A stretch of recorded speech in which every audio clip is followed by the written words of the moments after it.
This is the moment. Every calculation, every sleepless night, and every ounce of my resolve leads to this single terrifying instant. I take a deep breath, clutching my lifeline, and prepare to cross the point of no return.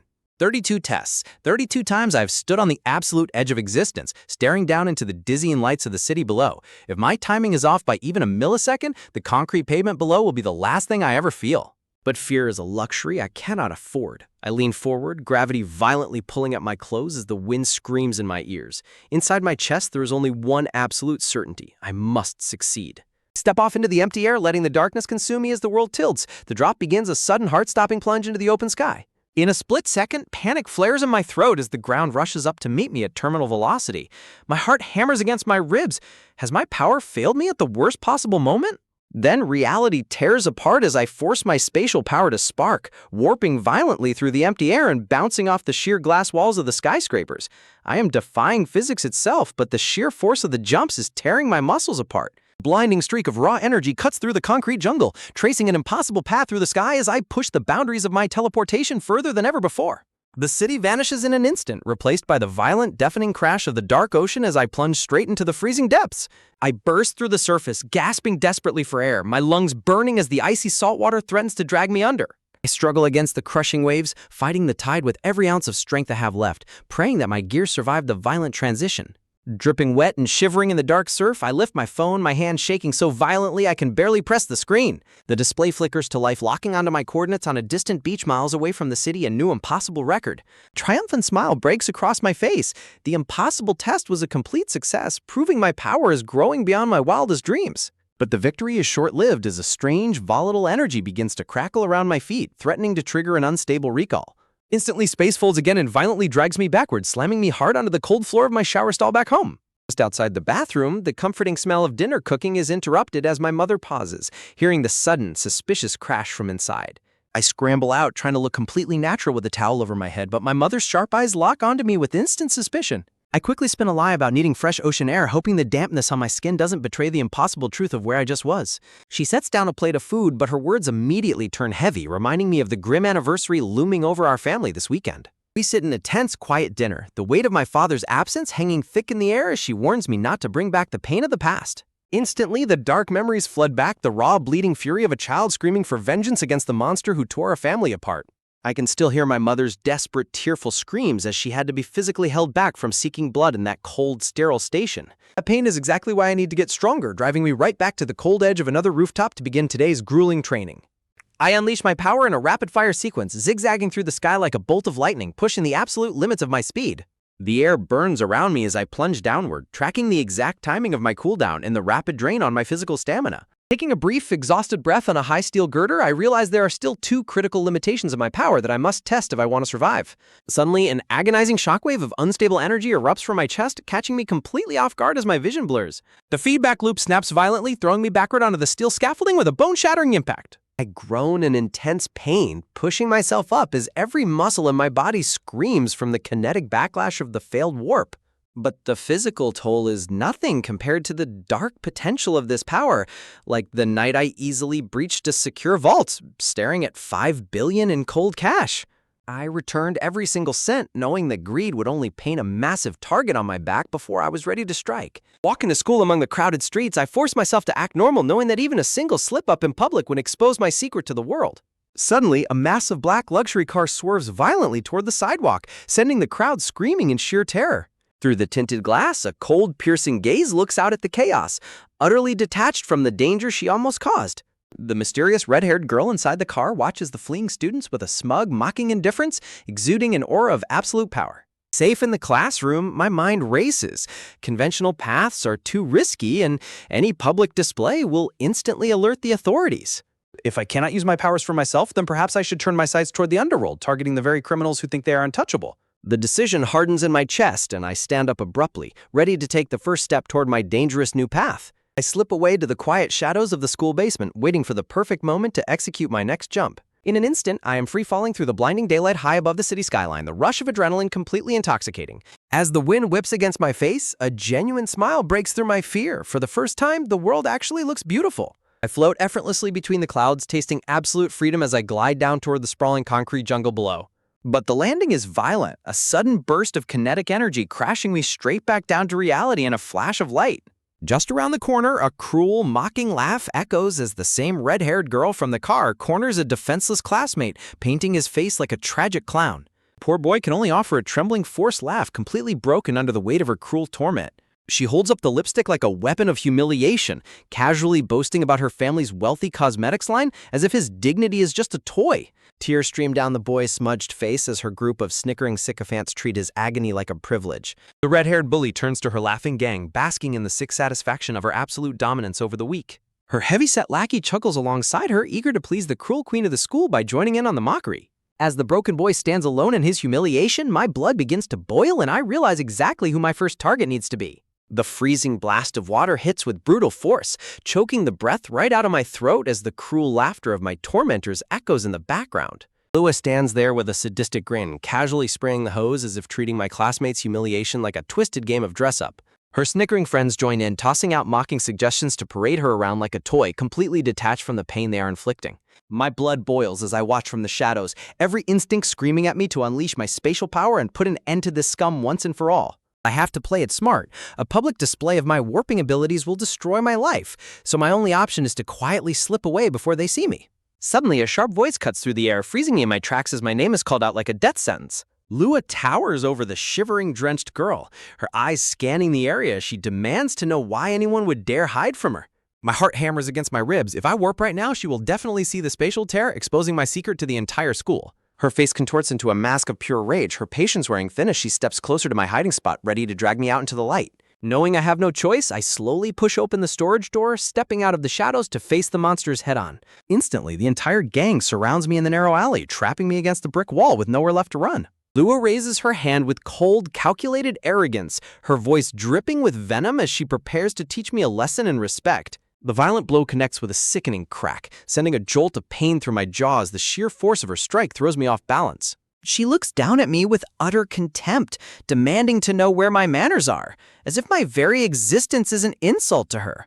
I collapse onto the rough concrete, but as I glare back up at her, my defiance only fuels her twisted amusement.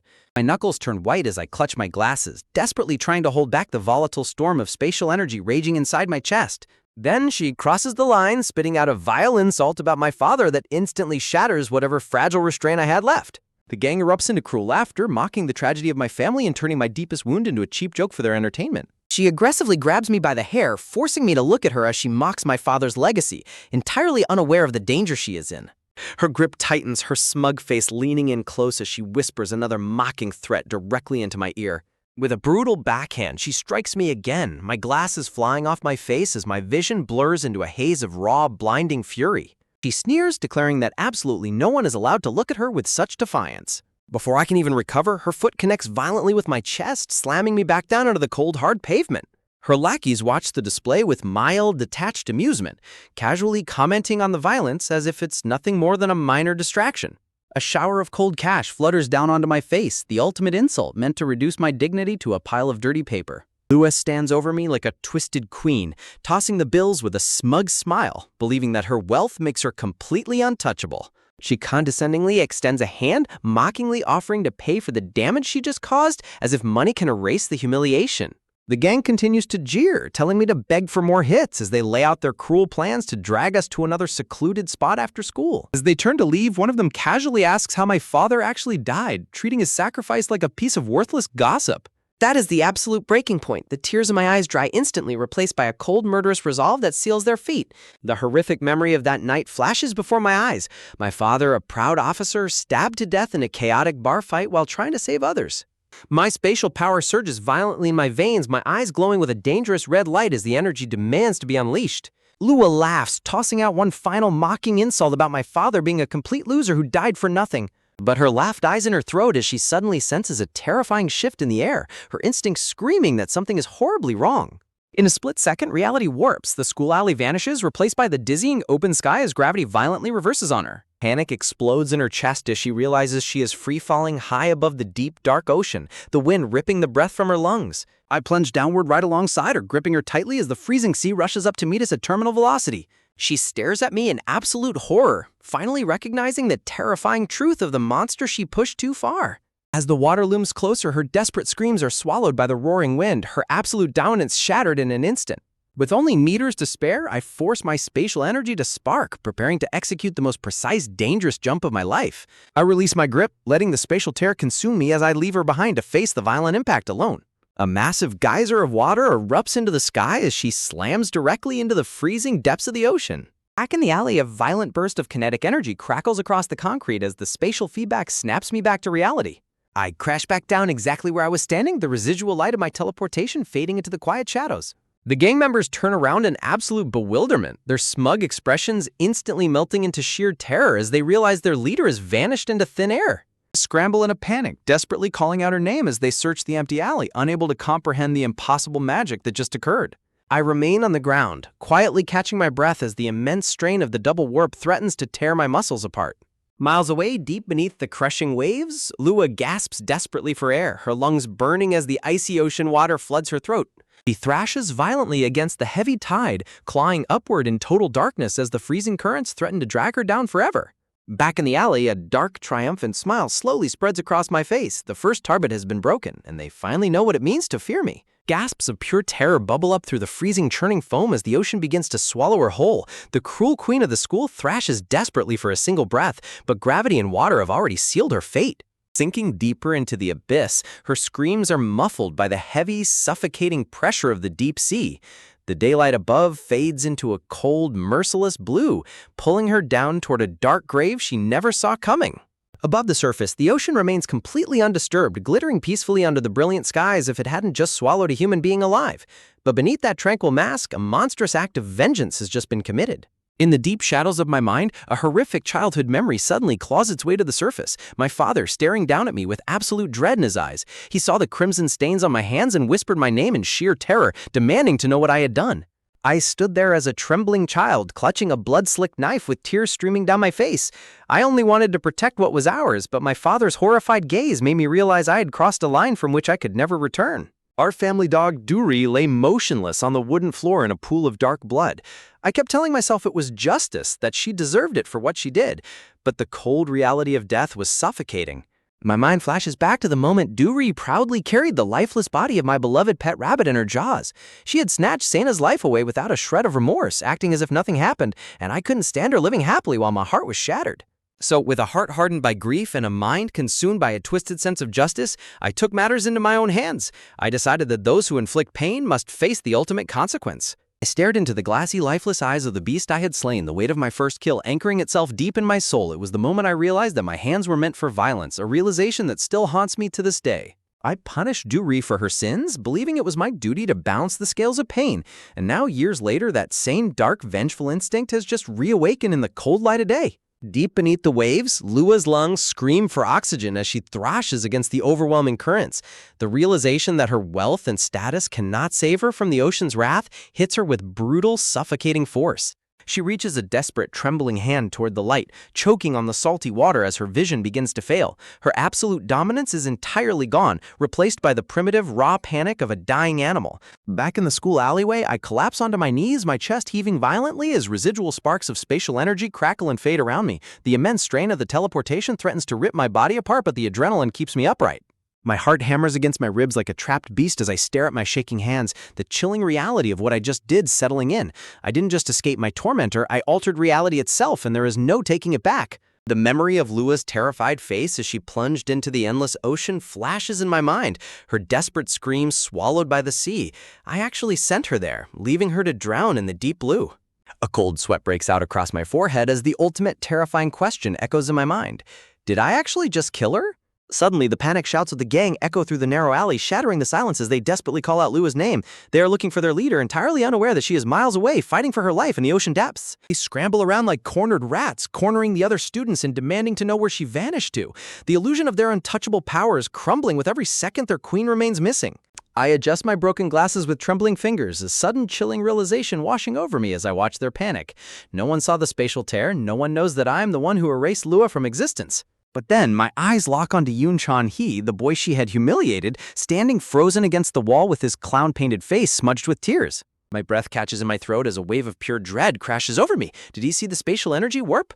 Before I can even process the threat, a shadow looms over Chan-hee and a furious voice cuts through the air demanding answers he doesn't have. A brutal fist connects with Chan-hee's jaw with a sickening crack, the blonde bully roaring in absolute rage as he demands to know where Lua went. The violence is sudden and merciless, fueled by their growing panic. The sheer force of the blow sends Chan-hee flying backward through the air, his fragile body completely helpless against the bully's savage strength. He crashes violently into the green dumpster, collapsing onto the concrete in a heap of pain and broken dignity. I watch from the side, my blood turning to ice as the brutality escalates right in front of me. Another gang member steps forward in a panic, trying to restrain the blonde beast before he goes too far. But the blonde bully is completely out of control, his instincts telling him that something is horribly wrong. He shakes off his friend with a feral snarl, his face contorted in pure unbridled fury as he points a trembling finger at the shivering boy on the ground. He refuses to be ignored, ready to tear anyone apart to get his answers. His gang members desperately plead with him to calm down, warning him that causing a public scene like this will destroy them all and land them on the evening news. But their warnings fall on deaf ears as his rage reaches a boiling point. The alleyway is thick with tension as the blonde bully stands over his bleeding victim, his shadow engulfing the helpless boy like a dark cloud of impending doom. He grabs Chan-hee by the throat, hoisting him up with brutal force and demanding the truth about Lua's sudden disappearance. At this rate, the defenseless boy won't survive another blow. I stare through my cracked lenses, my heart stopping as I realize the horrific truth of the situation. If I don't step in right now, Chan-hee is going to die. A desperate voice inside my head screams at me to act, telling me that I have the power to save him from this brutal execution. I saved myself from Lua, so surely I can do the same for him. But the terrifying reality of my secret forces me to hesitate. If I unleash my spatial work power in front of all of them, they will immediately know what I am, exposing my forbidden abilities to the entire world. The gang's eyes dart around in tense anticipation, their nerves frayed to the absolute limit as they wait for the next violent outburst. I remain crouched on the cold concrete, my hand hovering inches from the scattered cash Lua threw at me, caught between my survival instincts and my conscience. A cold, dark resolve begins to take over my mind as I look at their sneering faces, realizing that trying to save scum like them is completely pointless. In the end, they're all just worthless trash anyway. Suddenly, a sharp, authoritative voice booms through the alley, halting the bully's raised foot just inches from Chan-hee's skull. It's the homeroom teacher, his face pale with shock as he demands they stop the violence immediately. Gang members freeze, their smug expressions instantly turning to annoyance as they find themselves caught red-handed by authority. The teacher screams at the top of his lungs, his voice echoing off the brick walls as he demands to know what they think they are doing committing such violence inside the school grounds. The smooth-talking gang member instantly steps forward with a fake, greasy smile, waving his hands dismissively as he claims they were simply helping their classmate up after a nasty fall. I let out a silent, trembling sigh of relief, realizing that this unexpected interruption might finally give me a chance to escape this living nightmare undetected. But the teacher isn't buying their pathetic lie, pointing an angry, shaking finger at them as he demands they stop talking nonsense in his presence. I look at Chan-hee's blood-smeared face as he clutches his head in agony, and my blood begins to boil all over again. The injustice of it is too much to bear, and I know I can't just let this slide. Yet, the gang remains completely unfazed by the teacher's anger, looking at him with a cold, mocking indifference that shows they fear no authority in this school. The dark-haired bully casually rubs his ear, mockingly asking why the teacher is making such a massive fuss over a harmless little incident. Instantly, the teacher's furious expression crumbles into a mask of pure, paralyzing dread, his voice dying in his throat as if he has just seen a ghost. The bully steps closer, leaning in with a sickening, confident grin as he whispers a question that turns the teacher's blood to ice, asking him exactly when he plans to pay back his massive 50 million won debt. Power dynamic in the alley violently shifts in a split second, the supposed authority figures cornered like prey, entirely at the mercy of the very students he was supposed to discipline. The dark truth clicks in my mind as I remember the hushed whispers and ugly rumors floating around the school that our homeroom teacher had gone completely bankrupt after losing everything on a desperate crypto gamble. The bully condescendingly pats the broken, trembling teacher on the shoulder, telling him to get lost if he understands what's good for him, leaving us all trapped in a system where the monsters truly run the world. The fake hierarchy of the school is laid bare in the alley. The teacher, supposed to be the authority, cowers like a trapped animal as the bully corners him, demanding to know the truth about Lua's sudden disappearance. I watch silently from the shadows, the cold glass of my spectacles pressing against my face. The absolute horror of my secret power beats in my chest, a quiet storm waiting to see how far this violence will escalate. The gang gathers around their desperate target, their voices sharp and demanding. They have come to the alleyway looking for their missing queen, entirely clueless that she is already miles away, sinking into the dark ocean. The teacher can only grit his teeth as a heavy arm wraps around his neck, the raw physical threat leaving him completely paralyzed. His position, his age, his authority, none of it means anything to these monsters. The bully whispers venomous insults directly into the teacher's ear, mockingly reminding him of his ruined life and pathetic financial debt. In this school, the predatory children truly rule over the broken adults. The pressure is suffocating as the bully pretends to offer a deal, claiming that even the powerful school chairwoman is frantic about Lua's sudden absence. With a twisted, predatory grin, he dangles a sickening bribe, promising that finding the lost girl will reduce the teacher's massive debt. The system is completely rotten from the inside out. In a sudden burst of violent contempt, the bully shoves the older man away, throwing him off balance as if he were nothing more than a piece of garbage. With a mockingly cheerful wave and a fake smile, he watches the shattered teacher flee the alley, treating the brutal extortion like a friendly playground game. But as soon as the authority figure vanishes, the atmosphere in the alleyway turns ice cold, the gang members exchanging uneasy glances as the gravity of the situation finally settles in. A sudden, chilling realization washes over the bully's face, prompting him to instantly order his crew to change their story and pretend they never saw Lua today. Panic spreads through them like wildfire as the brown-haired girl realizes the terrifying consequences of being associated with a high-profile disappearance. Suddenly, their cruel gazes shift toward us, their malicious fingers pointing at the silent witnesses sitting in the dirt, threatening to silence us before we can speak a single word. The bully steps forward and towers over the broken, trembling boy, his voice dripping with absolute malice as he demands that he find Lua and report back immediately. The defenseless victim can only whimper and nod in pure terror, his spirit entirely broken under the crushing weight of their cruelty. I watch the pitiful display, the cracked glass of my frames reflecting the harsh light of a world that only respects violence and power. They finally walk away, their arrogant backs fading into the distance as they desperately try to convince themselves that this is just another one of Lua's sick games. I whisper her name into the empty air, the realization of what I have done finally settling deep into the marrow of my bones. In the dark theater of my mind, I see her plunging through the endless suffocating water, her desperate clawing hands reaching for a light she will never touch again. The terrifying question echoes relentlessly through my head, a chilling whisper asking if she is already dead. I look down at the dirty concrete, my eyes tracing the scattered bills left behind, the hollow rewards of a life I have just violently snuffed out. The ghost of her cruel, mocking face flashes before me, her arrogant words reminding me of the monstrous path I have chosen to walk. My heart hammers against my ribs, a trapped animal screaming in the realization that there is no going back, no turning into a normal student again. The heavy silence of the alleyway returns, leaving only me and the broken boy huddled against the massive green dumpster. His face is a tragic canvas of blood and smudged clown makeup, a devastating testament to the sheer brutality of the monsters we live among. A cold, dangerous resolve finally takes root in my soul as I stare into the void of the alley, accepting the darkness that now lives inside me. Thousands of miles away, under the dark, glittering skyline of a foreign city, another deadly game is reaching its brutal climax. The panicked man shrieks in absolute desperation, his golden rings catching the dim light of a wet, shadow-filled alleyway as he begs for his life. He stands surrounded by the blood-slicked corpses of his associates, a towering executioner, clad in a dark suit, standing before him like an unyielding shadow of death. The killer's face is completely devoid of emotion, a jagged scar cutting through his hardened features as he stares down at his whimpering prey. In a voice colder than ice, the hitman delivers the final devastating truth.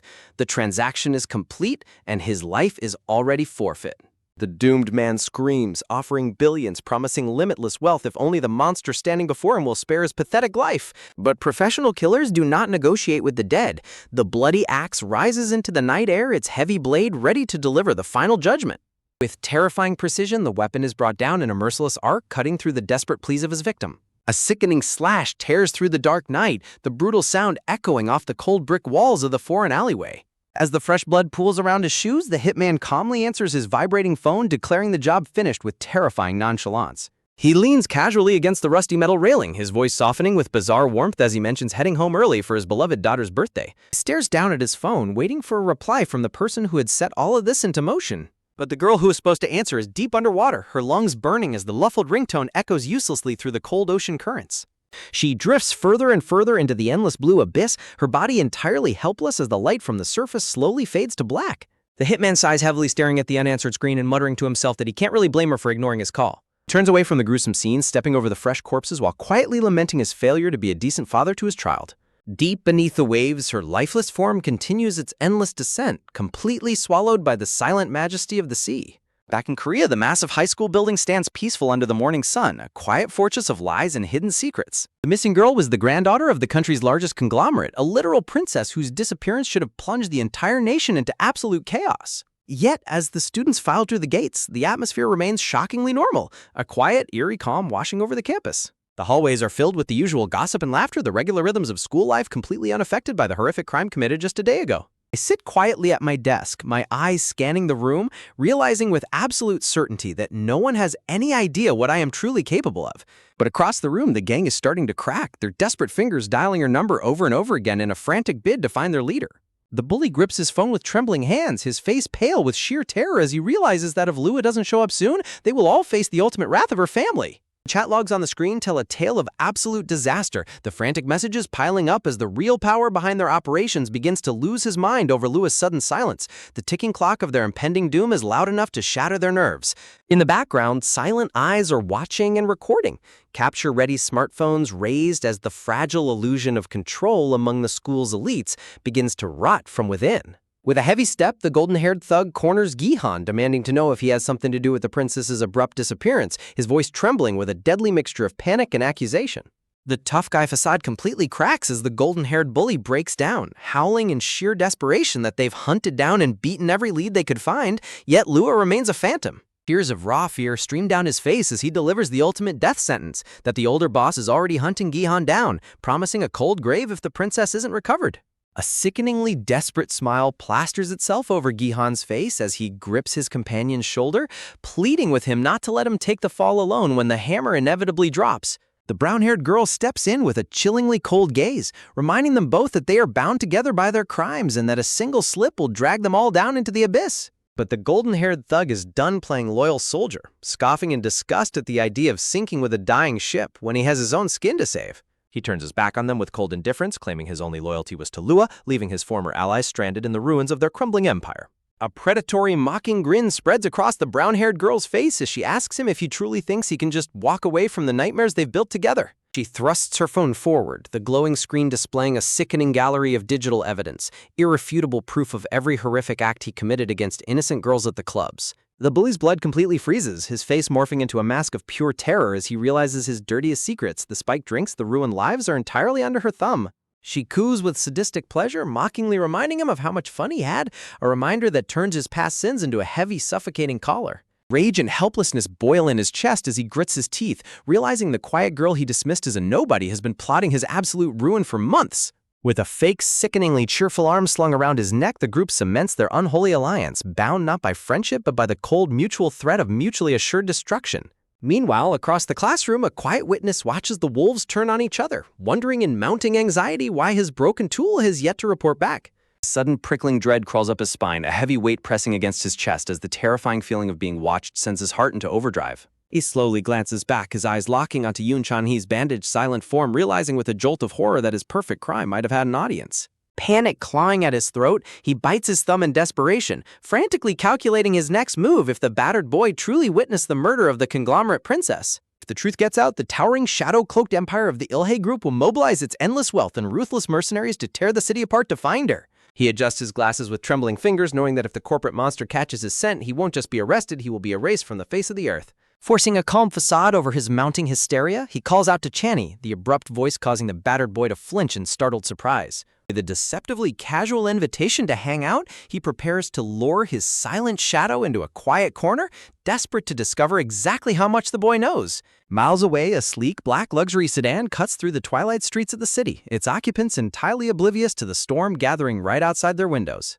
The neon-soaked streets blur past as the driver reports on the successful completion of their latest dirty work, the quiet hum of the engine masking a deeper tension. The cold, scarred hitman stares intently at his glowing phone screen, his eyes widening in sudden, sharp instinct as he scrolls through his daughter's social media. A heavy frown creases his hardened forehead. His professional instincts scream that something is deeply wrong, noting the suspicious lack of a birthday post from his beloved daughter. The female driver teases him from behind the wheel about his overprotective hovering, but her playful mocking does nothing to soothe the icy dread blooming in his chest. She barks out navigation directions, spinning the wheel to guide them through the dense city grid, entirely unaware of the predators closing in. Her eyes dart to the mirrors, her casual tone instantly evaporating as she identifies a coordinated, tailing formation of unmarked vehicles keeping pace with their sedan. With a deafening screech of burning rubber, she throws the luxury car into a violent, high-speed drift, determined to test the limits of their silent pursuers. Inside the lead pursuit vehicle, a panicked commander screams orders into his radio, frantically directing his tactical teams to seal off the alleyways and box their target in.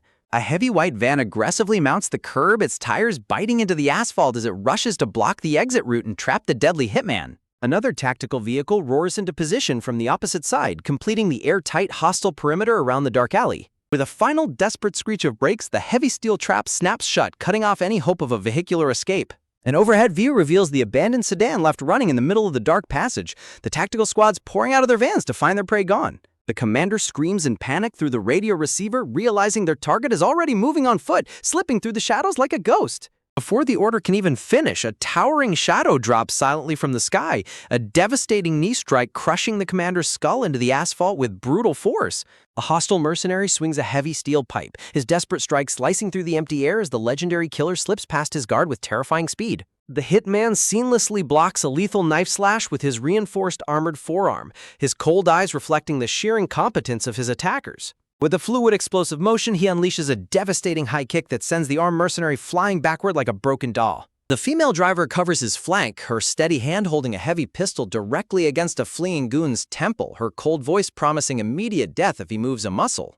The hitman steps heavily onto the bloodied face of the fallen commander, crushing him into the concrete as he prepares to extract the truth behind this ambush. His battle-scarred face is completely devoid of mercy, his voice a low, terrifying rumble as he demands to know who ordered this suicidal strike. The broken commander can only gasp for air through his bloodied teeth, whimpering in terror as he finally recognizes the legendary ghost standing before him.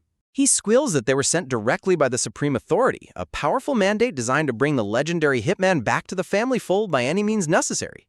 The female companion keeps her weapon locked on target, her eyes narrowing as the true scale of the conspiracy begins to unfold in the damp alley. The hitman's cold composure finally shatters, the look of profound, paralyzing shock taking over his features as he realizes the architect of this hunt is his own mother-in-law. Frozen silence of the alleyway is absolute, the heavy standoff suspended in midair as the terrifying reality of a domestic war sinks into the marrow of their bones. With the cold steel of the barrel pressed hard against his forehead, the trembling mercenary whispers the final devastating riddle that the ultimate master of this game has already made her move. News of Lua's abrupt disappearance spreads like wildfire through the underworld, leaving the inner circle paralyzed with shock as the realization sinks in that their princess is truly gone.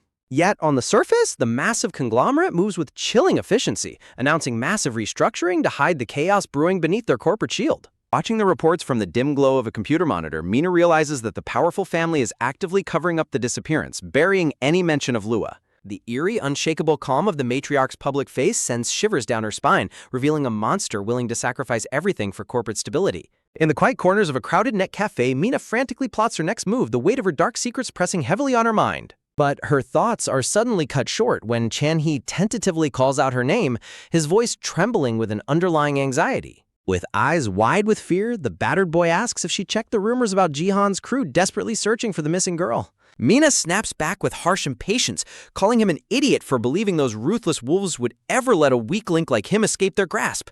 Chani shrinks back, guilt heavy in his voice as he whispers that he only wanted to protect her from being dragged into his personal nightmare. But Mina scoffs, leaning back with a defiant, cold gaze, asserting that those pathetic bullies could never truly terrify her. Yet, behind her bold words, a calculating thought arises, the realization that Chan-hee might remain entirely oblivious to the dark fate that befell their tormentor.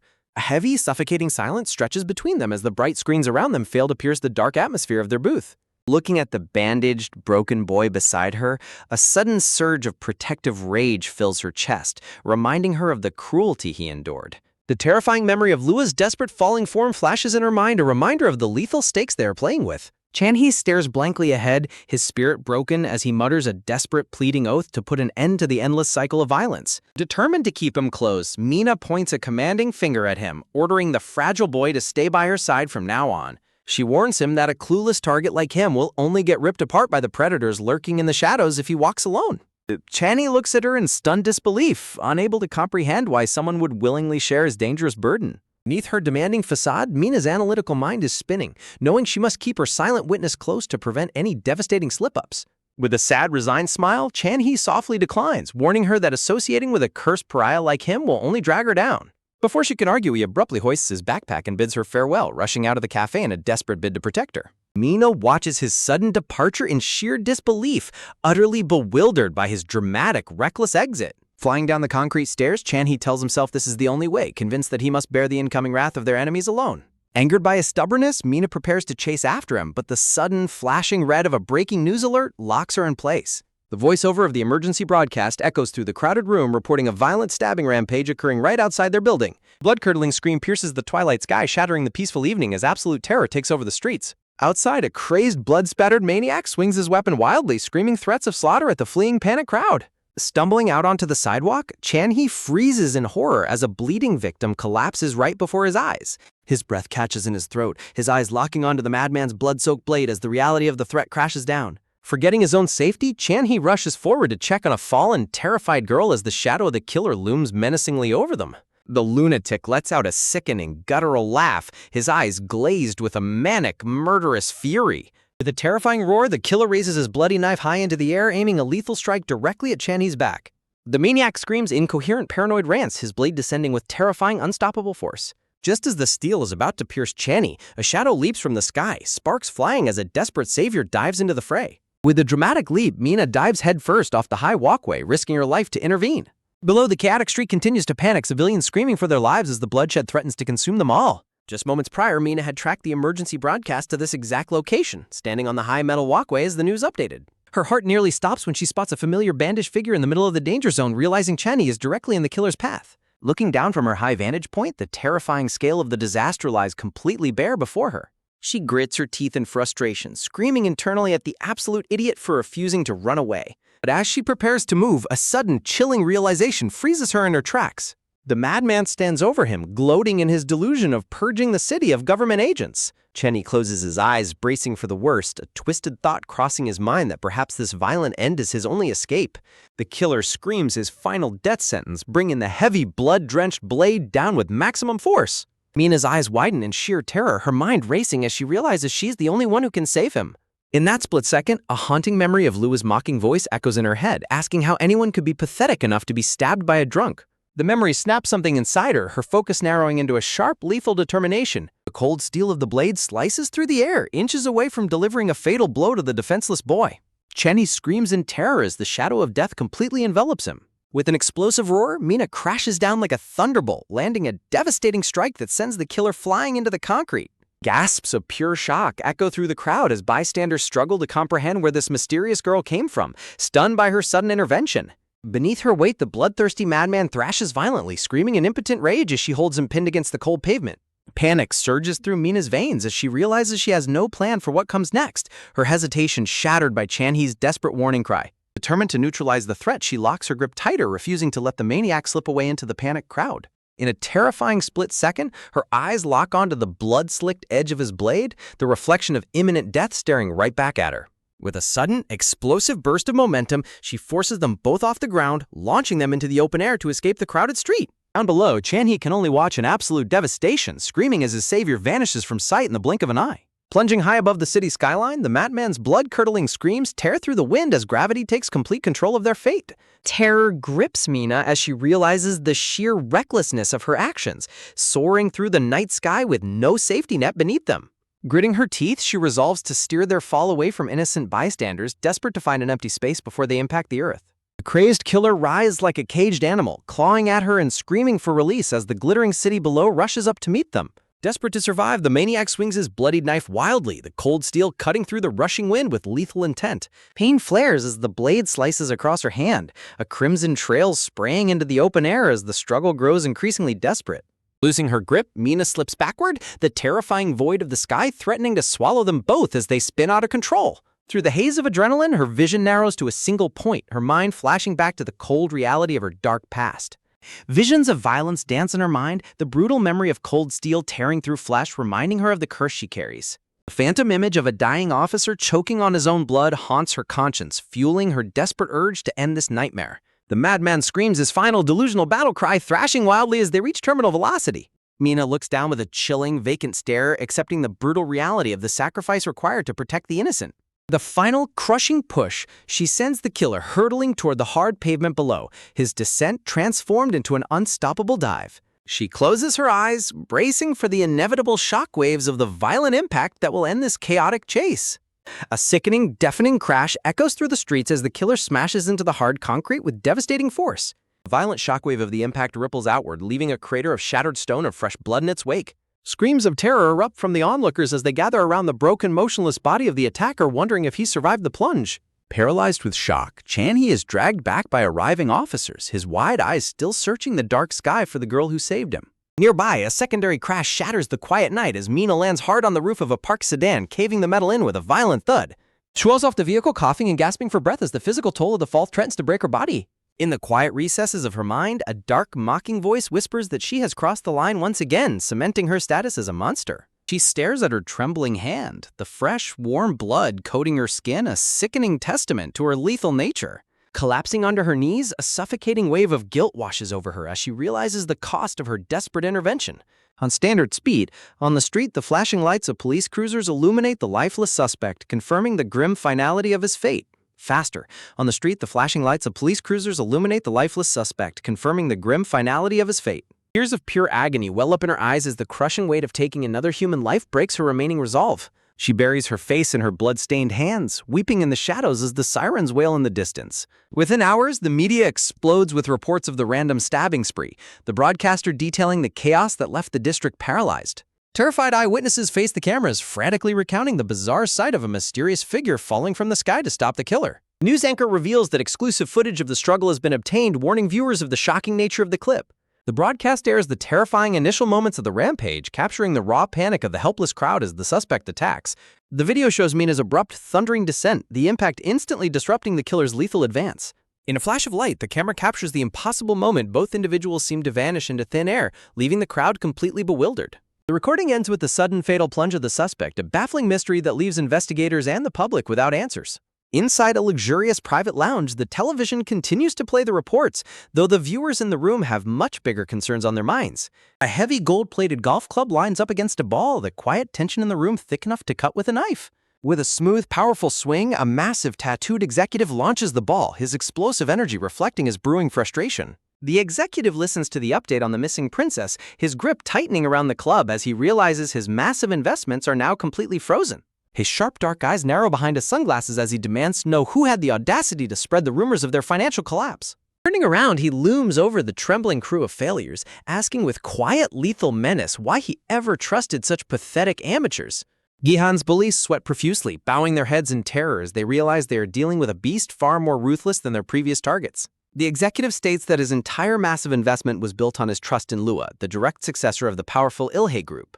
He paces back and forth, expressing his deep disappointment in their inability to run a clean, legitimate operation without ruining his plans. Before a single excuse can be uttered, a hulking bodyguard grabs Gihan's associate, slamming his face into the turf to show the bloody consequences of failure. The brutal enforcement continues as the bodyguard tightens his chokehold, the gasping captive realizing that their lives hang by a fragile, terrifying thread.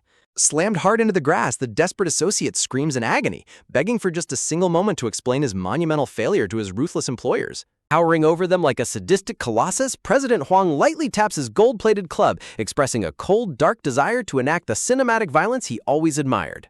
Panic consuming his senses, the failed lackey shrieks at the top of his lungs, desperately promising that every single lost cent can still be recovered if they just spare him. With chilling precision, the bodyguard presses a cold golf ball directly against the side of the man's skull, pinning him down for the final strike. With a sickening explosive crack, Huang unleashes a brutal swing, the crushing impact echoing through the night as the metal strikes with devastating, bone-shattering force. Watching the horrific display unfold, the remaining captives freeze in sheer terror, realizing their leader's wrath has absolutely no limits. Sprawled on the blood-soaked grass, the battered associate gasps for air, warm crimson pouring from his ruptured ear as he clings to the last remaining threads of consciousness. The bloody iron of the golf club rests inches from his shattered face, a silent, terrifying promise of another imminent strike if he doesn't produce answers immediately. Huang squats down to look his victim in the eyes, casually reminding him of the staggering 5 billion won debt these foolish teenagers have managed to burn. Fighting through the blinding pain, the boy frantically reveals that Lua was secretly running a massive web of illicit businesses that can still be exploited for massive profit. He screams that there are hidden operations the executive doesn't even know about yet, promising astronomical returns if they are allowed to manage them. Huang's expression remains utterly unreadable behind his dark glasses, though a dangerous curiosity finally flickers as he demands to hear more. Meanwhile, across the rain-slicked city, the police seal off the chaotic crime scene, a dark pool of fresh blood slowly washing away under the relentless downpour. Standing silently behind the yellow tape, Mina stares blankly into the distance, her mind a chaotic storm as she tries to process the sheer gravity of her actions. Panic surges anew as she realizes she left her belongings back inside the lockdown PC cafe, leaving her stranded and unable to use her teleportation powers to escape. Out of the gloomy drizzle, a familiar voice suddenly calls her name, shattering her spiral of anxious thoughts. Standing there drenched in rain, Chanhee holds out her missing bag, his face still covered in bandages, but his gaze filled with intense concern. Stunned by his unexpected appearance, she quietly takes the bag from his hands, learning that he had risked entering the building to retrieve it before the police sealed the perimeter. Chanhee brushes off his own bravery with a self-deprecating comment, muttering that perhaps he was simply born to be an errand boy for others. Mina stares at him, her gaze intense and searching behind her wet glasses as she tries to read his true intentions. Brushing past him, she tries to play it cool, apologizing for her mistake and attempting to slip away into the dark alleyways before any secrets unravel. Chanhee stops her with a quiet, firm response, accepting her deflection but refusing to let her escape the reality of what just transpired. Raising his voice over the thunder, Chanhee demands to know how she could possibly possess the inhuman strength to launch a grown man into the sky. Mina's eyes widen in absolute horror behind her glasses, her breath catching as the ghosts of her past threaten to drag her back under. Instantly, her mind flashes back to a distant, sunny shore, a place of deceptive warmth and tragic endings. She remembers playing innocently in the sand as a child, building fragile structures alongside a companion, completely unaware of the darkness waiting in the depths. A sudden, violent wave crashes over their creations, instantly erasing the peaceful illusion they had built together. Looking out toward the vast ocean, the young boy's face turns pale with sheer terror as he spots something horrifying floating in the surf. Floating face down in the freezing water, a young girl with long crimson hair drifts lifelessly, her tragic end laid bare by the tide. Standing helpless on the shore, the children could only watch in absolute silence as the sea claimed yet another soul, cementing the dark reality of their fragile existence. Back in the present, the chalk outline of the fallen attacker lies on the wet concrete, a brutal testament to the lethal force Mina unleashed to save a life. Beneath the flashing blue lights of the police cruisers, the investigators gather evidence, completely unaware that the perpetrator of this impossible feat is standing right beside them. Locked in a tense standoff in the middle of the rain-drenched street, the two teenagers face each other, the weight of their unspoken secrets hanging heavy in the air. Mina turns her head away sharply, feigning ignorance and trying one last desperate attempt to deny her involvement in the miraculous rescue. She quickens her pace, storming away into the rain as Chanhee pursues her relentlessly, refusing to let her bury the truth in the shadows. Whirling around in frustration, Mina demands to know why he won't just leave her alone, her anger masking the terrifying vulnerability underneath. He ignores her anger entirely, instead looking down and softly asking if her hand is all right after the brutal encounter.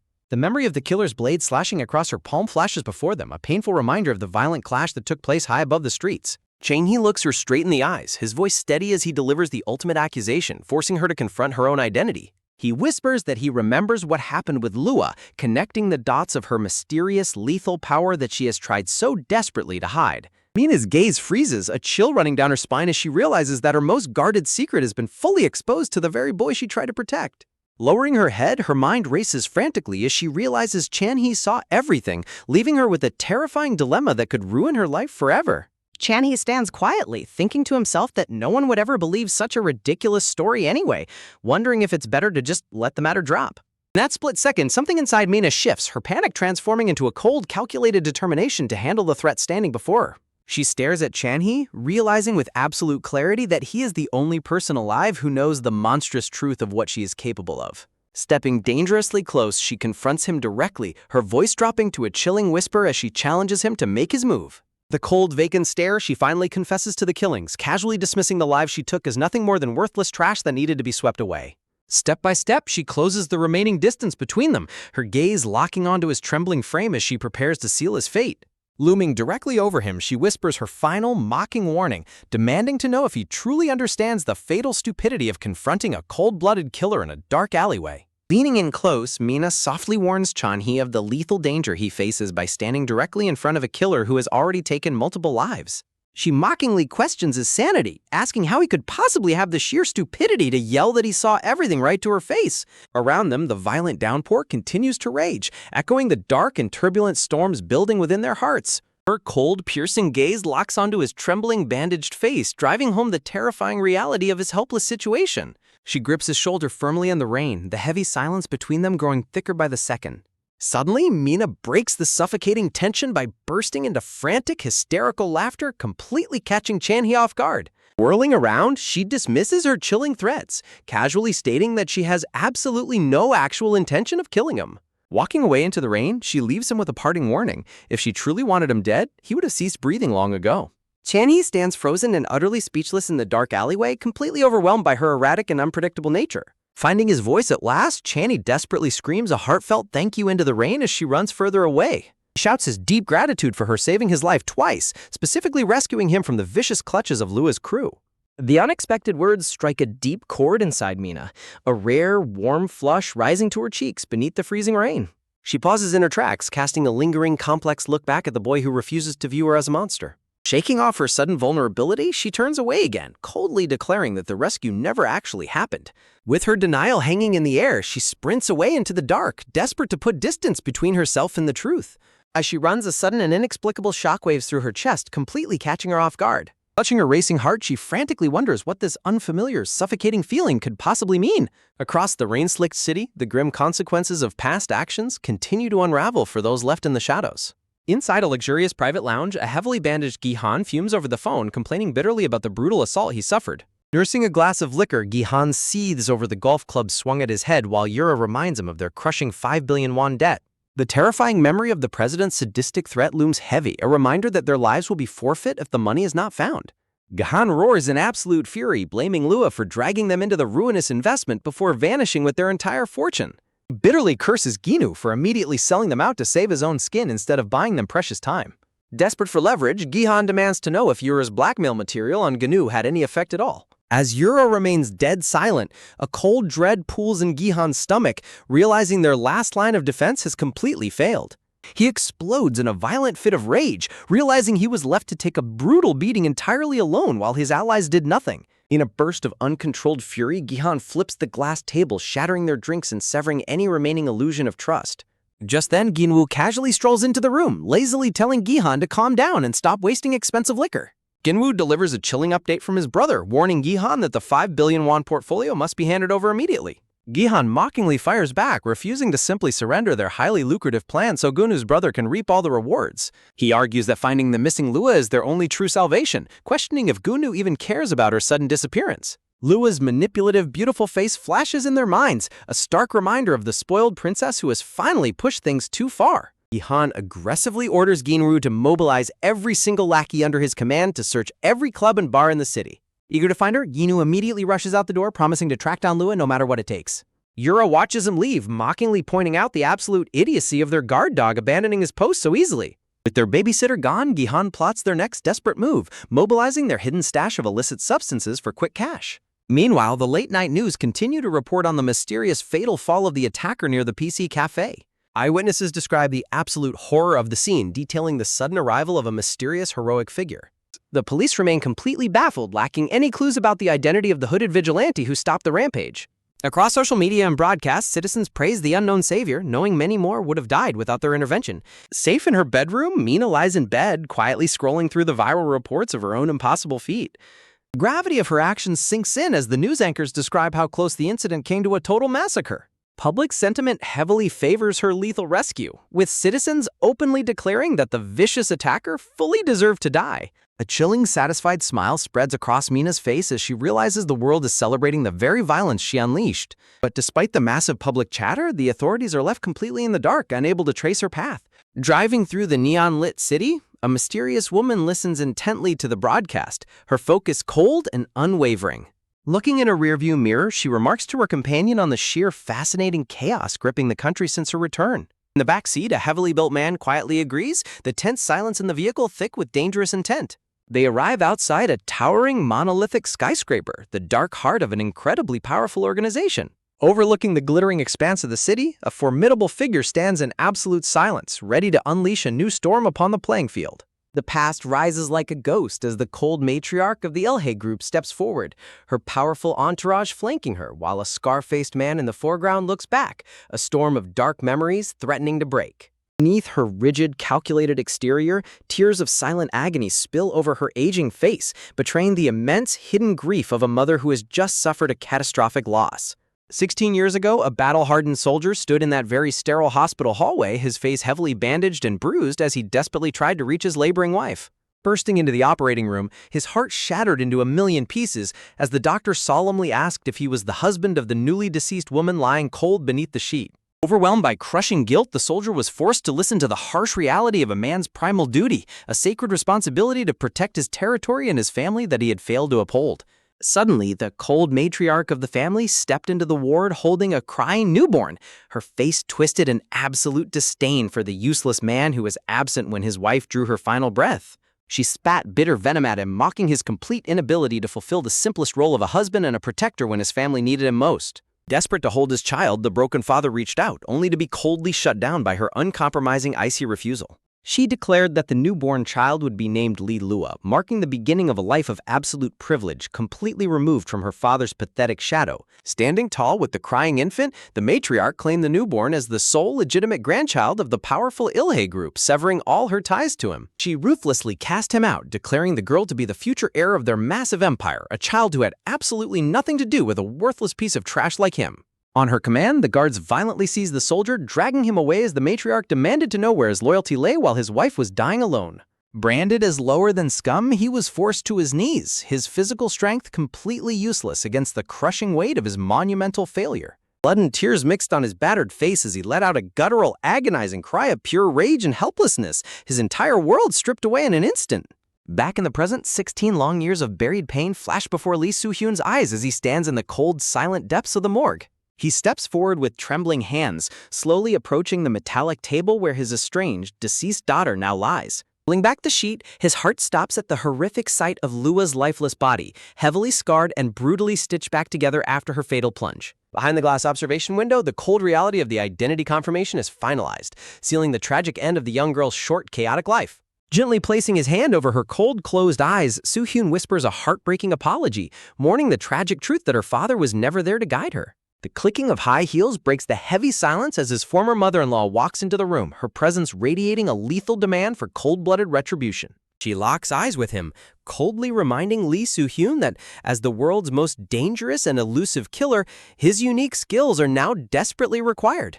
She delivers a chilling command to hunt down whoever destroyed Lua and bring back their head, addressing him as the ultimate tool of her vengeance. Though he bitterly bites back that he is no longer her subordinate, a dark, lethal resolve begins to ignite deep within his shattered soul.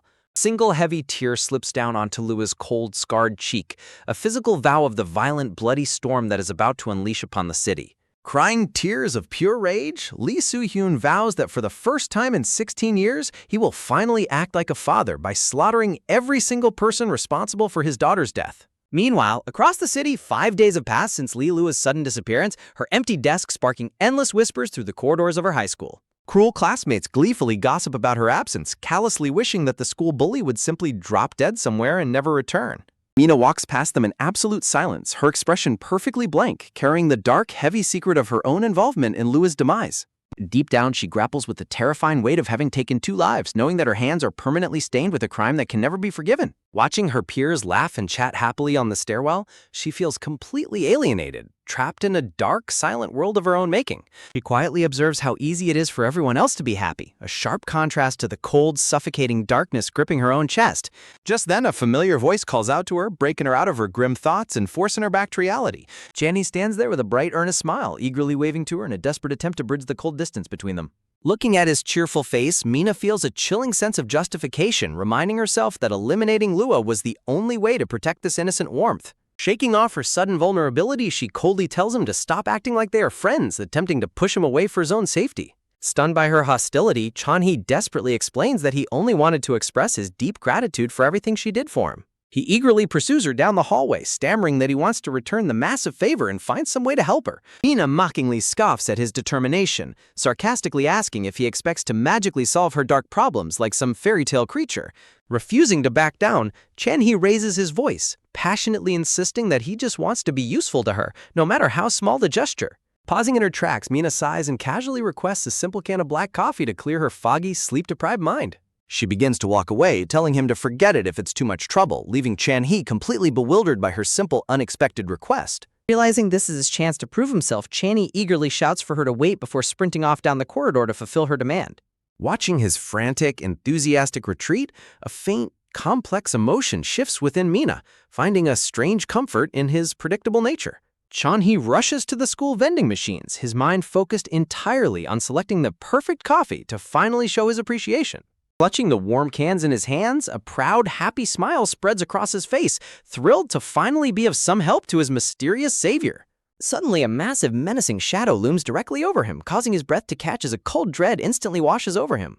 Gi-han and his brutal, towering companion corner Chan-hee against the vending machines, their smug sneers instantly shattering his brief moment of peace. Looking up at his violent tormentors, Chan-hee freezes in sheer terror, his worst nightmare manifesting right before his eyes.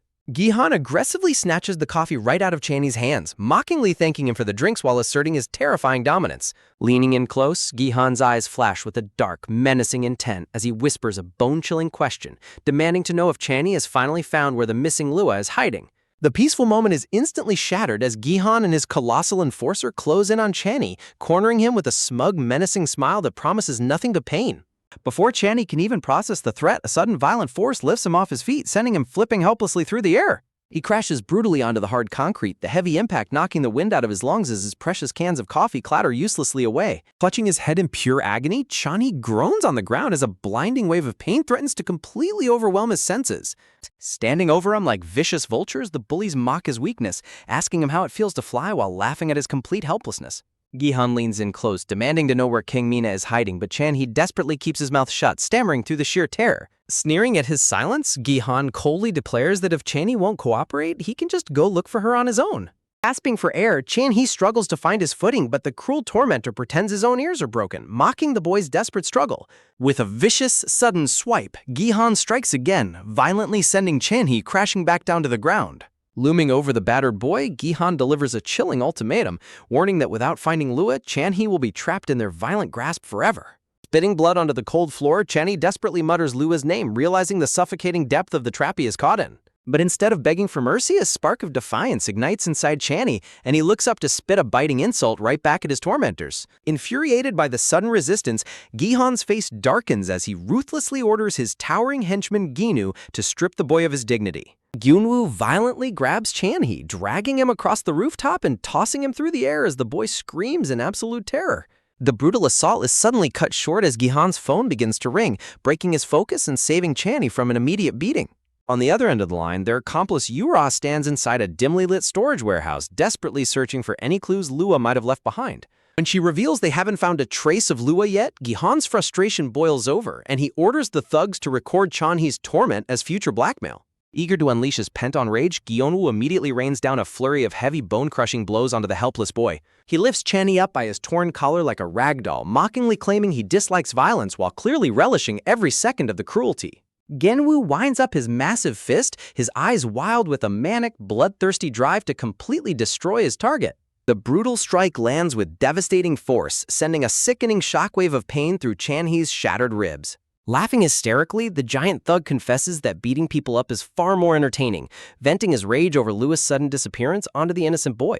Battered, bloodied, and stripped of all defenses, Chan-hee is sent flying backward, his strength completely spent as he plummets toward the edge. Screaming in absolute madness, Gyunwoo raises his fist for one final fatal blow, determined to put an end to Chan-hee once and for all. But just as the lethal fist is about to descend, a sharp, commanding voice cuts through the rooftop wind, freezing Gyunwoo in his tracks. Gi-han turns around with a smug, malicious grin, immediately recognizing the quiet girl who has finally walked right into his trap. Kang Mina stands tall, her gaze chillingly calm and entirely unaffected by the brutal violence unfolding before her. Step by step, she approaches her classmates' tormentors, her quiet footsteps carrying an unspoken promise of absolute retribution. Gi-han sneers, mockingly asking if she climbed all the way up here just to join her pathetic friend in getting beaten to a pulp. Without saying a word, Mina steps directly into Genwoo's path, her small frame completely dwarfed by his towering muscular shadow. Gyunwoo leans in, his face twisted in a mocking grin as he threatens to murder her on the spot if she dares to stand in his way. He bursts into a loud, mocking laugh, utterly oblivious to the cold, lethal calculation happening behind Mina's glasses. Losing his patience, the brute violently grabs her by the hair, but Mina silently notes his fatal mistake. His arrogance exists only because he has never faced true justice. Before he can even react, Mina shifts her weight, locking his arm in an inescapable grip that instantly shatters his smug confidence. With a terrifying burst of speed and power, she hurls them both over the edge of the skyscraper, dragging the screaming bully down into the empty sky.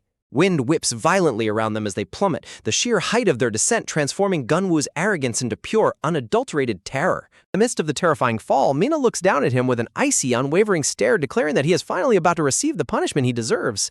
Genwoo's mind completely breaks under the crushing weight of gravity, his survival instincts screaming as the ground rushes up to meet them. The brutal impact shatters the silence of the abandoned construction site below, leaving the giant thug broken and bleeding on the concrete. Clutching his mangled leg, Ginwoo shrieks in agonizing pain, his pride completely crushed in a matter of seconds. Standing over him completely unscathed, Mina coldly dismisses his agonizing cries as a pathetic overreaction. Confused and hyperventilating, Ginwoo looks around the unfamiliar, derelict surroundings, desperately gasping to figure out where he is. She quietly informs him that he is standing in his own personal tower of repentance, a place far removed from the eyes of the world. Pointing out that the abandoned half-finished building is the perfect stage, she explains it is the ultimate quiet place to reflect on his sins. To drive her point home, Mina ruthlessly stomps her foot directly onto his chest, pinning him down like a helpless insect. She looks down at his terrified face, offering him a single final choice: repent for his wicked deeds or perish right here. Instead of begging, Ginwoo's terror twists back into desperate rage as he screams his bloody intent to murder her, only for a sharp phantom signal to ring through his mind. Before he can even process the sound, a terrifying force throws him over the edge of the next concrete platform, sending him falling once again. He crashes down to the next level with a sickening thud, his body absorbing another brutal wave of impact. Squirming in absolute agony, Ginwoo groans as Mina walks up to him, her eyes completely blank as she prepares to finish her lesson of terror. Mina delivers a crushing blow, branding her target as nothing but a worthless piece of trash who has run out of time. Broken and battered, Ginwoo groans in pure agony as the painful reality of his sudden crushing defeat sinks in. Mina stands tall over him, her gaze icy and unyielding as she asks if he is finally starting to see the error of his ways. Trapped and helpless, the giant bully bleeds out on the cold floor, desperately begging for forgiveness. But Mina has no mercy to offer, reminding him that his apology must go to Chanhee, the boy he ruthlessly tortured. Terrified of what she will do next, Ginwoo frantically begs for his life, promising to obey her every command just to survive. Shaking her head, Mina begins to explain the true meaning of repentance, but Gunwoo launches a desperate, cowardly sneak attack with a heavy stone, screaming for her to die. Anticipating his betrayal, Mina effortlessly maneuvers and sends him plummeting off the high concrete ledge to meet his doom. Meanwhile, inside the school stairwell, Gihan is busy on his phone, planning to convert their illegal contraband into cold, hard cash. His temper flares as he barks furious orders into the receiver, completely oblivious to the horrific fate of his closest accomplice. Hanging up, Gihan returns to the quiet school rooftop, ready to unleash more cruelty upon the battered Chanhee. He ruthlessly grinds his foot into Chanhee's head, asserting his absolute dominance over the helpless boy. Sneering down at his victim, Gihan demands that he wake up and face his tormentor. Barely conscious, Chanhee mutters Gunwoo's name, completely unaware that a massive shadow is rapidly falling from the sky directly behind them. With a deafening, sickening crash, Gunwoo's giant body slams onto the rooftop, sending a violent shockwave across the concrete. Chanhee screams in absolute horror as Gihan freezes in sheer disbelief, staring at the bloody, twisted remains of his enforcer. The giant bully lies dead in a pool of his own blood, his eyes frozen in a state of eternal, agonizing terror. Trembling uncontrollably, Chanhee hyperventilates, his mind completely shattered by the sudden, gruesome scene unfolding before him. Terrifying realization washes over Chanhee as he starts to connect the pieces of this impossible execution. Looking up toward the sky, Chanhee's eyes widen as he spots the silhouette of Mina standing on the high roof above. She looks back down at him with a chillingly calm expression, flashing a simple peace sign to seal her terrifying message. Elsewhere, a mysterious figure scrolls through a tablet, narrowing down a list of targets and deciding to start with the 3 bullies. A colossal, battle-scarred man walking alongside her dismisses the idea that these high schoolers could be the true culprits. He points out the absurdity of a student suddenly ending up 50 kilometers away in the ocean, a feat far beyond ordinary teenagers. Yet, as Lua's estranged father, he admits he knows nothing about her, and these 3 bullies are his only lead to finding the truth. Sensing the terrifying aura radiating from him, Hari can't help but shiver at the sheer intensity of his presence. She walks in the shadow of this formidable veteran who has turned into an unstoppable force of vengeance for his missing daughter. Deep down, Hari vows to use this mission to heal the deep wounds in her senior's heart and prove her worth to him. Filled with sudden determination, she loudly promises to do her absolute best, leaving him slightly bewildered by her sudden burst of energy. Their search leads them directly to the school gates, where a chaotic swarm of flashing police lights and ambulances signals that they are already too late. Stepping into the crowd, Lua's father stops a passing student, demanding to know what just happened inside the building. The student turns to face him, revealing herself to be Mina, who calmly states that someone fell and died. She casually walks past the towering veteran, her quiet demeanor betraying absolutely none of the violence she just enacted. Mina's sharp, calculating gaze lingers as she senses the intense power of the man standing before her. The veteran stares back, his finely honed instincts screaming that this ordinary-looking girl is anything but innocent. She quickly turns away, blending back into the crowd of fleeing students. Feeling a sudden chill, the veteran turns to watch her disappear, prompting Hari to ask why he looks so unnerved. He dismisses the feeling, but his sharp gaze remains locked on the mysterious girl's retreating figure. Inside the school, Hari and the veteran make their way into the principal's office, presenting their credentials to the nervous administration. Lua's homeroom teacher greets them with a submissive bow, visibly terrified of the intimidating figures before him. Hari lays out the photos of the 3 notorious bullies, demanding to know if they were connected to Lua. Teachers break into a cold sweat, their pale faces instantly giving away their complicity in ignoring the school's dark secrets. Hari drops a bombshell, revealing that one of the boys from the photos was just found dead on the school rooftop.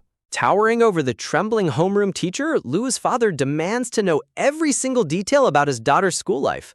Meanwhile, in a dark warehouse, Yura frantically tries to call Gihan, growing increasingly panicked as the line continues to ring. Suddenly, Gihan bursts through the warehouse door, gasping for air and covered in blood and sweat. Shocked by his state, Yura demands to know why he didn't answer his phone and where Ginwoo is. Gihan collapses in pure terror, screaming hysterically that Gunwoo is dead. Yura's face pales in utter disbelief, demanding to know how such a monster could possibly be killed. Trembling with absolute dread, Gihan confesses that Gunwoo literally fell from the sky, realizing they are now hunted by an unstoppable force. Hwang Geun-song seethes with unbridled rage, realizing his massive financial investment has vanished alongside his failed underlings. Inside the dark warehouse, Gihan frantically orders Yura to help him pack up their massive stash of contraband so they can escape before the syndicate's wrath descends upon them. Terrified for his life, Gihan grabs the heavy bag of illicit goods, cursing under his breath as his criminal empire crumbles in a matter of seconds. But their desperate escape is instantly cut short as the warehouse door swings open, freezing both teens in absolute terror. The syndicate boss himself steps into the room, his formidable and towering presence instantly sealing their doom. Seeing a chance to save her own skin, Yura immediately betrays Gihan with a sickening smile, offering up his secrets to the boss in exchange for her freedom. Enraged by her betrayal, Gihan lunges at her, but the boss's enforcer strikes with brutal efficiency, slamming him violently onto the hard concrete. Bloodied and broken on the floor, Gihan can only look up in sheer terror as the boss coldly brands him as nothing more than a pathetic scammer. The boss steps onto Gihan's back, sneering down at the teen and dismissing his frantic promises of repayment as worthless garbage. He ruthlessly grinds his heavy shoe into Gihan's face, silencing his desperate excuses with crushing, agonizing force. Turning his attention to the prize, the boss demands to know the exact value of the contraband the teenagers were hoarding behind his back. One of his henchmen zips open the bag, revealing millions of dollars worth of pure illicit substances stuffed inside. Shaken by the scale of the operation, the boss applies even more agonizing pressure to Gihan's head, completely bewildered that high school kids were moving such high-value product. Before he can beat the answers out of Gihan, a sharp ring from his pocket interrupts the interrogation, causing his temper to flare. The boss steps away to answer the call, his towering back turned to the shivering teenagers as he prepares to deal with another urgent threat. On the other end of the line, a high-ranking official informs him of a major complication, forcing the boss to shift his immediate priorities. Snapping orders to his men, the boss commands them to secure the multi-million-dollar stash immediately while he heads out to handle the crisis. He coldly orders his thugs to lock both Gihan and Yura away, triggering a fresh wave of panic in the young betrayer. Desperate to avoid a locked cell, Yura frantically screams that she has nothing to do with this, accidentally blabbing that she only just found out about Ginwoo's horrific death. The warehouse goes deathly quiet as the boss slowly turns back, his eyes narrowing at the mention of his dead enforcer. Terrified, Yura immediately points the finger at Gihan, prompting the boss to violently grab the bleeding teen by the hair. Without a second thought, the boss slams Gihan's head into the floor, demands for the truth ringing through the dark warehouse. He pulls Gihan's bloodied face up, demanding to know if this sudden death was the real reason Gihan was packing his bags to run away. Gihan gasps for air as the boss slams his head down once more, threatening to end his life right then and there if he doesn't start talking. Gasping through his own blood, Gihan offers his final bargain to survive, choked with terror as he claims he knows exactly who killed Ginwoo. The boss roars with terrifying intensity, demanding to know the identity of the person who dared to strike down his giant enforcer. Meanwhile, far from the violence of the warehouse, Chan-hee desperately tries to wash away the physical and mental stains of his torment in the safety of his bathroom. Shivering uncontrollably, the traumatized boy gasps for breath, his mind still reeling from the horrific sight of Ginwoo falling to his death right in front of him. Hearing his grandmother's warm voice calling out his name from the hallway, Chan-hee forces his racing heart to slow down. He calls back with a shaky, manufactured cheerfulness, desperately hiding his deep psychological scars to keep his beloved guardian from worrying. High above the city streets, Mina stands silently on the edge of the rooftop, watching the sunset with a cold, unyielding resolve as she prepares for her next move. Elsewhere, a sleek luxury vehicle glides effortlessly through the city streets, carrying individuals of immense wealth and power toward the school. Inside the vehicle sits Lee Ji-hyun, the formidable chairwoman of the powerful Il-hae group who coldly dismisses her scheduled business meetings to focus on a far more personal matter. Sitting across from her is Lua, looking entirely unbothered by the gravity of her family's massive influence. The young heiress stares blankly ahead, her quiet demeanor hiding a deeply unsettling nature that runs far deeper than simple teenage rebellion. On the sidewalk below, ordinary students walk home from school, entirely oblivious to the monsters sharing their world. The luxury car speeds past the crowd, parting the sea of students like a silent, threatening shadow. Inside, the chairwoman questions her granddaughter about her recent activities, growing weary of the dangerous games Lua has been playing. Lua smiles wickedly, defending her cruel manipulations of her classmates as nothing more than a highly entertaining game. To her, Gihan, Yura, and Genwoo were never partners, they were merely desperate puppies, eager to do her bidding for a handful of cash. But her grandmother warns her that she still has much to learn about how the real world operates. The elder woman explains that there are dark forces and chaotic minds in this world that cannot be controlled by money or influence alone. Lee Ji-hyun warns Lua that her reckless arrogance is starting to mirror the tragic path of her own mother. At the mention of her mother, Lua's playful smirk fades into a chilling, empty stare. The memory of her mother's sudden defying departure flashes through the grandmother's mind, a woman driven by a madness that neither love nor logic could ever sway. Suddenly, Lua lunges forward, wrapping her arms tightly around her grandmother in a deeply unsettling display of affection. Whispering sweet, chilling promises, Lua reassures the old woman that she is nothing like her mother and that she has no intention of ever leaving. She flashes a wide, terrifying grin, swearing absolute loyalty to the matriarch who funds her twisted playground. The chairwoman closes her eyes, accepting the embrace, but knowing deep down that she has raised a monster far more dangerous than she can control. Sitting beside them, the colossal, battle-scarred veteran can only listen in tense silence, realizing the true depth of the darkness lurking within the family he serves. The chairwoman coldly breaks the silence inside the luxury car, dismissing the brutal school roof tragedy as nothing more than a minor incident where absolutely nothing of importance happened. She marvels at her granddaughter's terrifying precision, whispering in awe that the 17-year-old girl managed to keep every single element of her twisted plans under absolute control. Clenching her fist with an unsettling pride, she declares that Lua possessed a rare, supreme talent destined to reign over everyone, but her gloating is instantly cut short by a sudden surge of raw violence. The colossal veteran snaps, lunging forward with a ferocious roar to demand what the ruthless matriarch has truly done to his beloved daughter. Pinning her violently against the leather seat, his voice trembles with agonizing rage as he reminds her that the girl she treated like a mere pawn was his flesh and blood, not some expendable tool. Slowly, the towering warrior pulls back, the heavy silence of the car suffocating him as the crushing weight of his grief and helplessness begins to sink in. Clutching his head in deep despair, the broken father makes a silent, agonizing vow to track down and destroy whoever is responsible for Lua's sudden demise. Meanwhile, outside his home, Chan-hee desperately tries to suppress his violent coughing fits, forcing a weak smile to convince his deeply worried grandmother that he is perfectly healthy. Quickly turning on his heel, the terrified boy waves a hasty goodbye, desperately running away before her sharp, loving eyes can pierce through his fragile facade. Pulling down his mask, Chan-hee winces in pain as he examines his bruised, swollen face, realizing these physical scars of torment will not heal anytime soon. Suddenly, a chillingly familiar voice cuts through the quiet morning air, inquiring about his injuries and causing Chan-hee's heart to stop in sheer panic. Mina steps into view, her sharp eyes locking onto his panicked expression as she casually asks why he looks so utterly terrified of her presence. She steps closer, dropping a chilling revelation as she calmly admits she used her quiet, unseen influence to shadow him all the way home the previous night. Overwhelmed by sheer panic, Chan-hee suddenly chokes, a violent wave of nausea and fear overtaking him as his body buckles under the psychological pressure. Doubling over in the dirty alleyway, he gasps desperately for breath while Mina watches him with a cold, detached curiosity, asking if he is truly all right. As they continue walking, Mina casually brings up the horrific fate of his primary tormentor, coldly confirming that Gi-woo met his violent end just yesterday. A sickening wide grin slowly spreads across her face as she looks up, chillingly suggesting that his brutal death was nothing short of good riddance. She turns her back to him, stepping forward with absolute confidence as she declares that with Lua and Gunwoo permanently eliminated, the high school's reign of terror is finally over.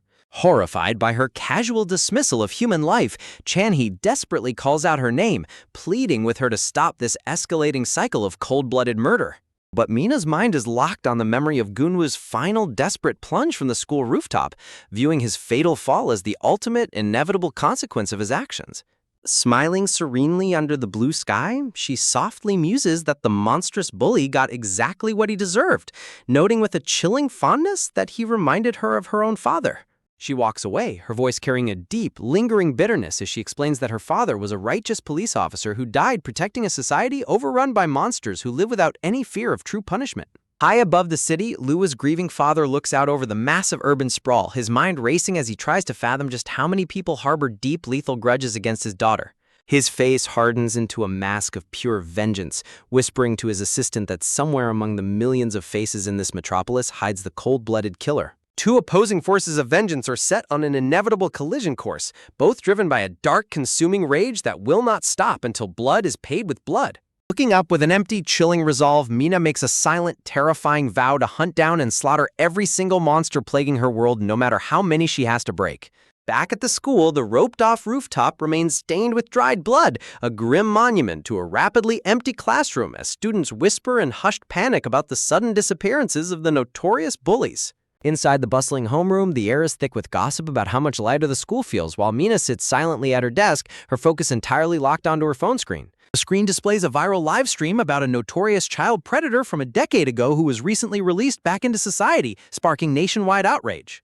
As the high-energy streamer passionately rants about the public's absolute right to hunt down and expose such monsters, Mina's expression darkens with an intense, quiet rage. Suddenly, Chun-hee looms directly behind her, his looming shadow instantly breaking her deep concentration and forcing her to hide her screen. Looking down at her with a mixture of dread and suspicion, he quietly asks if she is seriously planning on going after the target shown on the news. Ignoring his warning, Mina's mind drifts to the tragic fate of the innocent victim who perished years later from the trauma, her heart hardening at the gross injustice. She whispers coldly that because the child's tragic death occurred long after the initial trial, the system allowed the monstrous perpetrator to walk free without any further legal consequence. Sliding her wireless earbuds into her ears to tune out his pleading voice, Mina looks up with a piercing, deadly gaze, demanding to know if he truly finds such a broken system fair. As she stands up and storms out of the classroom, Chan-hee frantically chases after her down the crowded hallway, desperately begging her to stop taking justice into her own hands. Stopping dead in her tracks, Mina slowly turns her head, her gaze narrowing into a sharp, threatening glare as she coldly challenges his right to judge her actions. She points a firm finger at his chest, reminding him with bitter clarity that he was the primary beneficiary of her violent intervention, demanding to know why others shouldn't receive the same salvation. Leaning in close until their eyes lock, she whispers a devastating accusation, asking if he is selfishly content with staying safe while leaving the rest of the world to suffer in silence. Trembling, Chan-hee warns her that this reckless vigilante crusade will only end in disaster, desperately shouting that she will eventually get caught by the authorities. Distracted by his frantic pleading, Chan-hee loses his footing, accidentally stumbling headfirst toward a group of outraged female students. Screams of shock and disgust echo through the hallway as the girls instantly brand him a pervert for trying to sneak into the forbidden restroom. Red-faced and completely mortified, Chan-hee frantically bows an apology, stammering wild excuses as he desperately backpedals from the humiliating scene. Clasping his burning face in absolute agony, he wonders how on earth his life became so chaotic, his mind completely overwhelmed by the constant stress. Peeking through his fingers, his eyes widen as he spots Mina quietly slipping past the commotion, her hood pulled low as she heads toward her next target.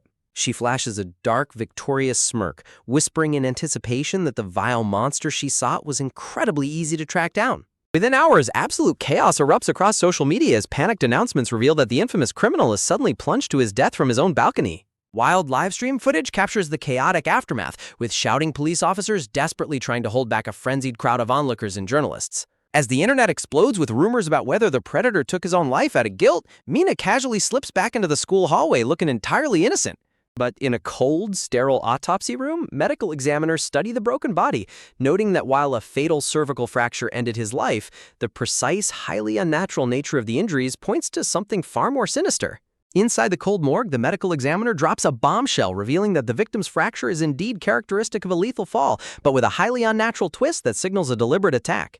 As the tension in the room thickens, the scarred investigator coldly reveals his ties to the powerhouse secretary's office, hinting at the vast, untouchable syndicate pulling the strings. The chilling puzzle pieces fall into place as they realize the dead boy was none other than the pampered younger brother of the city's most ruthless gang lord, closely tied to the syndicate's elite. Suddenly, the heavy doors burst open and a towering, imposing figure cloaked in absolute authority strides into the room, sending a wave of dread through the air. The monstrous gang leader Hwang Gun-song turns his fierce gaze toward the investigators, his reputation for pure unbridled brutality preceding him. The gang lord catches sight of his brother's cold, lifeless body as terrifying composure instantly shattering into a primal, agonized roar of pure grief. Outside, local officers can only listen in sheer terror as Goonsong's furious vows of bloody retribution echo through the sterile hospital hallways. In the reflection of his dark glasses, a sickening realization takes hold, his eyes burning with a murderous intent that will not stop until the streets run red. Stalking toward the syndicate's representatives, the towering monster demands to know exactly who they are and why they are sniffing around his brother's corpse. Getting dangerously close, Gyeon-song looms over the scarred investigators, shouting accusations and ready to unleash his violent fury upon them. Without warning, the gang lord unleashes a devastating punch, but the scarred warrior effortlessly catches his massive fist mid-air, a silent, terrifying display of equal strength. Sensing an explosive clash, a corrupt officer desperately scrambles to de-escalate the situation, pleading with the gang lord to show some respect for his dead brother. Overwhelmed by helplessness and grief, Goonsong throws his head back and lets out a spine-chilling scream that rattles the very foundation of the building. The grinning officer quickly ushers the seething beast away, thanking the syndicate's agents for their cooperation while warning them of the storm to come. With the threat temporarily gone, the scarred investigator and his partner stare coldly after him, knowing they've just crossed paths with a ticking time bomb. Stepping into the elevator, a heavy, suffocating silence descends on the two agents as they descend deeper into the syndicate's dark operations. Scarred Man breaks the silence, pointing out a chilling anomaly. The gang leader never once asked how or why his own brother actually died. His eyes harden with calculation, declaring that their hunt for the truth must begin with Gyeon-song himself. Meanwhile, back in the bustling city streets, the afternoon sun casts long shadows as a desperate pursuit unfolds in plain sight. Chan-hee sprints frantically after Mina, begging her to stop and trying to convince her that her violent vigilante crusade is entirely wrong. Mina stops and peers over her glasses, her eyes devoid of any remorse as she casually questions what exactly he has to be worried about.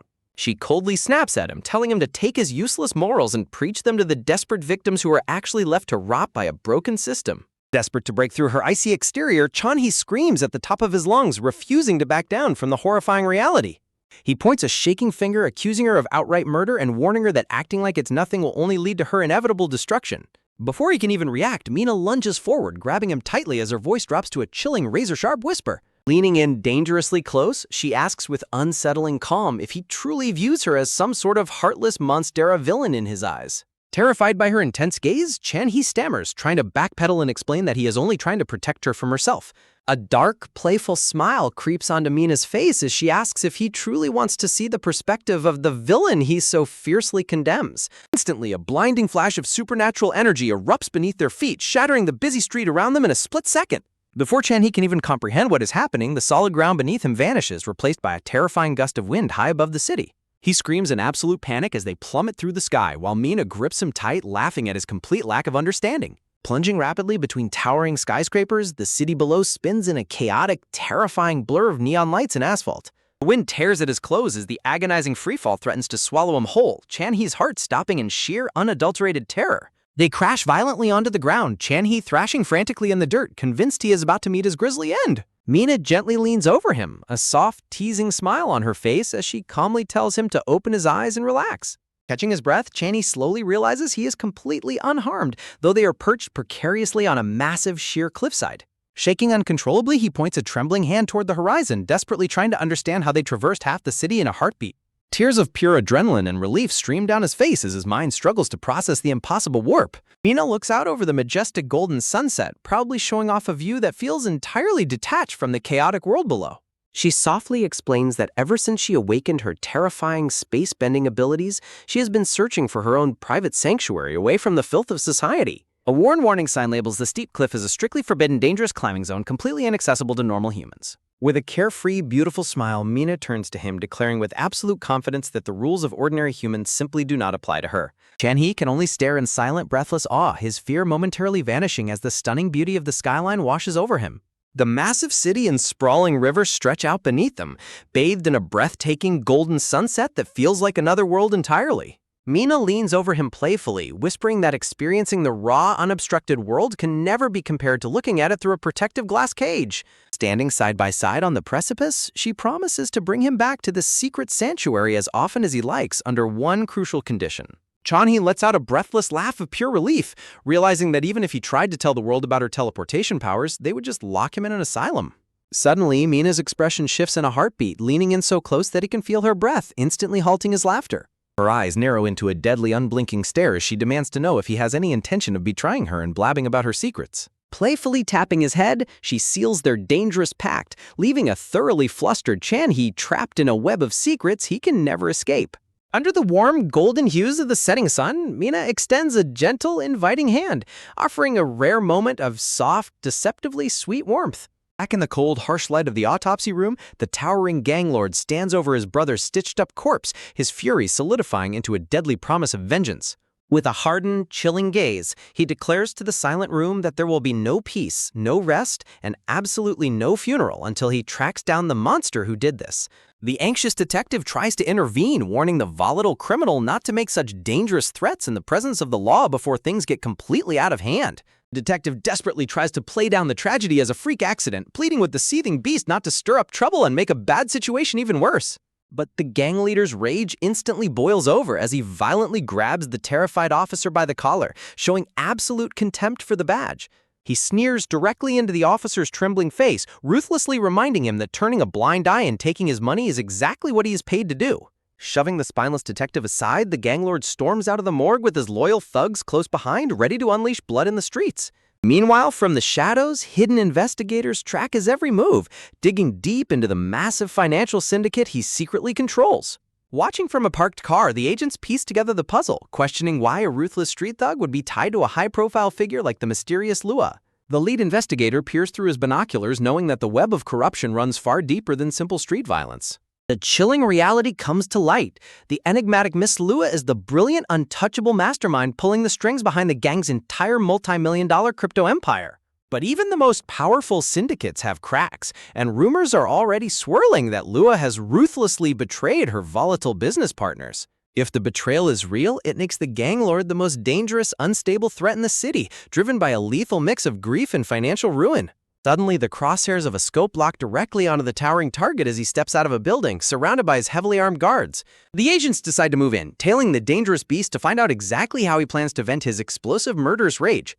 In a sudden flash of blinding light, the scene violently shifts as supernatural energy teleports Mina and Chan-hee onto a dusty, abandoned sofa. Gasping for air, Chan-hee looks around in absolute bewilderment while Mina smirks, proudly calling this hidden ruin her ultimate personal escape. Standing tall against the mountain backdrop, the crumbling skeletal remains of the abandoned concrete building loom in eerie silence.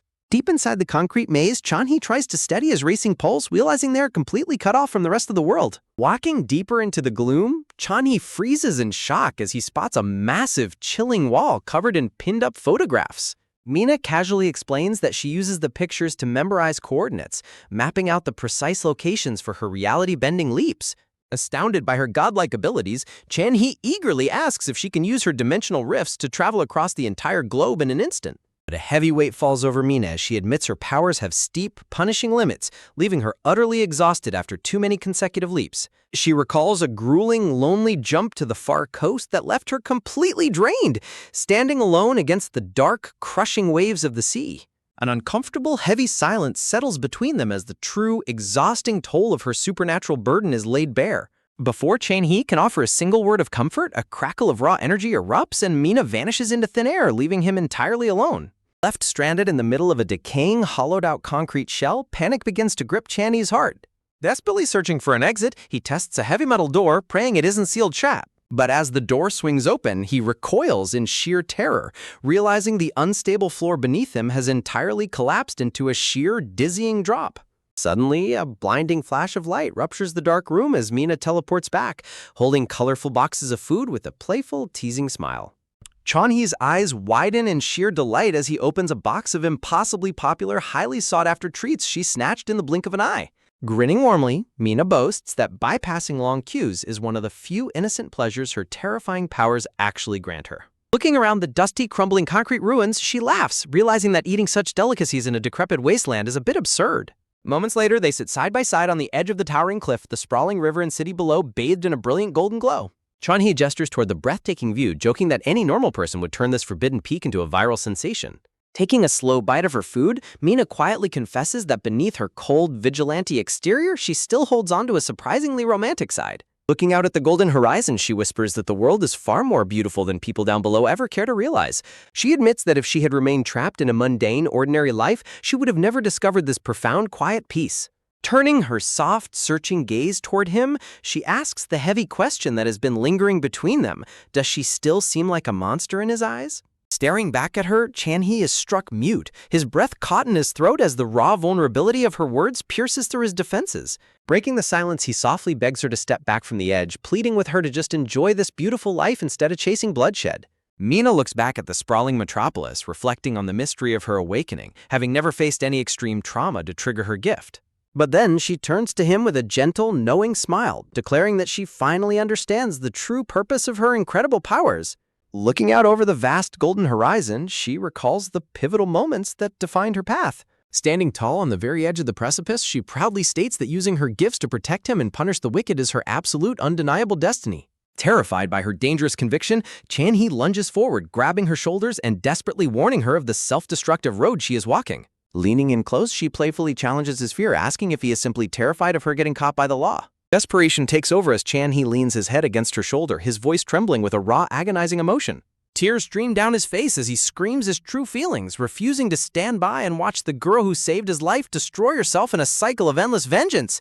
Standing on the edge of the world, Chan-hee gasps for air, his trembling hands grasping her shoulders as he tries to break through the impenetrable fortress around her heart.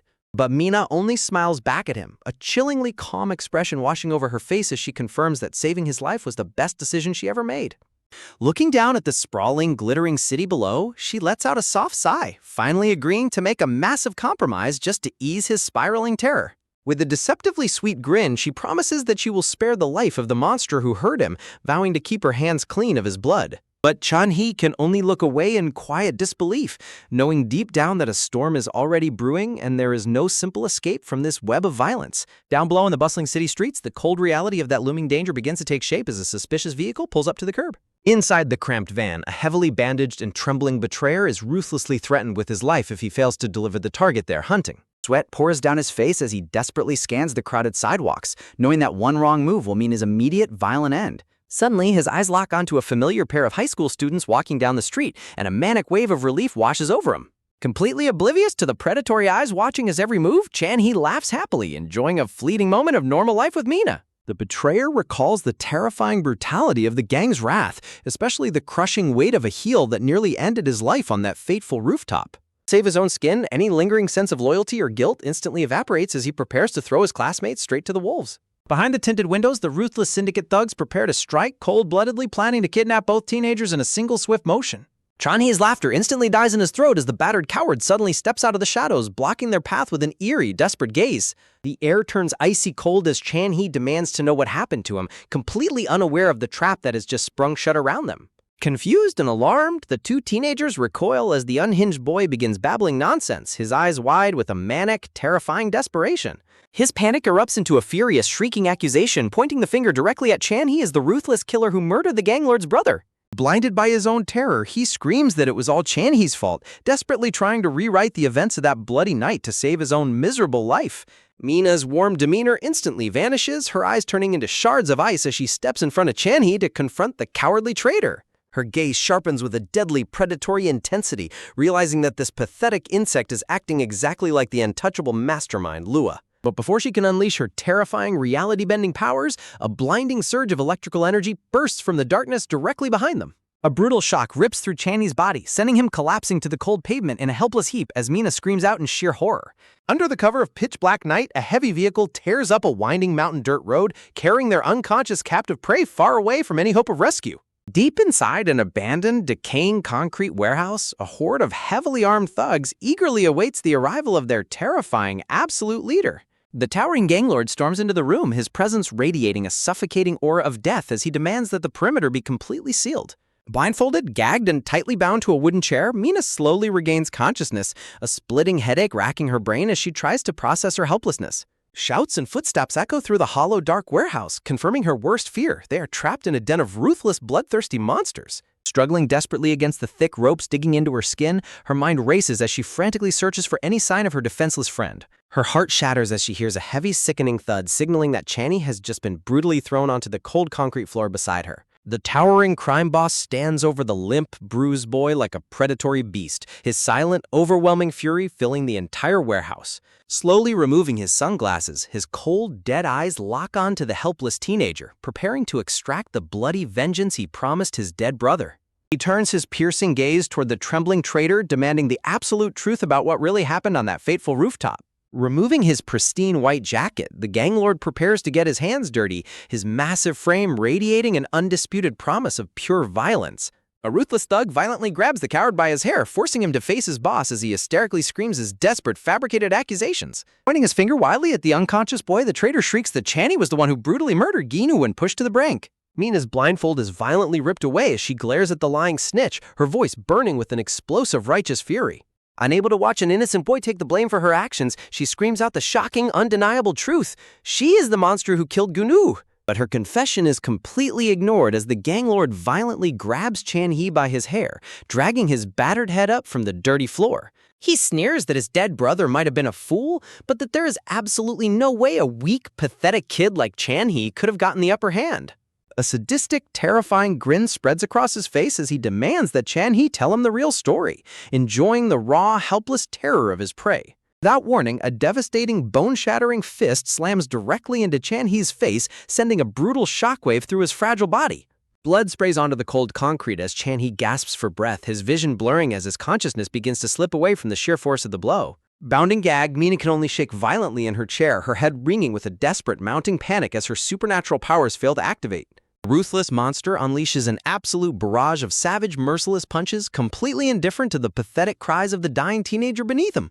Tears stream down Mina's face as she frantically begs him to stop, her muffled screams echoing uselessly off the cold, damp walls of their concrete prison. Winding up for another lethal strike, the towering beast roars with psychopathic glee, furious that anyone would dare to take him and his family for fools. His face contorts into a mask of pure, unadulterated hatred, driven by a savage mix of grief and an insatiable desire to paint the floor with their blood. Another monstrous blow connects with a sickening crack, violently slamming Chan-hee's head back down onto the blood-splattered concrete. Her blindfold is thrown to the ground as the thugs force her to watch, ensuring she has a front-row seat to the slow, agonizing destruction of the boy she swore to protect. As Chan-hee lies motionless in a growing pool of his own blood, Mina can only stare in silent, broken despair, realizing that her terrifying power has arrived far too late to save him. Chan-hee lies battered and motionless on the dirty concrete, his face painted with his own blood as his breath grows dangerously shallow. Seeing him fading, a white-hot fury ignites behind Mina's tear-filled eyes, her silent screams muffled by the tight fabric binding her jaw. The treacherous informant cowardly tries to direct the towering crime boss's wrath toward another target, desperate to buy himself just a few more seconds of life. But the boss's blinding grief over his dead brother drowns all logic, his booming voice echoing like thunder off the cold, damp walls. Seeing her dearest friend broken and bleeding because of her weakness, Mina hangs her head, tears of deep regret spilling onto the dusty floor. She curses her own hesitation, realizing that her desperate attempt to play nice has only paved the road to this bloody tragedy. Something snaps deep inside her mind, a sudden surge of kinetic force sending a jolt of sheer terror straight down the towering boss's spine. When she lifts her head, her eyes are no longer those of a helpless schoolgirl, but burning embers of pure, unadulterated vengeance. Before the crime boss can even register the shift in the air, his sadistic smile evaporates into a mask of pure shock. With an explosive burst of raw telekinetic power, Mina launches herself backward, smashing the wooden chair directly into his massive frame. A deafening crack echoes through the warehouse as the impact splinters the solid wood, sending the crime lord flying backward into the dust. The shockwave ripples outward, shattering the remaining restraints as Mina crashes onto the concrete floor, free from her bonds. The formidable gang leader clutches his head in agony, his vision spinning as he struggles to comprehend the monstrous force that just leveled him. Seeing their seemingly invincible leader brought to his knees, the surrounding thugs panic, shouting in utter disbelief. But Mina is already rising from the wreckage, the thick ropes burning and crumbling away as golden sparks of energy dance around her. Her gaze locks onto her tormentors, her expression chillingly calm as she prepares to unleash the full, terrifying extent of her awakening. Meanwhile, far below on the ground floor, the rumbling echo of the explosion upstairs makes the patrolling guards freeze in sudden alarm. Before they can investigate, a tall, scarred man in a sleek suit strides through the doorway, accompanied by a deceptively cheerful girl. With a cold, calculated calm, the scarred man demands to know if their target is hiding inside the facility. When a guard dares to raise a weapon, the scarred man's fist connects with bone-shattering force, instantly painting the concrete red. Stepping casually over the collapsing body, his face remains a mask of supreme indifference as he penetrates deeper into the enemy stronghold. He calmly announces his intentions, declaring that he only wants a simple conversation with the elusive gang boss. But the loyal syndicate thugs only bark back in defiance, refusing to betray their leader to this arrogant intruder. Surrounded on all sides, the scarred stranger stands his ground, issuing one final, chilling warning to anyone foolish enough to stand in his way. Seeing the negotiations quickly breaking down, the cheerful girl steps forward with a playful pout, teasing her senior for his lack of diplomacy. Clapping her hands together with a sweet, disarming smile, she cordially asks the armed mob to cooperate. Her deadly playfulness is met with immediate violence as a hidden blade whizzes past her cheek, missing her by a mere hair's breadth. A ruthless thug lunges forward with a vicious snarl, determined to silence her cheerful banter once and for all. Sneering with sadistic glee, he prepares to carve her apart, completely oblivious to the predator he has just cornered. The girl's bubbly facade instantly melts away, her eyes flashing with a sinister crimson light that freezes the thug in his tracks. Screaming a desperate insult, the thug drives his knife forward, but the cold aura of death already filling the hallway seals his fate. Moving like a blur, she effortlessly sidesteps the lethal slash, her hand locking onto his wrist with a vice-like grip. With terrifying superhuman strength, she violently redirects his momentum, slamming him headfirst onto the cold ground. Before he can even scream, her blade flashes through the dim light, slicing clean through his defenses with cold precision. Blood sprays as the razor-sharp metal bites deep, cutting off his breath in a desperate, choked gasp. Leaning over his trembling body, she whispered a chilling promise, her voice dripping with sadistic amusement as she dares him to keep talking. The surrounding guards watch in sheer horror as their comrade desperately clutches his throat, his life quickly draining onto the pavement. Unfazed by the brutality, the scarred senior looks back, calmly reminding her to get the information they actually came for. With a terrifyingly sweet grin, she presses the bloody steel against her victim's lips, demanding he start talking before she gets bored. But before he can utter a word, a blood-curdling scream pierces the air from above as a guard is thrown violently over the upper railing. The falling body crashes into the concrete with a sickening thud, sending a shower of dust and blood over the stunned spectators below. In an instant, the courtyard is transformed into a chaotic graveyard of mangled bodies and pools of fresh blood. The scarred man's eyes widen in sheer astonishment, completely caught off guard by the sudden, brutal downfall of the Syndicate's elite forces. Like a waterfall of broken bones, more heavily armed thugs are hurled down the stairwells, screaming in terror as they fall. The sheer force of the shockwaves blows through the corridor, forcing the scarred senior to shield his face from the flying debris. A pile of battered, unconscious bodies quickly accumulates on the ground, leaving the remaining defenders utterly paralyzed with fear. Looking up into the dark abyss of the upper floors, the scarred man mutters in disbelief, desperately wondering what kind of monster has been unleashed. High above them, Mina stands amidst the ruin, her chest heaving as the golden embers of her overwhelming power crackle fiercely in the air. The remaining syndicate thugs back away in absolute terror, their weapons trembling as they face the unstoppable storm before them. Panic screams erupt as they realize the bloody, battered teenagers have vanished into thin air, leaving behind only the chilling echo of a power beyond human comprehension. The panicked cries of the thugs ring out as they realize a terrifying truth. Something lethal has just ignited inside the quiet girl. With a deafening roar, a shockwave of raw telekinetic force detonates outward, launching the heavily armed guards like ragdolls through the air. Chaos erupts as the remaining syndicate members scramble in sheer confusion, unable to comprehend the invisible storm that has just leveled their ranks. But the strain of unleashing such massive power takes an instant, agonizing toll, forcing Mina to her knees as her vision begins to spin. A sharp, hot pain surges through her skull, blood dripping from her nose as her mind threatens to fracture from the sheer overload of her supernatural gift. She desperately tries to push through the agony, her trembling body on the verge of collapse as she hears a weak, fading voice call out her name from the floor. Her eyes widen in pure horror as she forces herself to look, the reality of their desperate situation hitting her with the force of a sudden tidal wave. There lies Chan-hee, battered and motionless in a growing pool of his own blood, his life slipping away by the second. Disregarding her own excruciating pain, Mina crawls to his side, cradling his bruised head as she begs him to stay with her. Panic, cold and sharp, grips her chest as she looks at her blood-soaked hand. She won't survive another minute without immediate medical attention. Gathering every ounce of her remaining strength, she wraps her arms around him, preparing to force a desperate blind teleportation to the nearest hospital. But before the spatial rift can open, a towering, menacing shadow falls over them, casting a dark pall of absolute dread. Without a shred of mercy, the gargantuan crime boss delivers a brutal backhanded blow that cuts off her escape. The impact is devastating, sending Mina reeling backward as blood sprays across the dusty concrete floor. Standing over her like an unstoppable demon, the tattooed beast stands tall, his eyes burning with an unquenchable thirst for vengeance. He cracks his neck with a sickening sound, demanding to know what kind of freakish trick she just pulled on him. Mina collapses onto the cold ground, her vision blurring as the world around her begins to fade to black. She desperately commands her limbs to move, but her battered nervous system refuses to respond, paralyzed by the sheer physical trauma. From his vantage point, the gang lord clutches his own bruised head, realizing that the girl's mysterious shockwave has left him severely concussed. Gritting his teeth through the pain, he retrieves his heavy baseball bat, stepping slowly toward the helpless teenager. He looms over her, his voice a low, terrifying growl as he demands the ultimate truth. Was she the monster who brutally murdered his little brother? Looking straight into the face of death, Mina's expression hardens, a cold, defiant smile spreading across her lips as she refuses to beg for mercy. Infuriated by her stubborn silence, the boss raises his weapon high, driving his fist down to crush her skull once and for all. Mina screams internally, desperately pleading with her sleeping powers to awaken and shield her from the incoming strike. The heavy bat swings down with lethal, crushing velocity, slicing through the air with a terrifying whistle. A sickening impact echoes through the warehouse as blood sprays violently across the concrete floor. Mina's eyes fly open in absolute soul-shattering horror as she screams out Chan-hee's name into the empty air. For there, shielding her fragile body from the fatal blow, is Chan-hee, having used the last of his fading strength to throw himself over her.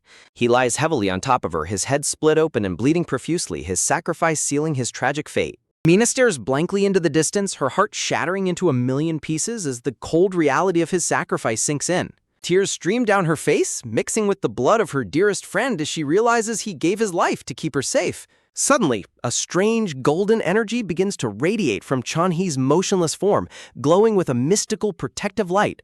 Even the ruthless crime boss backs away in complete astonishment, his weapon trembling as the unnatural energy flares. Fueled by a sudden blinding rage that overrides all pain, Mina leaps to her feet and charges forward like a wild animal. The gang leader swings his bat wildly in a desperate attempt to keep her at bay, but his strikes find only empty air. With a primal scream of grief, Mina throws her entire weight into a devastating kinetic tackle that catches him completely off guard. The sheer recoil of the impact shatters her internal defenses, causing fresh blood to erupt from her mouth as she pushes past her absolute physical limit. The momentum hurls her violently backward through the air, her broken body crashing hard against the concrete. The surrounding thugs stand paralyzed in absolute disbelief, whispering in hushed panic about the monstrous, incomprehensible events unfolding before them. Mina lies completely still on the dusty ground, her breathing shallow as her consciousness begins to slip away into the dark. Standing slowly over her, a sadistic, psychopathic grin spreads across the boss's battered face as he contemplates a slow, agonizing death for her. He raises his weapon once more, whispering a horrifying promise to melt her alive and paint the warehouse floor with her remains. Accepting her fate, Mina closes her eyes in silent despair, waiting for the final crushing blow to end her suffering. Before the bat can connect, an explosive, bone-shattering force descends from above like a falling meteor. The crime lord is violently slammed into the concrete with catastrophic force, his massive frame bouncing uselessly off the floor. Mina weakly opens her eyes, her mind reeling in utter disbelief as the dust begins to clear. Standing tall amidst the wreckage is the scarred man in the sleek suit, his imposing presence immediately shifting the balance of power. He kneels down beside her, his sharp eyes softening with a look of genuine concern as he asks if she is all right. Before the surviving thugs can even react, the scarred stranger unleashes a lightning-fast kick, launching the crime boss across the room. As her vision fades completely into blackness, a single fleeting memory of a quiet, glasses-wearing schoolgirl flashes through her mind, a life she may never return to. The scarred man gently cradles the shattered girl, urging her to stay still as he promises to get her to safety. But before he can move her, the heavy air of the warehouse grows suffocatingly cold. She gasps, her breath catching in her throat as her consciousness floats on the razor's edge of blacking out, yet the nightmare of this place is far from over. In the dark recesses of her fading mind, a chilling memory flashes, the pale, scarred corpse of a young youth lying cold on a metal slab.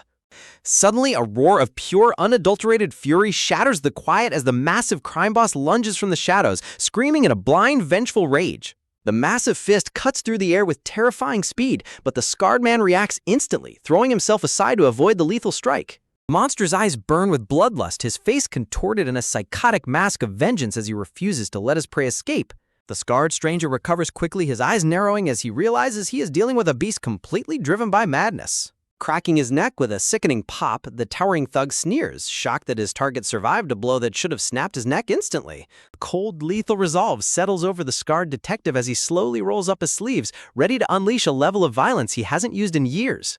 The boss stops for a split second, demanding to know if this man was the one who orchestrated his family member's brutal demise. But before an answer can be given, the beast unleashes a relentless barrage of heavy punches, desperate to turn his opponent into a bloody pulp.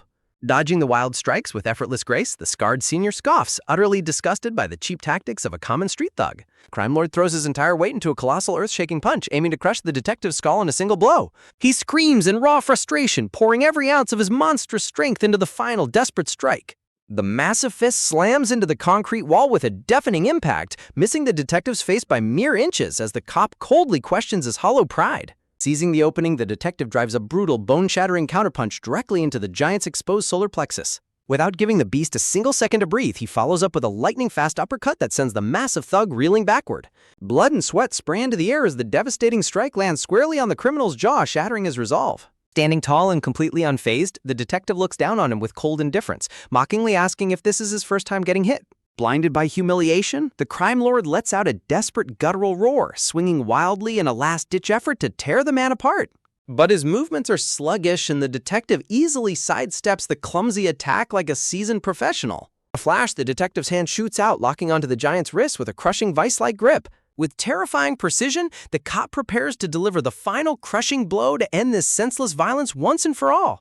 An agonizing scream of pure pain echoes through the rafters as the detective violently snaps the giant's arm, shattering the bone. With a devastating ground-shaking slam, the massive gang lord is thrown face-first onto the cold concrete, his reign of terror instantly ended. Looking down at the groaning, broken man, the detective coldly warns him not to die yet because he has a long list of questions he expects answered. Footsteps echo loudly through the stairwell as his young partner rushes up, huffing and calling out to her senior in a panic. She stops dead in her tracks, her eyes widening as she sees the senior detective carrying the unconscious, bloodied girl in his arms. Mina weakly whimpers, her life hanging by a thread as she struggles to keep her eyes open against the encroaching darkness. Sensing her fading consciousness, the detective desperately asks for her name, his heart pounding as she mutters her identity with her last breath. He reassures her that he is a police officer and will get her to the hospital immediately, pleading with her to hold on just a little longer. The word police triggers a sudden violent spark in her mind, sending a rush of adrenaline through her battered body. In a sudden, heart-wrenching flashback, the desperate voice of a boy screams her name, reminding her of the tragic reality she left behind. Tears stream down her blood-stained cheeks as she stares up at the detective's scarred face, a long-lost painful memory suddenly locking into place. The detective freezes, his entire world grinding to a sudden, paralyzing halt as he looks at the fragile girl in his arms. Deep in his memories, the tearful face of his own daughter flashes before his eyes, cementing a shocking, impossible truth. Clutching her tightly to his chest, he whispers a desperate, tearful promise that he will save her no matter what it takes. Soon, the sterile facade of the university hospital looms ahead, a beacon of hope amidst the darkness of this tragic night. The rhythmic, steady beeping of life support monitors fills the quiet hospital room where Mina lies enveloped in bandages. Slowly, her heavy eyelids flutter open, her blurred vision gradually adjusting to the harsh, sterile light of the room. A sudden, tearful cry pierces the quiet as her mother rushes to the bedside, grasping her hand in overwhelming relief. Mina blinks in utter confusion, her raspy voice barely able to utter a word as she tries to comprehend her mother's presence. Her mother gently coaxes her to lie down, desperately explaining that she suffered a severe head injury and needs absolute rest. The panic in her mother's eyes is undeniable as she demands to know what kind of nightmare her daughter was dragged into. Sobbing uncontrollably, her mother confesses the paralyzing terror she felt at the thought of losing her precious child forever. Mina looks down at her bandaged hands, her mind racing as she tries to piece together the shattered fragments of her memories. Suddenly, a cold, sharp realization strikes her heart, and her eyes widen in pure, unadulterated dread. Gripping her mother's arm with sudden, desperate strength, she frantically asks what happened to Channy. Her voice cracks with rising hysteria as she screams his name, begging for any news of the boy who risked everything to shield her. The hospital door swings open, and the scarred detective steps into the room, his somber expression delivering a crushing blow as he reveals that Chan-hee is fighting for his life in the ICU. Mina sits in her hospital bed, staring blankly as the reality of her survival begins to set in, though her heart remains heavy with dread. The scarred detective stands over her, his expression a mask of grim silence, carrying a weight of secrets he is not yet ready to reveal. In a dark warehouse, his partner keeps watch over the captured crime boss, whose heavy breathing echoes through the empty, tension-filled space. The criminal screams in defiance, spewing venomous threats at his captors, completely unaware of the terrifying interrogator he is dealing with. A sudden, agonizing crack echoes through the room as the detective's partner applies ruthless pressure, forcing a scream of pure agony from the boss. She smiles mockingly, asking if this brutal lesson in reality is helping to straighten out his crooked spine. The broken boss slumps forward, trembling in absolute defeat as the detective prepares to extract the truth once and for all. Leaning in close, the detective delivers his first chilling question, demanding to know the fate of Li Lua. The criminal's face contorts in pure, unadulterated shock as he realizes the dangerous game he has been dragged into. He desperately shrieks his innocence, screaming that he knows absolutely nothing about her mysterious disappearance. A fleeting memory of Lee Lua's cunning smile flashes, the woman who held the keys to his entire financial empire, leaving him ruined in her absence. He frantically gasps out that someone else knows her location, catching the detective completely off guard. Blood dripping from his face, the boss screams the name of the girl with glasses, pointing the finger directly at Kang Gi-han. Deep in the detective's memory, a bittersweet image of his own daughter resurfaces, mirroring the fragile, bloody girl he just saved. The terrified boss pleads that he was only trying to hunt down his brother's killer, desperately trying to shift the blame to Kang Gi-han. Suddenly, the boss's eyes bulge in sheer terror as his body begins to spasm violently, a silent killer taking hold from within. The partner gasps in horror, realizing that the captive is suffering from a hidden fatal affliction that was triggered too late. A torrent of dark blood erupts from the criminal's mouth, splattering onto the concrete as his life force rapidly drains away. The massive boss slumps forward, his eyes glazed over as the detective stares down in stunned silence at the dead lead. Silence envelops the warehouse as the detective grimly confirms that their only source of answers has just died right before their eyes. Back in the quiet hospital room, the detective stands in heavy silence, haunted by the dead-end investigation and the mysteries still surrounding Mina. Mina looks up at his scarred face, the fog in her mind slowly clearing as a dormant, chilling realization begins to surface. She stares intensely, recognizing the sharp, familiar features of the man standing right in front of her.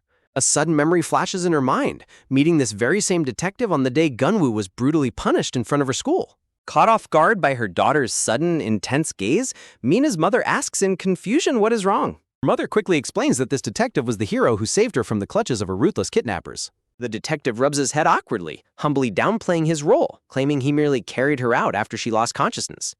Overwhelmed with gratitude, the tearful mother bows deeply, promising they will never forget his life-saving kindness. He reassures them both, calmly stating that the kidnappers have all been arrested and can no longer harm her family. The word arrested rings in Mina's ears, sending a cold shiver down her spine as she realizes something is terribly wrong. She recalls the horrifying image of the thugs falling to their doom, knowing the dark truth of what actually happened to them. Throwing her blankets aside, Mina frantically demands to know the status of Chanhee, her voice rising in sheer panic. She begs for answers, her heart hammering against her chest as she desperately clings to the hope that her friend survived. Behind the glass of the ICU, Chanhee lies completely motionless, hooked up to life support as his weak heart slowly beats on. Mina stands at the viewing window, her hand pressed against the cold glass as her world falls apart at the sight of his broken body. The detective quietly delivers the crushing blow, explaining that Chanhee is in a deep coma with no telling when he will wake up. His grim words echo in her mind, carrying the agonizing possibility that her friend might never open his eyes again. Tears stream down her face as a suffocating wave of guilt crashes over her, believing her own mistakes caused this tragedy. She stares at his comatose face, the steady beep of the monitor mocking her despair and fueling a dark, rising resentment. Suddenly, an elderly woman bursts into the hallway, her face contorted in frantic, tearful panic as she searches for her grandson. Mina turns slowly, her voice cracking as she recognizes the devastating pain of Chanhee's grandmother. The grandmother wails in absolute agony, begging the detective to tell her if they caught the monsters who did this to her boy. She clutches at the officer, screaming in despair, demanding to know why such cruelty was unleashed upon an innocent child. Collapsing in grief, the grandmother weeps against the detective, leaving Mina and her mother trapped in a suffocating silence of shared sorrow. Inside Mina's mind, a single furious question burns like wildfire, demanding to know why the innocent always suffer. Fueled by a sudden, volatile surge of emotion, Mina forces herself onto her trembling legs, her body shaken from the physical toll. Gasping for air, she staggers forward, her vision blurring as the emotional weight threatens to crush her entirely. With a weak cry, Mina's knees buckle and she collapses heavily onto the hard floor, sending the room into a sudden panic. Her mother rushes to her side in terror, gently trying to pull her back as she frantically asks if she is all right. But Mina's gaze remains fixed on the ground, her eyes devoid of warmth as a cold, terrifying resolve begins to take root in her soul.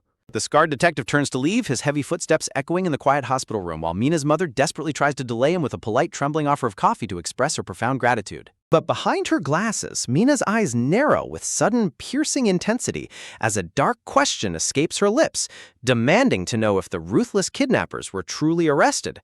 The detective halts mid-stride, looking back over his shoulder with a sharp, guarded glance, his silence speaking volumes to the fragile girl in the bed. A suffocating realization strikes Mina like a physical blow. The sterile lies of the police begin to fall away, revealing a much darker reality. In a flash of brutal memory, she recalls the terrifying sight of the detective ruthlessly throwing the kidnappers to their deaths, realizing he is no ordinary savior. Her heart hammers violently against her ribs as she sits frozen under the heavy weight of this terrifying truth, her sanctuary transforming into a web of deceit. Turning his back to her once more, the detective delivers a chilling, parting warning, telling her she shouldn't waste an ounce of sympathy on the deaths of such human scum. The word punishment echoes through Mina's fractured mind, triggering a horrifying, bloody memory of herself standing over a body, weapon in hand, weeping as she took justice into her own hands. She snaps back to the present, gasping for air as the dark parallel between her own sins and the detective's brutal methods locks into place. Forcing a bright, deceptive smile onto her face, she utters a raspy word of gratitude, hiding her blooming terror beneath a mask of innocence. Outside, the towering facade of the university hospital basks in the daylight, a pristine monument harboring a breeding ground of deadly secrets. Walking briskly from the entrance, the detective's partner presses him for their next move, sensing the unspoken tension vibrating off him. She lays out the grim reality. Their primary lead, the crime boss, is dead, and every single gang member at the scene met a sudden violent end, leaving them in a total investigative blackout. Back in the cold sanctuary of the ICU, Mina stands quietly over Channy's bedside, the steady electronic hum of his life support the only sound in the sterile room. She gazes down at his pale face, the agonizing guilt of his condition twisting into a dark, volatile resolve within her chest. His fragile form is swallowed by tubes and bandages, a tragic monument to the cost of her safety. Suddenly, her mind flashes back to Chan-hee's desperate, furious accusation, remembering how he confronted the real killer of their classmate Ginu. She remembers the cruel, mocking laughter of the arrogant bullies who got away, claiming the victim only received the punishment he rightfully deserved. Staring down at Chan-hee, her hands clench into fists as she vows that the wicked who still walk free will finally face their reckoning. A chilling, empty smile spreads across Mina's face as she whispers a deadly promise. This time, she absolutely will not make a mistake. As dusk falls, painting the sky in ominous shades of purple and red, the stage is set for confrontation in the shadows. Deep within a secure facility, an elegant, middle-aged woman calmly sips her tea, her aristocratic composure hiding a ruthless, venomous authority. She looks down at the zipped body bag containing the dead crime boss, asking the detective and his partner with cold mockery if a corpse can speak. Leaning forward, she unleashes her venom, accusing the detective of acting like a wild beast and ruining their only chance to extract information. She stares down at the contorted, bloody face of the dead criminal, demanding to know how they could handle such a critical assignment so miserably. Enraged by the unfair accusation, the detective's partner barks back, fiercely defending him and declaring his methods flawless. She desperately explains that the death was unnatural, screaming that the boss's chest suddenly burst open from a silent killer, but the detective sharply cuts her off to prevent further escalation. Stepping forward, the detective grimly takes full responsibility for the failed interrogation, knowing the dangers of revealing the supernatural truth. The elegant woman stares back with chilling indifference, warning him that she will overlook this failure just once, but a second mistake will cost him his life. She shifts her deadly focus, asking with sharp interest about the status of the two kidnapped children rescued from the warehouse. Standing under her intense gaze, the detective reports that the boy remains in a deep coma, prompting the woman to order a ruthless, thorough investigation into what they know about Lua. Her eyes gleam with a sinister, murderous intent as she delivers a chilling command. If the children know too much, they must be silenced forever. A cold sweat breaks out on the detective's neck as he realizes the horrifying truth. The innocent children he just saved are now prime targets of this merciless empire. Walking away with her armed guard, the woman murmurs a twisted defense of her cruelty, claiming a devoted parent must do whatever it takes to protect their child. Left standing in the dim morgue, the detective's face hardens with a grim, defiant resolve to protect the children at all costs. Meanwhile, in a dark, abandoned hideout, Mina stands amidst the wreckage, adjusting her glasses as she prepares to step into the abyss of vengeance. She pulls open an old file box, her eyes scanning the hidden documents that hold the keys to her enemy's undoing. A bittersweet memory of Chan-hee's bright, innocent laugh flashes before her, fueling the burning fire of her righteous anger. Clutching her phone in the dim light of the ruined room, she sits alone with her dark thoughts, the past refusing to set her free. On her screen, a photo of the arrogant bullies partying in a club glows brightly, a stark reminder of the monsters who ruined her life. Mina recalls her missed opportunity to eliminate the mastermind, Kang Gi-han, knowing he witnessed her terrifying abilities and holds the power to expose her. He is the smiling devil who pushed Chan-hee to the brink of death, and she knows his survival is a ticking time bomb. Her eyes harden into a cold, murderous glare behind her glasses. The hunt has officially begun, and she must strike first. Speeding through the city streets, the detective grips the steering wheel, his mind racing as he prioritizes hunting down Kang Gi-han before it's too late. The terrifying memory of the falling thugs haunts his thoughts, raising urgent, unanswered questions about the mysterious power that caused their deaths. He asks his partner to recall the official cause of Lua's death, to which she replies with a puzzling autopsy report of drowning. The detective hits the gas, the engine roaring as he determines to verify a chilling suspicion that could change everything. Back at the hospital, a frantic panic erupts in the quiet hallways as the staff tries to bar his path. A desperate doctor blocks the hallway, claiming the chairman strictly ordered that no one be allowed near the comatose boy. But before the doctor can finish his sentence, a brutal hand slams against him, shattering the administrative barrier with explosive force. A peaceful shockwave shatters the silence as the scientist's calm, unstoppable passion erupts, instantly lifting the hospital guard off the warm carpeted floor with feather-light force. Panic spreads like wildfire through the sterile corridor as more guards charge forward, desperate to contain the absolute beast tearing through their security line. But their efforts are laughably futile as the detective tosses them aside like useless rags, his unstoppable momentum carving a path of pure destruction. Stepping over the groaning, broken bodies of his opposition, the towering detective leaves his partner in stunned silence, his deep, rumbling voice delivering a chilling promise to crush anyone who dares block his path to his daughter. He storms directly into the icy depths of the morgue, ruthlessly ripping away the sterile sheet to expose the pale, lifeless body of Lua as the terrified doctor begs him to stop. The doctor's frantic warnings about the chairman's imminent wrath fall on entirely deaf ears as the detective stands over the corpse, a dark, clinical focus taking over. Flipping the girl's rigid body over, his eyes lock onto a horrifying anomaly, strange faint discoloration marks on her back that have absolutely nothing to do with post-mortem settling. A sudden, violent memory of Lua's terrifying final moments flashes through the air, her desperate drowning screams echoing from the depths of a watery grave. The detective's partner gasps in sheer disbelief as the horrific puzzle pieces begin to shift, realizing the official autopsy report is a massive manufactured lie. Meanwhile, far from the chaotic morgue, Mina stares down at her phone, her eyes reflecting a cold, calculating intensity as she prepares to face the ghosts of her past. Shrouded in a heavy black hoodie, she slips quietly into the somber, echoing silence of the columbarium, her heart heavy with a burden no teenager should ever carry. Walking slowly past the endless rows of memorial urns, she whispers to the shadows, ready to confess a terrifying truth she has kept buried deep inside her soul. She stops before her father's resting place, her trembling voice barely a whisper as she prepares to utter the words that will change everything. The bloody, screaming faces of her victims flash violently in her mind, a gruesome reminder that she didn't just stop at taking one life. In a cascade of brutal memories, she recalls the bodies of the ruthless thugs raining down from the warehouse rafters, crushed by the weight of her supernatural wrath. Clutching her head, she weeps before the memorial of her heroic police officer father, agonizing over the bloody path of vigilante justice she chose when she took her very first life. The memory of the slaughtered, bloody animal on the floor haunts her, cementing her twisted belief that some monsters must be permanently put down to protect the innocent. Her mind fractures further as she relives the agonizing sight of her father lying dead in a pool of his own blood, the ultimate casualty of a broken system that failed to protect him. And now, history is cruelly repeating itself as Chan-hee lies broken and battered on life support, a tragic victim of the very same monsters who walk free. The tears dry instantly on Mina's face, her gaze hardening into a terrifying, icy stare as she embraces the dark destiny calling out to her. Looking one last time at the smiling photo of her late father, she begs him to watch over her as she takes her final, irreversible step into the abyss of vengeance. Leaving the solemn quiet of the memorial hall behind, Mina steps back into the world, a silent, deadly wraith ready to unleash absolute hell. Under the cover of darkness, a delivery scooter roars through the city streets, carrying a package that marks the quiet beginning of a chaotic confrontation. The delivery driver drops off the food outside a nondescript apartment door, snapping a quick confirmation photo to signal that the targets have been located. Inside, a tense, anxious woman cautiously cracks open the heavy door, retrieving the delivery while looking around the dark hallway with deep paranoia. She retreats back into the messy, trash-strewn apartment where Kang Gi-han sits, a bandaged, frantic mess drowning in his own spiraling hysteria. The woman screams in terror as Gi-han suddenly snaps, his volatile temper flaring like a cornered animal.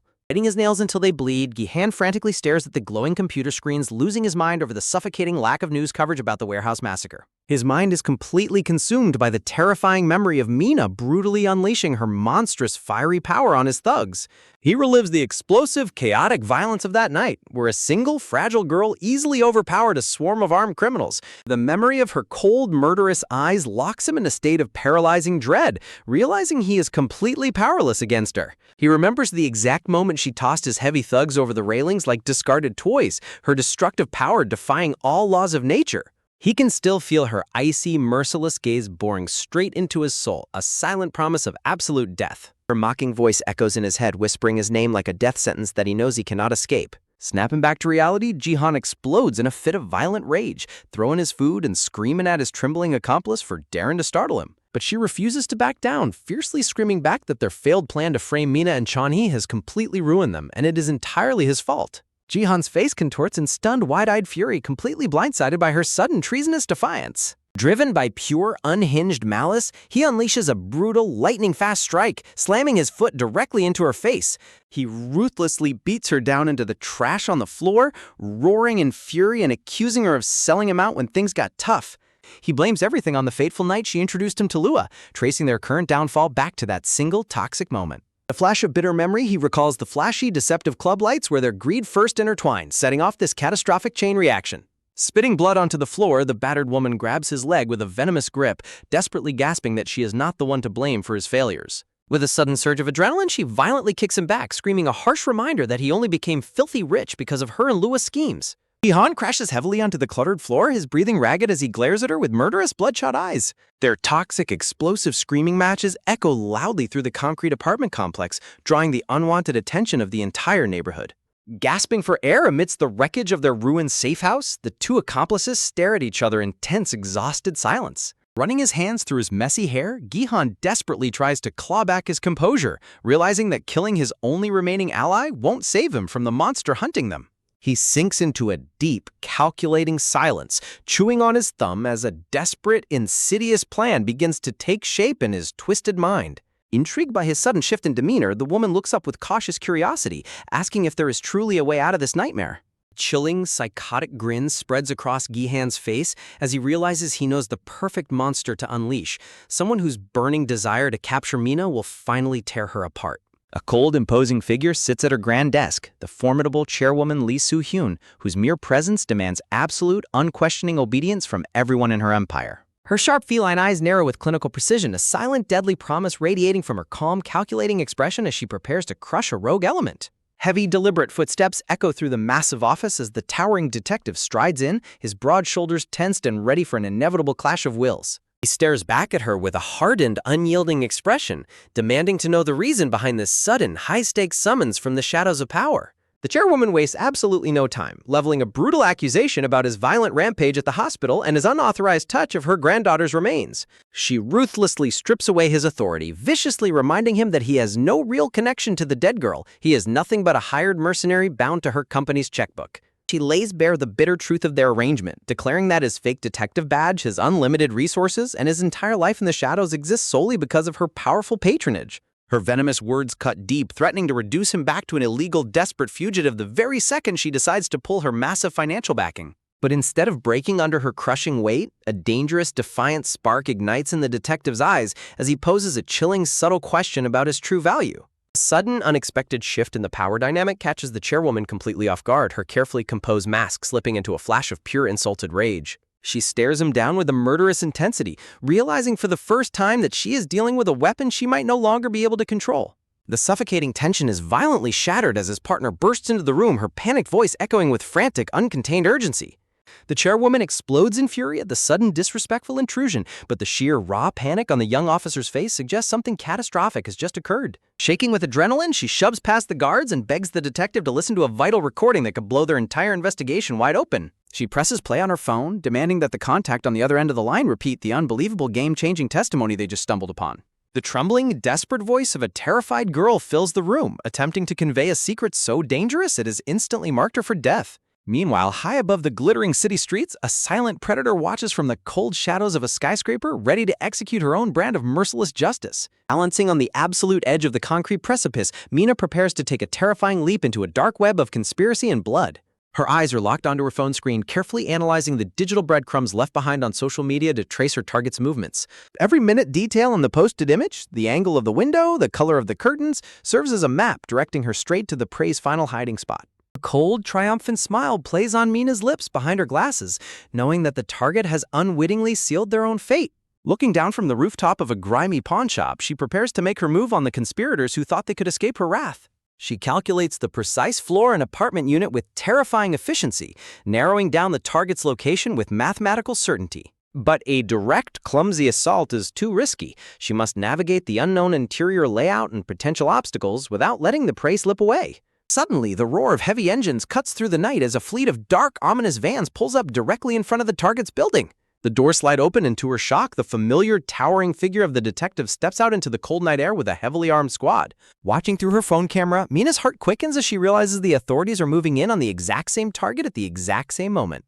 It is the relentless detective from the warehouse, the one man who poses a massive threat to both her mission and her freedom if they cross paths again. She knows she must act swiftly and silently to claim her prey before his overwhelming force sweeps the building clean and locks her out. Slipping into the shadows of the hallway, she blends with the darkness, moving like a phantom just steps behind the advancing tactical team. A sudden, instinctual chill runs down the female officer's spine, prompting her to look back, but the empty corridor reveals absolutely nothing. Inside the dark apartment, Han shivers in paralyzing terror under a blanket, praying for her protectors to arrive before the monster finds her. A reassuring, friendly face suddenly appears at the door's peephole, offering a brief, deceptive glimmer of hope to the frantic girl hiding inside. But the friendly facade is a lie. The officer stands ready outside, concealing a heavy breaching tool as she prepares to secure the target. Before she could open the door, a blood-curdling scream of pure terror echoes from within the locked apartment, shattering the tense silence.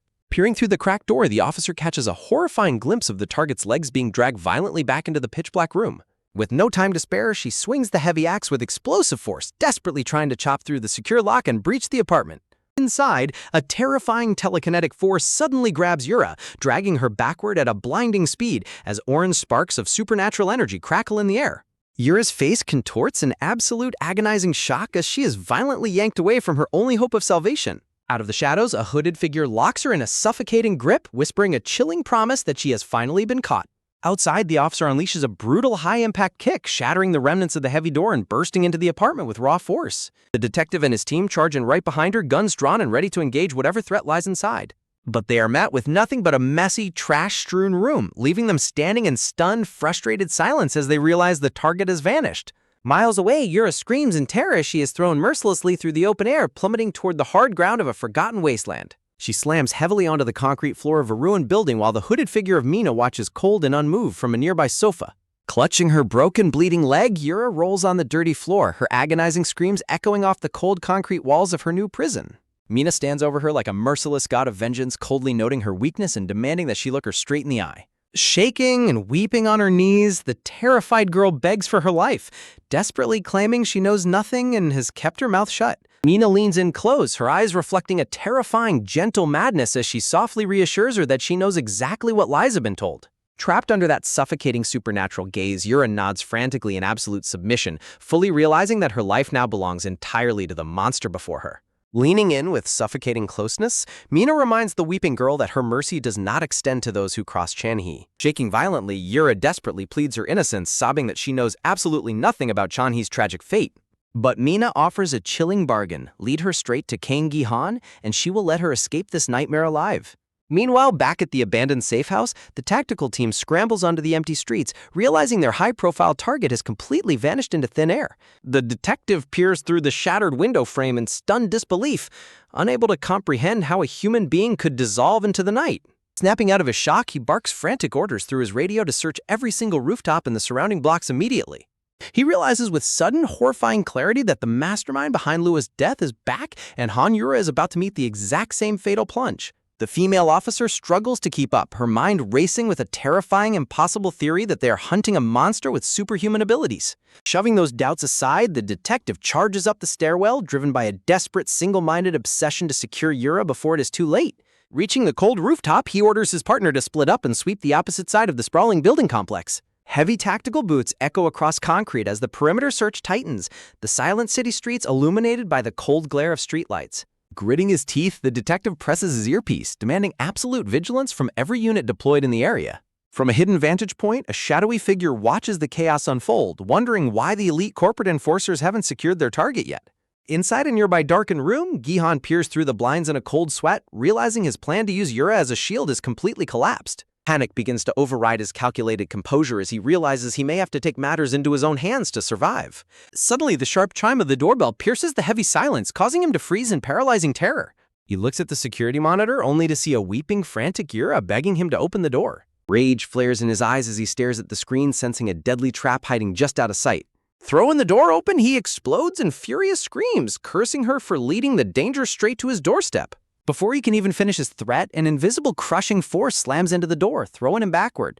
He hits the floor hard, staring in horror as a hooded phantom steps into the room, surrounded by crackling sparks of unnatural energy. Mina looms in the doorway, her voice chillingly calm as she delivers a mocking, long-awaited greeting to her prime target. Behind her dark mask, her unblinking blood-red eyes lock onto him with a terrifying, absolute promise of death. Gihan scrambles backward like a cornered animal, his voice caught in his throat as the suffocating aura of her presence fills the room. She steps forward, her voice flat and emotionless as she pronounces the final, inescapable judgment on his crimes. Desperate to escape, he lunges toward the side, his hand frantically reaching for anything he can use to defend himself. In a blinding flash of golden sparks, she teleports directly into his path, shattering his last hope of a quick exit. He recoils in sheer panic, throwing his hands up to shield himself from the monster standing inches from his face. But his clumsy retreat is cut short as he trips over Yura's battered body, losing his balance entirely.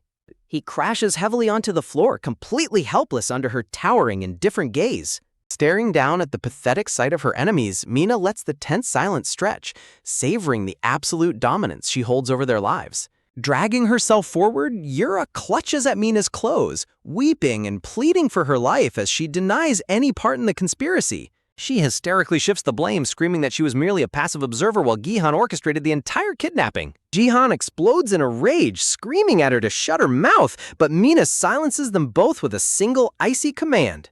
She demands to know if these pathetic excuses are truly their final words, asking if they have anything to say to the boy they destroyed. Gihan's bravado crumbles as she takes another step forward, his voice cracking with absolute terror. A twisted, desperate grin suddenly stretches across his face as he gestures toward the window, attempting to play his final card. He boasts that the powerful corporate forces gathering on the street below were summoned by him, ready to crush any threat. He sneers that once they realize she is the one who murdered their precious heir, they will tear her apart piece by piece. Believing he has successfully turned the tables, he laughs maniacally, declaring that her reign of vengeance has finally come to an end. Mina's expression remains utterly frozen and unfazed, quietly stating that she does not care if her true identity is revealed to the world. Sensing her absolute lack of fear, Jihan's smirk wavers as he frantically tries to call her bluff, daring her to make a scene. She lets out a chilling, mocking laugh, daring him to tell the media that a teleporting high schooler is hunting him down. He grits his teeth, staring at her in silent fury as he realizes his elaborate threats hold absolutely no power over her. Pushed to his absolute limit, Gihan whips out a heavy taser while Yura desperately hoists a metal stool above her head in a frantic bid to survive. Chaos erupts as the taser's crackling prongs fly through the air, but instead of hitting Mina, they strike Yura, sending a lethal surge of electricity through her screaming body. Yura collapses onto the floor in a convulsing heap, leaving Gihan standing over her in absolute wide-eyed horror at his own catastrophic mistake. Looking down at the pathetic scene, Mina tilts her head with a chilling, sarcastic smile, mocking their utterly disastrous teamwork. Trembling with pure rage and helplessness, Gihan shrieks at her, demanding to know who gave her the right to act as judge, jury, and executioner. But before the words can fully leave his mouth, the taser is violently ripped from his grip by an invisible force, pressing its crackling, deadly tip directly against his forehead. In a blinding flash of raw energy, the whip-like weapon crackles as it strikes home, sending a shockwave through the room and bringing her target crashing down. Outside, the detective and his partner freeze in their tracks as the distinct sound of a violent struggle echoes across the rooftop. They scan the towering concrete jungle, desperately trying to pinpoint which of the massive buildings is hiding the source of the chaos. Spotting the orange office tel, they sprint with explosive speed, barking urgent orders over their radios to seal off every single exit immediately. Inside the apartment, Gihan is violently thrown across the bed, his body slamming into the headboard as his desperate defense completely crumbles. Unmoved by his pathetic struggle, Mina calmly whips her steel baton through the air, the weapon humming with a terrifying rhythmic precision. Shaking violently on the floor, the bloodied mastermind gasps for air, unable to comprehend the overwhelming power holding him captive. Mina stands over him like an absolute executioner, the cold moonlight cutting through the blinds to illuminate her merciless resolve. With absolute venom in her voice, she demands to know why he did it, reminding him that Chanhee still lies comatose because of his actions. Trembling in pure terror, Gihan covers his face and begs her to stop, desperate to find any way out of this living nightmare. Mina's eyes burn with an unnatural crimson fury as she demands a straight answer, her patience completely exhausted. His pride entirely shattered, he continues to weep and plead for his life, his pathetic cries echoing off the apartment walls. Looking out the window, she watches the flashing lights of the approaching corporate security forces converging on the streets below. Instead of panic, a cold smile forms beneath her mask as she realizes their arrival plays perfectly into her grand design. Turning back to the cowering pair, she steps closer, softly telling the trembling Jihan that he has no reason to be afraid just yet. She extends her gloved hand, delivering a shocking revelation that will change everything. Chanhee is still alive. Downstairs, the elite tactical team storms the lobby, ready to breach the building and tear apart anyone who gets in their way. The building guard panics, completely overwhelmed by the sudden influx of armed, dark-suited enforcers. Shoving him aside with cold authority, the enforcers declare they are on official duty, moving with ruthless coordination. The detective barks questions to his team only to be reassured that the entire perimeter is fully locked down and no one has escaped. But their confidence is instantly shattered as a human silhouette plunges from the high floor, cutting through the night like a falling stone. The detective and his partner gasp in absolute paralyzing horror as they witness the inevitable impact. Yura's body slams onto the cold concrete below in a sickening pool of blood, her life snuffed out in an instant. Whipping his head upward, the detective roars in absolute fury as he spots a figure standing on the high ledge. Standing on the precipice of the massive tower, Gi-han looks down at the gruesome scene, his eyes wide with shock. Screaming his name in raw, vengeful hatred, the detective swears he will not let him escape this time. But in a sudden, blinding flash of supernatural energy, Gi-han is violently yanked away from the ledge and vanishes into thin air. The detective's voice dies in his throat as he stares at the empty rooftop, unable to believe his own eyes. The massive skyscraper looms silently in the night, leaving the security team standing helplessly over the victim of the brutal plunge. Looking out over the sprawling cityscape, the detective is swallowed by a heavy, suffocating silence. The horrifying puzzle pieces begin to click together, leaving him in a state of absolute grinding disbelief.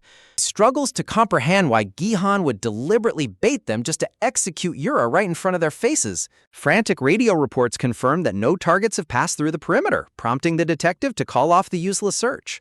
His partner stares at him in disbelief, but he quietly admits the devastating truth: the monster who killed Lua just slipped through his fingers. Driven to the edge of madness, the detective unleashes a guttural, agonizing scream into the empty night sky. Meanwhile, miles away, Gi-han screams in pure terror as he is thrown down a dark, bottomless, rocky crevice. He bounces violently off the jagged stone walls, his body taking punishing blow after blow. He tumbles deeper into the suffocating darkness, completely helpless against the gravity pulling him down. With a sickening thud, he crashes onto the dusty floor of a forgotten underground cavern. Gasping for breath, he looks around the pitch-black abyss, wondering what kind of purgatory he has been dragged into. Suddenly, a blinding beam of light cuts through the darkness, revealing Mina standing over him with a phone in her hand. Shielding his face, the broken man crawls backward, hysterically begging for her mercy. He looks up in absolute shock as he finally realizes the true identity of the monster hunting him down. Shining the bright light directly into his terrified eyes, she coldly asks if he is finally feeling the fear of death he inflicted on Channy. Weeping and trembling on his knees, Gi-han desperately insists he never intended for things to go this far. He begs her to spare him, promising to obey her every command as long as she honors her word to let him live. Mina explodes in a rare, terrifying burst of rage, screaming at him to beg Chan-hee for his life instead of her. She tosses his phone onto the dusty ground before him, her voice returning to a deadly, flat tone. Holding the device up, she offers a chillingly simple bargain. Give her the passcode, and she will let him live. Feigning total defeat, Gi-han begins to enter the digits, hiding a dark, calculating smirk as he relies on his double-encrypted data to survive the night. Savoring her absolute victory, Mina pockets the double-encrypted phone with a cold smirk, ignoring Gi-han's desperate cries about his shattered shoulder. She has obtained exactly what she needs, and his usefulness has officially reached zero. Panic explodes in Gi-han's chest as he scrambles to his feet, shouting that she promised to let him live, but Mina's expression remains dead and empty as she mutters that she prepared this dark place specifically for his final resting spot. The chilling reality begins to set in as she whispers that they are deep inside a collapsed, forgotten shaft of an abandoned mine. Gi-han gasps for air, realizing that no one will ever hear his screams in this pitch-black tomb. Trembling in pure desperation, Gi-han shrieks that she was the monster who murdered Yura, refusing to accept the nightmare unfolding around him. But Mina's gaze remains utterly unbothered, cutting through his hysterics like a knife. Leaning in with a twisted, mocking smile, she quietly corrects him, stating that he was the one who pulled the trigger in front of the entire corporate security team. The crushing realization that he has been completely framed paralyzes his entire body. Puzzle pieces snap together in his mind as he clutches his face, screaming her name in a cocktail of raw horror and hatred. He finally understands that every single step he took was orchestrated by her from the very beginning. Defeated and entirely broken, Gi-han falls to his knees, his agonizing scream echoing off the damp cave walls as Mina calmly turns her back on him. The absolute finality of her gaze seals his fate. Looking over her shoulder with a sweet, terrifying smile, she bids him farewell, promising they will see each other again. Before he can even beg one last time, a strange, crackling energy begins to warp the air around her. A blinding flash of supernatural light, Mina vanishes into thin air, leaving behind only swirling embers and suffocating darkness. Gihan is left utterly alone, staring at the empty space where his tormentor just stood. Reaching his hand out into the abyss, he screams for mercy, begging anyone or anything to let him out of this living hell. But the heavy, damp silence of the cavern is the only thing that answers his desperate pleas. Outside the mine, the abandoned entrance stands silent, sealed shut by rusted chains and rotting wood. Mina steps away from the tomb, looking up at the night sky with the quiet satisfaction of a job well done. Pulling off her dark cap, she lets out a soft sigh, relieved that the deafening screams of her enemies can no longer reach her ears. Her path of vengeance is finally clearing, but she knows there is still one crucial visit left to make. Stepping into the sterile silence of the hospital room, she stands over the comatose body of Chan-hee, surrounded by the rhythmic, artificial hum of life support. The sight of his broken form reignites the cold fire in her chest. Looking down at his bandaged face, her eyes steel with unwavering determination as she whispers that she cannot stop now. This is not the end of her crusade. It is only the bloody beginning. Leaning close to his ear, she delivers a chilling challenge, telling him that if he ever wants to stop her from descending further into darkness, he had better wake up right now. Her voice is a mix of deep sorrow and terrifying resolve. The steady, rhythmic beep of the heart monitor is the only response in the empty room, keeping Chan-hee suspended in his fragile, unconscious state. Mina lingers for a brief moment before fading back into the shadows. Clinging to life by a thread, Chan-hee remains completely still, oblivious to the storm of violence and retribution raging just outside his hospital window. But somewhere deep in his subconscious, her final warning begins to echo. The next morning, the bright blue sky above the school offers a sharp contrast to the dark rumors spreading like wildfire through the student body. The news of Yura's sudden death and Gihan's mysterious disappearance has sent shockwaves through the campus. In the crowded hallways, students whisper in frantic hushes, terrified by the string of tragedies claiming their classmates one by one. They wonder who could possibly be behind the terrifying string of deaths. Classroom gossip escalates as classmates discuss the devastating coin scam that ruined countless lives, realizing that almost every student in the school has a motive. Rumors swirl that even the errand boy Channy ended up in the ICU because of it. The whispers grow even darker as they speculate that the mysterious vigilante might have also been the one who took out Lua. Sitting quietly at her desk nearby, Mina listens to every word, her face a mask of perfect innocence. When a classmate jokes that she would fall head over heels in love with whoever is hunting down their tormentors, Mina remains silent, her fingers clasped tightly together. The weight of her secret life looms heavier than ever. Stepping out of the school gates under the bright afternoon sun, Mina tries to blend into the crowd, hoping for a moment of peace. But a loud, chaotic disturbance at the crosswalk immediately catches her attention. A loud-mouthed, obnoxious streamer is causing a major scene right outside the school grounds, shoving his phone camera into the faces of passing students. The school security guard steps in, trying to block him, but the confrontation quickly heats up. Laughing mockingly, the streamer barks that the guard has absolutely no authority to stop him on a public street, claiming he is performing legitimate investigative journalism. The guard yells back, furious that the creep is filming minors without their consent. Watching from a safe distance, Mina's eyes narrow in suspicion as she realizes this pathetic cameraman is definitely not a real reporter. But before she can slip away, the streamer's obnoxious gaze locks directly onto her. Pointing his lens right at her face, the streamer sprints forward with aggressive excitement, screaming her name out loud. Mina freezes in surprise as the crowd turns to stare, her heart skipping a beat. Shoving the camera directly into her face, he boasts to his live audience that he has finally found the infamous psychic schoolgirl everyone has been talking about. Mina's blood runs cold as she tries to comprehend how her secret could have been exposed. He continues to shout hysterically, declaring to his viewers that she is the mysterious girl with supernatural powers who stopped the brutal PC Cafe massacre. The students around them gasp, murmurs of disbelief rippling through the crowd. Striking a dramatic pose, the streamer claims his channel is on the case to uncover the absolute truth, completely ignoring the visible discomfort of the young girl in front of him. He is entirely focused on chasing viral clout. Sweat beads on Mina's forehead as she frantically tries to figure out his source, knowing her face was completely obscured in the leaked security footage. She worries that a simple detail like her school uniform might have given her away.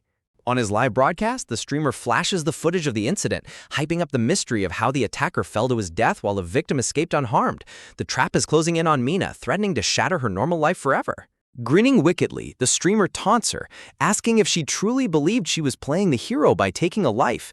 Mina stands frozen, completely defenseless against the digital lens threatening to expose her dark secrets to the world. But before the streamer can speak another word, a massive scarred hand violently grabs his arm, wrenching his phone away with terrifying force. The streamer shrieks in pain, staring up at the towering, imposing figure in a black suit. The scarred giant stares down at the active stream, his gaze icy and calculating as he repeats the phrase psychic schoolgirl with deep interest. The sudden intervention completely shifts the power dynamic in an instant. Panicking, the streamer screams for his phone to be returned, but his protests are instantly silenced by the crushing absolute authority of the man standing over him. Mina watches the sudden escalation in absolute silence, her mind racing as she tries to identify this dangerous new player who just inserted himself into her life. Turning his cold, scarred face toward her, the giant looks down with a knowing expression, stating that it has been a very long time. Mina's eyes widen in genuine terror as recognition hits her, her inner voice screaming that of all the people in the world, this man is the absolute last person she ever wanted to face. Towering over her with a grim, unreadable expression, he demands to know exactly what kind of trouble she has gotten herself into. The tension between them is thick enough to cut with a knife. The surrounding students whisper in shock, completely oblivious to the deep, dangerous history shared between the high schooler and the massive scarred enforcer. Mina desperately searches for any way to escape his suffocating presence. Behind them, the humiliated streamer continues to yell, demanding to know who the hell he is and what gives him the right to smash private property. He stupidly tries to reclaim his authority in front of his audience. Without even turning around, the scarred man's expression remains utterly indifferent, treating the streamer's angry threats like the buzzing of an annoying insect. Shaking with pure rage, the streamer points a trembling, bloody finger at him, threatening to call the police immediately if his phone isn't returned. He has no idea the level of danger he is playing with. Before the threat can even hang in the air, a sickening crunch echoes through the street as the giant effortlessly snaps the streamer's finger, sending a high-pitched scream of agony tearing through the afternoon. The streamer collapses onto the pavement in a convulsing heap, clutching his shattered hand as the scarred man coldly tells him to be grateful he only lost a finger. He warns the pathetic creep to leave before things get much worse. Sobbing on the concrete, the streamer continues to wail, pointing his broken hand at his attacker and insisting that he is the one who will be arrested for assault. But the giant simply tosses the shattered phone onto the pavement, revealing the screen to the crowd and exposing a gallery packed with hundreds of illicit hidden photos of female students' skirts. The disgusting truth is laid bare for everyone to see. A wave of disgust washes over the crowd of students as they realize the investigative journalist was nothing more than a sick, predatory voyeur. The streamer's pathetic defense completely crumbles under their judging eyes. A smug, short-haired girl in a leather jacket steps up beside the scarred man, laughing at the pathetic heap on the ground as she calls him a complete waste of space. But even with the distraction, Mina knows she is still trapped in the giant's crosshairs. Cornered predator desperately pleads his innocence, frantically claiming he was only trying to gather clues to track down the psychic schoolgirl. But his pathetic excuses only fuel the rising outrage. The tables turn instantly as dozens of smartphones are shoved directly into his face, exposing his panicked reaction to his own online audience. The very students he preyed upon now brand him a disgusting pervert for the entire world to see. Trapped and utterly humiliated, the streamer shields his face and bolts through the crowd in a blind panic. But the furious students refuse to let him escape so easily, giving chase down the street. The angry mob pursues him relentlessly, screaming for justice as they hunt him down. From a quiet distance, Mina watches the chaotic chase unfold with a cold, calculating gaze. Relief mixes with deep irritation as she realizes she wasn't his only target. The pathetic creep had been stalking every girl at her school. But before she can slip away, a heavy shadow suddenly looms behind her. The towering, scarred giant steps up directly behind her, his voice low and threatening as he asks if she was truly frightened by that amateur. Mina tenses up, her heart hammering against her ribs as she tries to maintain her mask of helpless innocence under his intense, suffocating stare. The massive enforcer looks down at her with a calm but unyielding expression, demanding just a moment of her time. There is no escaping this conversation. Seated in a brightly lit cafe, Mina digs into a massive, sweet strawberry parfait, putting on the perfect act of a cheerful, oblivious high schooler. The giant watches her with slight amusement, questioning if she can actually finish such a mountain of sugar. She cheerfully chirps back that exam students burn a massive amount of calories. The short-haired girl in the leather jacket happily digs into her own chocolate treat, teasingly addressing the giant as her senior. He sighs heavily, telling his loud companion to keep her voice down in public. Mina softly offers her gratitude, thanking them both for saving her from the creepy streamer and treating her to such a luxurious dessert. But the playful girl immediately calls her out, teasing her about her overly polite act. The giant nearly chokes on his drink, internally exasperated by the sudden shift in tone. Behind her pleasant smile, Mina's mind races as she tries to deduce who these two really are, either operatives of a massive gang or corrupt detectives working under the table. But in the end, their true identity changes nothing. Throwing them off balance, Mina innocently asks if the two of them are actually a couple, turning the interrogation back on them. The leather-jacketed girl blushes furiously, laughing at the suggestion and claiming they actually make a great match, while the giant facepalms in sheer embarrassment. Mina keeps her playful tone, pointing out to the girl that she looks far too young to be hanging around such a dangerous-looking giant. But as she looks at her, a phantom of the past suddenly flashes in Mina's mind, a painful reminder of her lost friend Lua.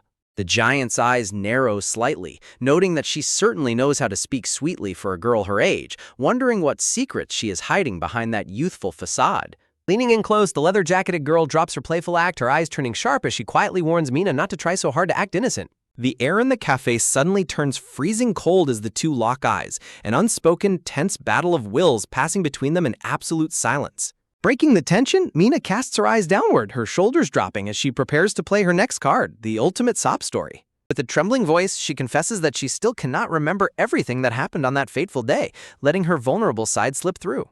Tears begin to stream down her face as she recounts being kidnapped because of Gihan, forced to watch helplessly as Chanhee was brutally beaten nearly to death right before her eyes. She explains that the horror was cut short when she suddenly lost consciousness in a blinding flash of supernatural light, leaving her with nothing but gaps in her memory.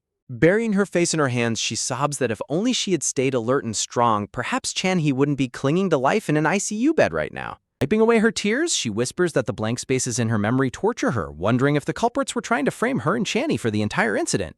She questions how someone like Jihan could possibly have killed a massive beast like Huang Genwu, spinning a narrative of complete and utter confusion. The giant studies her weeping form with an unreadable, piercing expression, searching for any crack in her emotional performance. She looks up at him with wide, tear-filled eyes, nodding in desperate agreement to maintain her perfect deception. Taking a slow sip of his coffee, the giant calmly explains that they desperately need solid eyewitness testimony to crack this case open. He reveals that Gihan is their key witness and they are actively hunting for him, asking Mina if she has any clue where her former classmate might be hiding. Mina pushes up her glasses, feigning ignorance as she asks if Gihan really had something to do with Ganu's horrific demise. The giant admits that nothing can be confirmed for certain until they locate Gihan and hear his side of the story. Needing a moment to compose herself, Mina excuses herself from the table, stating she needs to go splash some cold water on her face to calm down. Standing before the sink, she aggressively splashes freezing water onto her skin, desperately trying to wash away the suffocating tension of the interrogation. Staring deeply into her own reflection, the mask of innocence completely vanishes, replaced by the cold, calculating gaze of a deadly vigilante. A sudden unsettling thought strikes her. Why does that loud, short-haired girl in the leather jacket keep overlapping with the memory of Lua in her mind? Back outside, the giant hands her his card, stating they will likely need to meet again since the investigation is ongoing. Mina politely agrees, offering to help in any way she can. The female detective apologizes for being so abrasive earlier, joking that cops are just built that way, but the giant's eyes suddenly drift past them, noting that their next guest has arrived with perfect timing. High-pitched heels click against the pavement as a frantic woman runs toward them, screaming Mina's name in sheer panic. Mina's eyes widen in genuine shock as she recognizes her mother, only for the giant to calmly explain that he took the liberty of notifying her in advance. Waving a polite farewell, the giant bids them goodbye, reminding Mina to contact him the very moment she remembers anything else about that fateful day. Turning her back on the investigators, Mina begins the quiet walk home, her mind already plotting her next moves in this deadly game of cat and mouse. Watching her retreat, the giant mutters to his partner that the future of acting looks incredibly bright, assuming her entire performance was just a lie. Interrupting his thoughts, his partner flashes her phone screen, revealing a critical message from their lead detective. The message contains the breakthrough they have been waiting for, authorization to view the classified evidence from the brutal stabbing incident in front of the PC cafe. The raw, horrific memory of that bloodbath flashes through their minds, a chaotic scene of panic and a shadowy savior with supernatural powers. The giant holds his stirrer thoughtfully, his instincts screaming that they are finally closing in on the truth. As Mina disappears into the sunset, the ultimate question remains. Will the detectives uncover her dark secret, or will she bury them before they can even get close? The memories of that horrific day flash vividly. Chaos erupts on the streets as a sudden attack turns a peaceful afternoon into a bloodbath, leaving bystanders frozen in absolute terror. Blood spills onto the cold pavement, and the desperate cries of helpless victims echo through the alleyways. The raw panic of that moment is burned into the minds of everyone who witnessed it. Now, the internet is absolutely flooded with speculation. Safe in her room, Mina scrolls through endless video essays dissecting the impossible PC cafe teleportation incident, knowing the truth is far more dangerous than any theory. On the streets, the public is gripped by fear. People whisper in hushed tones, desperately hoping the police will capture the mysterious psychic before another tragedy strikes. Yet, others dismiss the entire event as a cheap hoax. Skeptics claim it is nothing more than viral marketing or AI manipulation, completely blind to the very real threat lurking in their midst. The debate rages on across social media, with netizens tirelessly arguing over the authenticity of her powers. Every forum post is a ticking time bomb that could blow her cover sky high. Mina stares at her screen, her jaw tightening as she realizes her grave mistake. To save Chan-hee, she had acted entirely on impulse, exposing her supernatural abilities in a place crawling with eyes. And her recklessness has drawn the worst kind of attention. A sleazy, opportunistic face flashes in her mind, the loudmouth clickbait streamer who had been hunting for her. Staring at his channel page, she sees his latest upload. He is already analyzing the exact trajectory of her teleportation, dragging her secret directly into the spotlight. A wave of cold fury washes over her. He is a third-rate bottom feeder, a parasite feeding on tragedy for cheap views, and he has placed a target directly on her back. Her eyes narrow as she scrolls through his sensationalized video titles. He is digging deeper and deeper into the PC Cafe incident, relentlessly chasing the truth for his next viral hit. But Mina knows he didn't stumble onto her school by sheer coincidence. He is sharp, persistent, and if she doesn't find a way to silence him, he will keep sniffing around until he uncovers everything. Suddenly, a phantom memory strikes her like a physical blow, the horrifying sight of Lua plummeting into the deep. She grinds her teeth, realizing that letting her anger take control once before ruined everything. She tightly grips her phone, forcing down the rising panic. She cannot afford to be impulsive again. One wrong move now, and the fragile piece she built will shatter. She looks up, her heart aching as she thinks of Chan-hee fighting for his life in a hospital bed. This nightmare only happened because she wasn't strong enough to protect him. Guilt hardens into a cold, unyielding resolve. She will do whatever it takes to keep her secrets buried, no matter who gets in her way. Suddenly, the bedroom door swings open. Her mother bursts in, startling her out of her dark thoughts, sharply telling her to dress properly because her uncle is arriving tonight. Mina quickly fumbles for her glasses, sliding her mask of helpless innocence back into place as she prepares to face her family. Downstairs, a heavy-set man bows deeply to her mother, apologizing profusely for his late-night intrusion. The atmosphere instantly shifts. He looks up with a warm, familiar smile, waving a friendly hand as he greets Mina. Beneath the cheerful demeanor lies the sharp mind of a seasoned investigator. He hands over a gift of juice boxes, teasingly noting how much Mina has grown since they last met, while her mother warmly welcomes him inside. But as they sit down, his smile fades, replaced by a deep, heavy sigh. He stares at his glass, confessing a sudden, crushing sense of shame. He laments that despite being a veteran police inspector, he was utterly useless when his own niece was dragged into a horrific kidnapping ordeal. A grim memory of police work and violent shootouts flashes through his mind. He confesses that he owes his very life to Mina's father, making his current helplessness feel like a betrayal. Her mother quickly reassures him, insisting that he has already done more than enough and shouldn't carry such a heavy burden. Mina quietly agrees, softly stating that her father would never want him to feel guilty or sorry for their family struggles. But as she goes to stab a piece of fruit, the raw, repressed anger inside her suddenly spikes, her fork slamming down with unsettling force. Looking up, her sweet facade cracks for a split second, her eyes turning dead and cold as she mutters that the monster who destroyed her father showed absolutely no remorse. Her mother gasps in horror, raising her voice in a desperate attempt to silence her, reminding Mina of their strict agreement never to speak of that tragedy again. But Mina's voice remains chillingly calm, pointing out the mockery of justice that allows a killer to get away with mere years in prison just because he was drunk.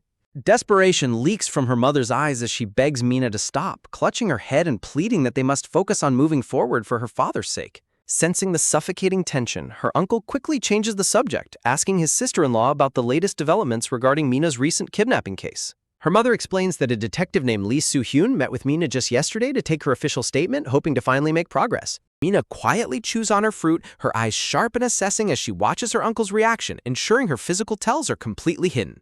She cheerfully chimes in, claiming the detective was incredibly polite and even treated her to a wonderful meal, completely deflecting any suspicion.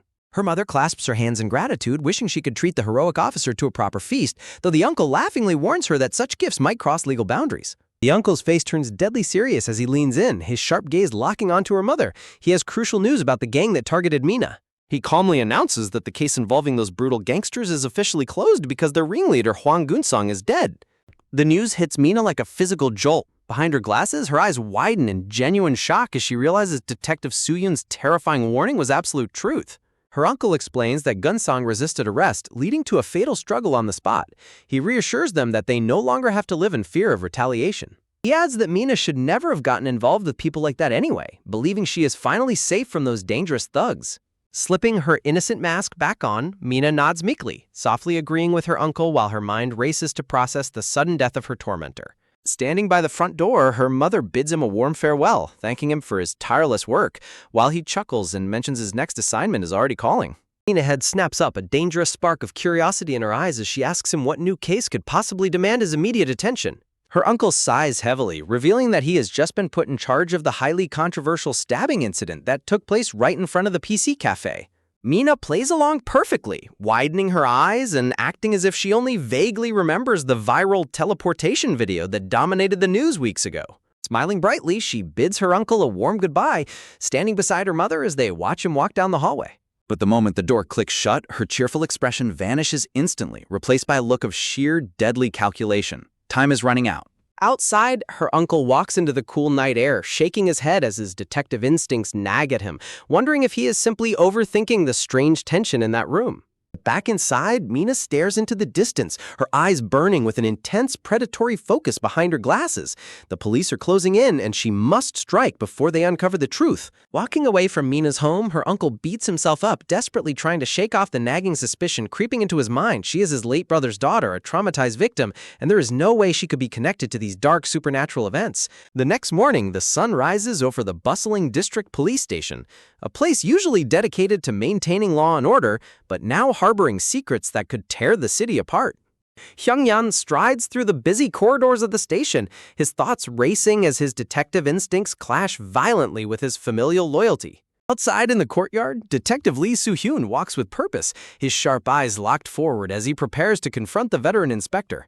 Meeting in the bustling lobby, Hyung-yan demands to know if the critical evidence is finally ready, but Soo-hyun casually brushes him off, claiming there is nothing to prepare and he is only there to unlock the door. Hyung-yan's eyes drop to the heavy silver briefcase carried by Soo-hyun's partner, his suspicion flaring as he questions if that case contains the key DNA evidence they have been hunting for. But Soo-hyun doesn't hesitate, turning on his heel and coldly stating he will only share the results when they are actually worth sharing, leaving the veteran inspector seething.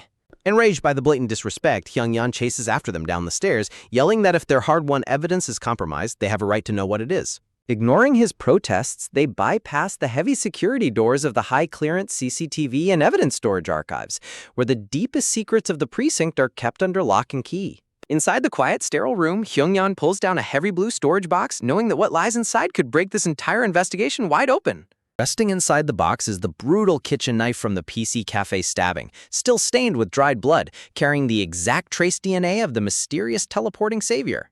Outside the station, the quiet afternoon is shattered by a sudden, inexplicable shift in the air, a heavy tension settling over the entire precinct.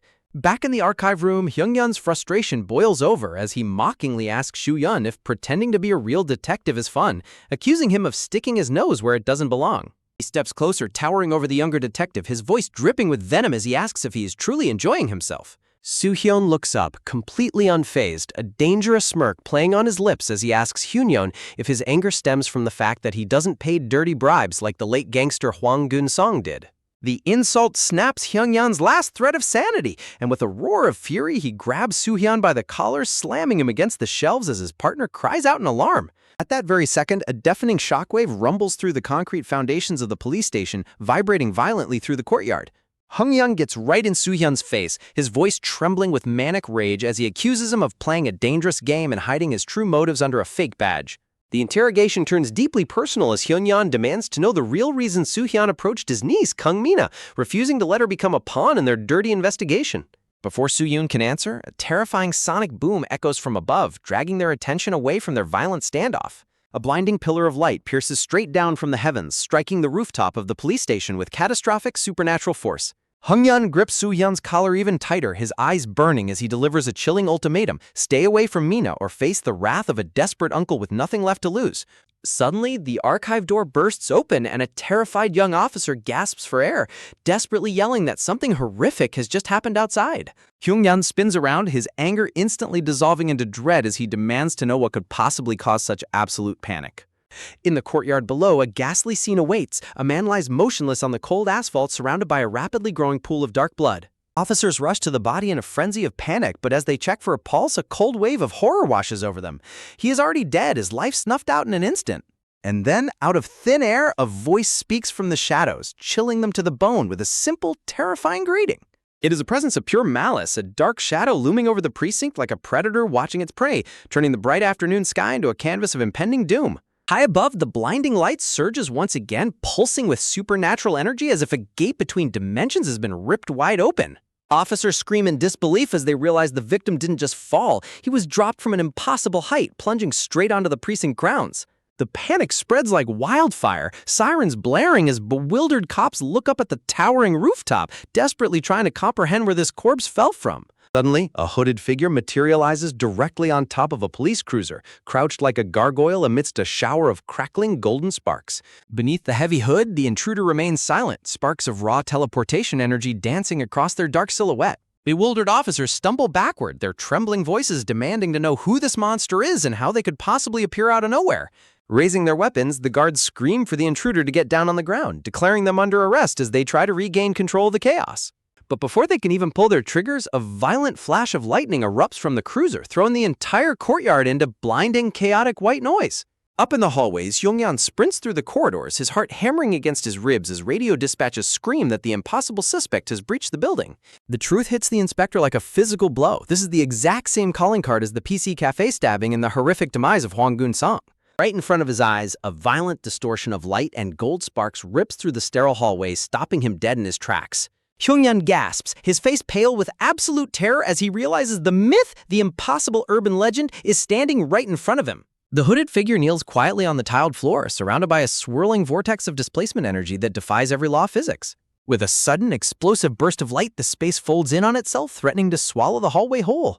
Radios crackle wildly as security confirms multiple intruders are warping directly inside the station, sending the entire precinct into lockdown. But the figure is already moving, sliding through the temporal rift as the golden sparks guide them to their precise destination. Beneath the heavy mask, a pair of sharp, glowing eyes locks onto the target, confident that every single variable has been calculated perfectly in advance. A squad of armed guards corners the intruder in a narrow corridor, weapons drawn as they scream that this is the primary suspect from the chief's active case. An officer fires his weapon, electrical prongs flying through the air, but the hooded figure simply vanishes in a brilliant flash of golden lightning, leaving only empty air. In the blink of an eye, the intruder reappears directly behind the squad, sending an officer flying backward with a single telekinetic strike. The remaining guards turn in absolute horror, screaming in sheer panic as they realize the predator is already standing directly behind them. Before he can even process the threat, the lead officer is swept off his feet, launched high into the air as the supernatural intruder claims complete dominion over the police station. The shockwave's power is absolute, throwing an officer clear into the air and dropping him onto a hard, unfamiliar surface.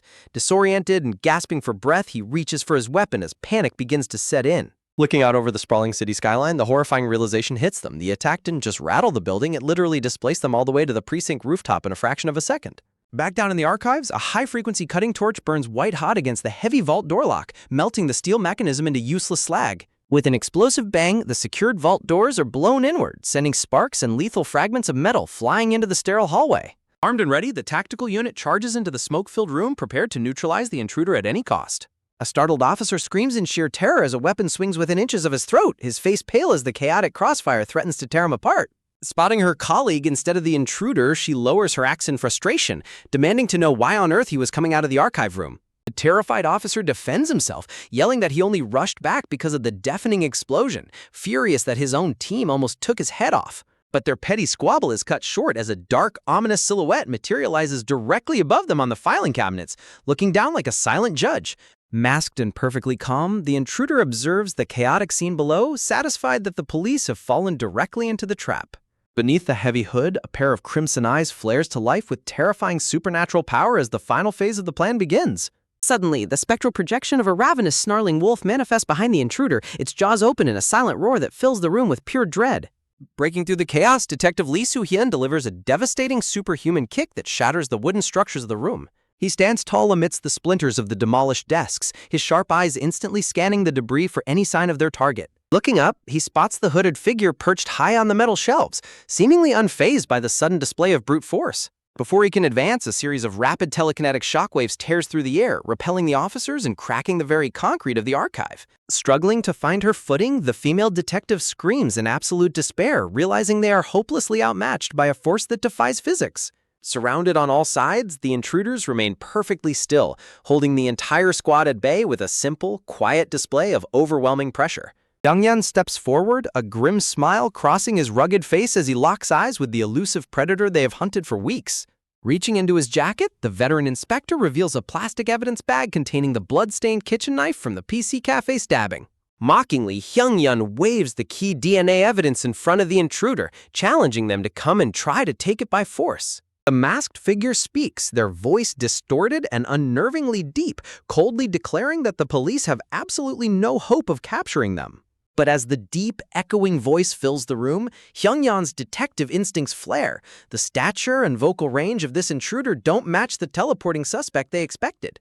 Flashing a dangerous, confident grin, Hyun-yun asks if their supernatural tricks are truly faster than his ability to tear them limb from limb. Unbothered by the threat, the intruder lets slip a thick golden cord from their sleeve, letting it drop silently toward the floor. The golden rope twists and coils across the linoleum tiles like a living serpent, instantly encircling the feet of every detective in the room.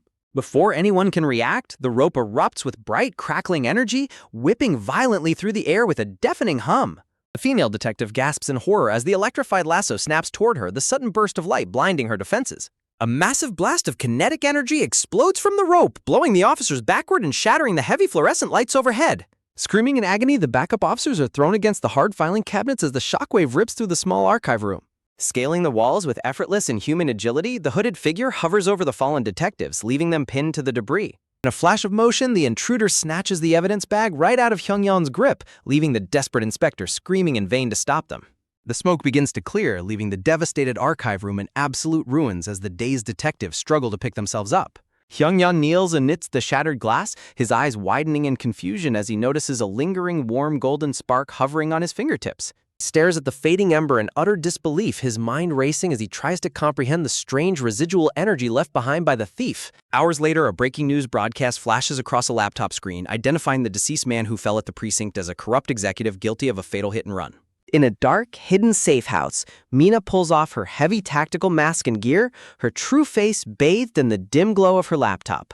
She sits back in her chair, listening to the news anchor report that the police are secretly investigating a terrifying connection to the previous vigilante falls.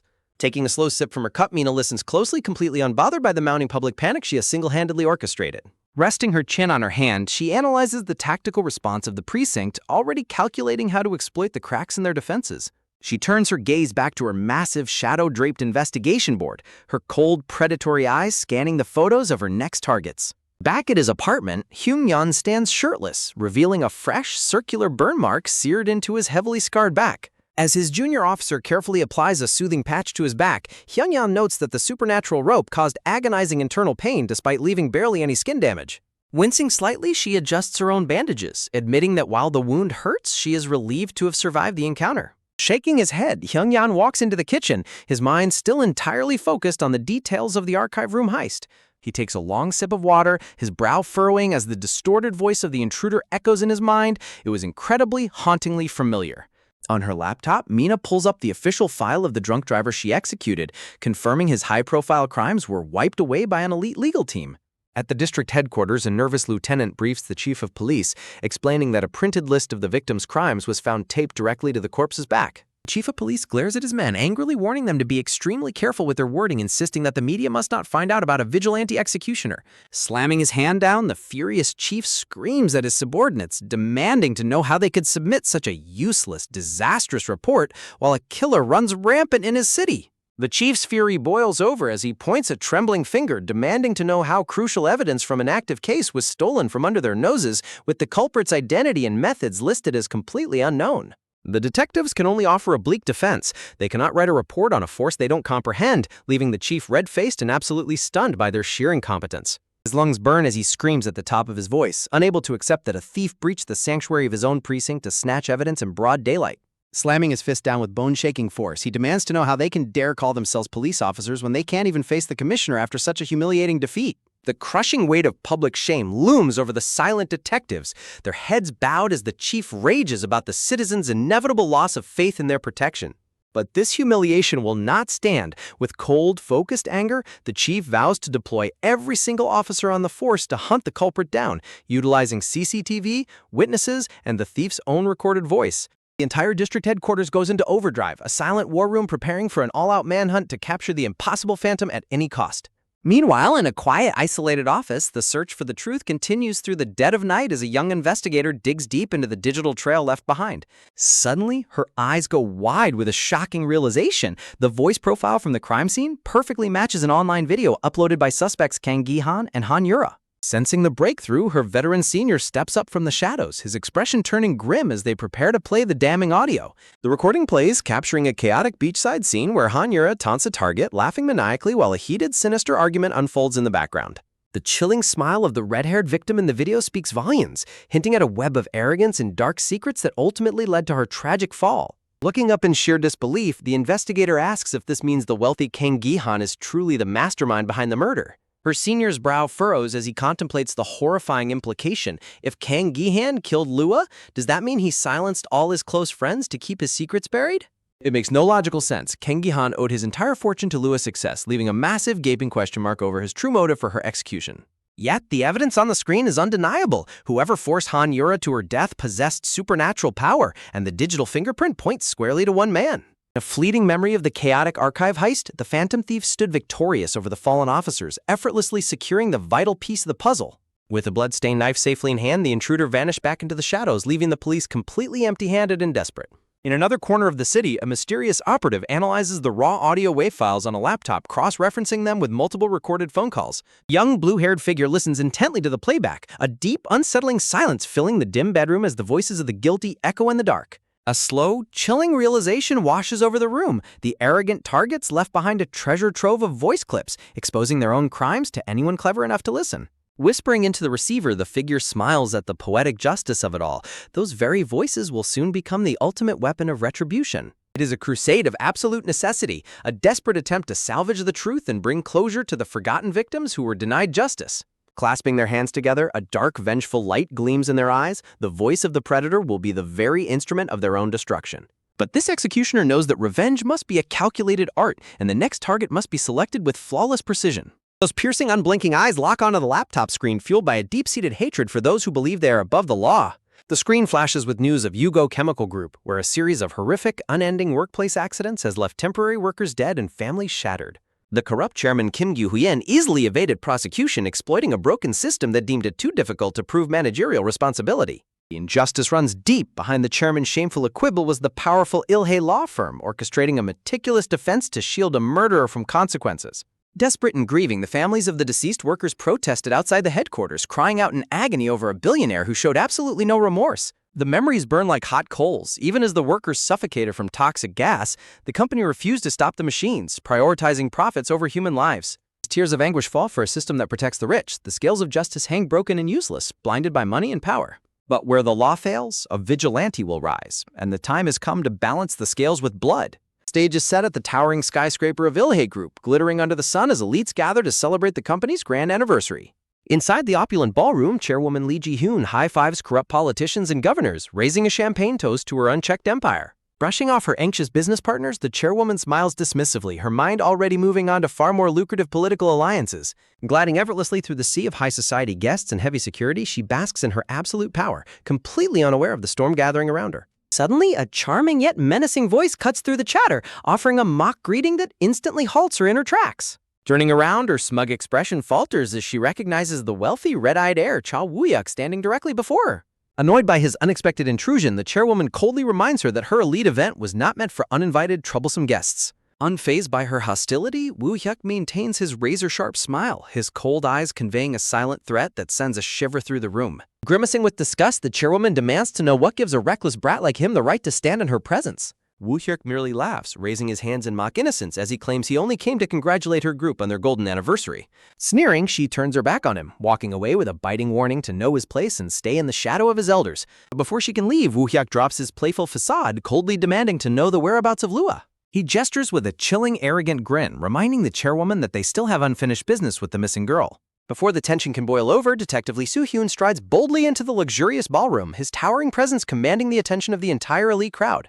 With a face of cold stone, the detective announces that he has an official police report regarding a matter that can no longer be ignored. Looking back over his shoulder, Woo-hyuk's smile twitches with irritation at the sudden arrival of the law, wondering who dared to interrupt his game. In a heart-stopping silent confrontation, Lee Soo-hyun locks eyes with the arrogant heir, ready to tear down the facade of the untouchable elite once and for all. The tension in the luxurious ballroom vanishes instantly as Lee Ji-hyun bursts into loud, mocking laughter, her sharp voice shattering the silence. Ha Woo-hyuk's smug expression immediately freezes, his red eyes widening in shock as her sudden, dismissive reaction catches him completely off guard. Wiping away a tear of mock amusement, the chairwoman sneers openly, thanking them for the hilarious joke in these otherwise depressing times. Shifting her posture with practiced ease, she smoothly steps between the men, preparing to introduce the key players who have just converged in the center of the room. She formally presents Woo-hyuk as the arrogant, young CEO of Spot Entertainment, a powerful subsidiary operating under the massive Bukyoung Group empire. The two formidable men stand face to face, the air thick with silent animosity as the chairwoman goads them into a tense formal greeting. Detective Lee Soo-hyun's scarred face hardens, his intense, unwavering glare conveying a silent promise of relentless justice that no amount of wealth can buy. Far from the glamorous ballroom, a different kind of storm rages outside the city courthouse, where furious citizens demand accountability for corporate manslaughter. Angry protesters clash with a heavy police blockade, chanting the name of Kim Gyu-yoon and demanding that his disgraceful, corrupt ruling be overturned immediately. Surrounded by a swarm of aggressive reporters shouting into the chaos, the controversial CEO makes his exit entirely unfazed by the public's boiling hatred. With a sickeningly smug grin, Gyu-yoon boasts his mock respect for the law, completely ignoring his obvious negligence in the fatal safety violations. Feigning a hollow, media-trained sense of responsibility, he falsely promises maximum support for the grieving families of the workers he sacrificed for profit. Pushing past the screaming crowd calling him a heartless monster, he slips into his armored luxury vehicle, desperate to escape the consequences of his actions. Once inside the quiet sanctuary of his car, the fake smile vanishes, and he loosens his tie with a sigh of immense relief, believing he is finally safe. Muttering to himself in the back seat, he dismisses the tragic deaths as simple, inevitable workplace accidents, mocking the commoners who dare challenge his business. But his arrogant muttering is cut short by a sudden movement in the shadows, revealing a dark, silent figure sitting directly beside him in the locked vehicle. The terrifying intruder, clad in a heavy gas mask, delivers a chilling pronouncement. The time for his ultimate punishment has finally arrived. In the blink of an eye, the powerful billionaire awakens, no longer in his luxury limousine, but bound tightly to a cold chair in a dark, rusted chamber. Panic sets in as he frantically tries to piece together the impossible. He was surrounded by heavy security, yet he was snatched without a single sound. Sweating profusely and trembling with raw terror, he screams into the empty room, demanding to know who would dare lay a hand on an untouchable elite. From the dark corners of the industrial room, the masked vigilante steps forward, his voice cold and menacingly calm as he acknowledges his hostage. Addressing the target by his full name, the executioner ignores the frantic, desperate demands of the captive who still believes his status can save him. Looming over the trembling man, the figure scoffs, mocking the idea that anyone in the city could fail to recognize a corporate murderer. Holding up a glowing phone screen, the vigilante begins reciting a damning list of deliberate violations, exposing how safety manuals were systematically ignored. The cold truth echoes off the rusted walls. While the company preached false safety standards to the public, they did absolutely nothing to protect their dying workers. Desperate to bargain, the terrified CEO frantically rationalizes his greed, arguing that managing a massive empire requires making hard, tragic sacrifices. His eyes bulge in horror as he tries to throw his wealth at the problem, demanding to know if this kidnapping is simply a sick play for more hush money. Recalling the solemn, silent protests of the grieving families carrying portraits of their lost loved ones, the contrast of his immense, sickening greed is staggering. The vigilante leans in close, revealing a shocking, precise detail. The massive 10 billion won settlement was a pathetic drop in the bucket compared to the CEO's secret luxury spending. Cutting off the billionaire's stuttering excuses with a heavy metallic thud, the masked figure drops a massive, highly dangerous pressurized cylinder right onto the concrete floor. With a slow, deliberate twist of the heavy metal valve, a sharp, terrifying hiss echoes through the room as highly toxic gas begins to escape into the air. Reeling back in instant recognition, the CEO's face twists in sheer, unadulterated panic as a foul, unmistakably lethal scent fills his nostrils. The executioner calmly explains the poetic justice. The escaping gas is hydrogen sulfide, the very toxic waste the CEO refused to clean up in his abandoned facilities. Choking and coughing violently as the deadly poison begins to fill his lungs, the billionaire screams in agony, begging for his life as the air turns to venom. Standing like a grim reaper in the thickening mist, the silent figure watches the agonizing descent, showing absolutely no mercy for a man who spared none. Thrashing violently against the unbreakable bindings, the desperate target screeches at the top of his lungs, his voice cracking as he pleads for a shred of mercy. Stooping down amidst the swirling toxic haze, the vigilante offers a fleeting, conditional hope, placing a thick black folder directly onto the floor. Within that dark folder lies the exhaustive, painful record of every single victim who died under his negligence, and his only path to survival. The chilling command rings in his ears. If he wishes to live, he must confront his crimes and change the horrific fate of those left behind. Turning his back on the crying man, the phantom disappears into the shadows, leaving the desperate billionaire to struggle against his bonds to reach the folder. Gasping for a clean breath that no longer exists, his eyes wide with the realization of his own mortality, the corrupt executive lets out one final pathetic scream for salvation. Meanwhile, far from the dark execution chamber, Lee Soo-hyun stands tall in a polished executive office, preparing to deliver a shocking revelation. Sitting behind her heavy desk, Chairwoman Lee Ji-han rubs her temples in sheer disbelief, unable to comprehend the absurd claims of supernatural forces in the official report. Leaning forward with a piercing, mocking gaze, she demands to know if the veteran detective has completely lost his mind or if this is some twisted metaphor.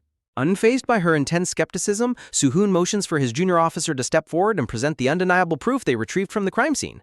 Opening the laptop, they play the chaotic CCTV footage, revealing the exact moment a blinding, impossible burst of golden energy tore through the secure room. The footage shows the sheer destructive force of the attack, leaving no doubt that the intruder wielded an anomalous, physics-defying power. The junior officer speaks with absolute conviction, explaining that multiple highly trained police witnesses saw this supernatural phenomenon firsthand. Her mocking skepticism fading into a cold, focused curiosity, the chairwoman demands to know if this impossible phantom is indeed the beast who slaughtered Lua. Looking her straight in the eye with a face of cold stone, Detective Lee Soo-hyun drops the final devastating bombshell. The culprit is none other than Kang Gi-han. Detective Soo-hyun lays out the damning evidence. Kang Gi-han did not just vanish from the scene of Han-yura's death using unexplainable supernatural powers. His voice is a flawless match for the threat recorded at the police station. Every trail of evidence and forensic analysis points directly back to Gi-han, cementing the veteran detective's absolute conviction that they are hunting the same monstrous vigilante. The chairwoman's patience snaps instantly, her voice trembling with sheer rage as she demands to know why the police have come empty-handed instead of bringing her the head of the man who ruined her family. Shifting back to her cold, calculating composure, she smoothly smiles, raising a finger to her lips to warn the detective not to let his high-minded ideals overcomplicate a simple, brutal hunt. With a sickening, predatory grin, she commands the police to act as her personal hounds, suggesting they eagerly bite whatever bait the killer throws until the elusive puppeteer is forced into the open. Behind the scenes, her massive corporate machine is already grinding Gahan's life down, utilizing digital forensics to track his movements and freeze his hidden assets across multiple encrypted channels. The cold, ruthless strategy is clear. By stripping Kang Gi-han's existence down to absolute nothingness, they will force the terrifying truth hiding beneath his mask to claw its way to the surface. Striding down the lavish corridor, Soo-hyun commands his junior, Hari, to squeeze Gi-han's parents for every scrap of information they possess, leaving no stone unturned in their pursuit. But before she can ask where he is heading, a sudden vibration cuts through the quiet hallway, an unexpected, incredibly timely call that halts the detective in his tracks. Answering the phone with a gruff, serious greeting, the detective listens intently, completely unaware of the shocking connection about to be forged on the other end. On the other end of the line, a woman introduces herself as Mina's mother, her anxious but polite voice bringing up their previous unresolved discussion. Desperate to show her immense gratitude to the man who saved her family, she politely requests a convenient time to meet, insisting on treating the detective to a warm meal. Just then, the front door clicks open, and Mina herself walks back into the cozy apartment, her mother quietly signaling her arrival to the detective on the phone. Soo-hyun quickly agrees to the invitation, setting their meeting for 7 o'clock the following evening and asking for the address of their rendezvous. Hanging up the phone, the detective is met with Hari's sharp, inquisitive gaze, questioning why he would suddenly agree to meet with the mother of the suspect's connection. Meanwhile, far from the polished hallways, the corrupt CEO Gyu-hyun is suffocating in his rusted prison, coughing violently as he thrashes against his heavy bindings. Sweat and tears pour down his contorted face as his lungs burn with the highly lethal fumes, his desperate, agonizing screams echoing off the cold walls. Summoning every ounce of remaining strength, he throws his weight to the side, crashing hard onto the concrete floor in a frantic bid to break free of his bonds. Back in the hallway, Soo-hyun's eyes harden with intense focus as he reveals his true, hidden intention. He is going to use this dinner to finally face Kang Mina directly. Little does he know, the seemingly innocent schoolgirl possesses a gaze of striking intensity, harboring dark secrets far deeper than anyone could ever imagine. The next evening, the quiet, unassuming facade of a local beef restaurant serves as the peaceful stage for an incredibly tense, silent convergence. Over the sizzling heat of a traditional grill, the rich aroma of premium beef fills the room, maintaining a brief, fragile illusion of normalcy for the scarred detective. Mina beams with pure, childish joy, happily holding up a piece of meat as if she doesn't have a single care in the world. Sitting across from them, the towering detective handles the tongs with practiced ease, quietly observing the girl's cheerful chatter about her mother's strict diet. The warm laughter and lighthearted bickering between mother and daughter fill the cozy room, a stark contrast to the brutal, blood-soaked investigations consuming Soo-hyun's days. Watching them playfully argue over inherited traits, Soo-hyun lets out a rare, genuine smile, temporarily forgetting the heavy shadows that haunt his dangerous profession. For a fleeting moment, this fractured trio resembles a real, happy family, sharing a peaceful sanctuary away from the city's corrupt, warring elites. But as Soo-hyun looks at their smiling faces, his mind begins to drift, slipping away into a deep, painful reverie about the warm life he once took for granted. Far away in the dark chamber, Gyu-hoon is writhing in agony on the cold floor, feeling the heavy adhesive tape around his limbs finally begin to stretch and tear.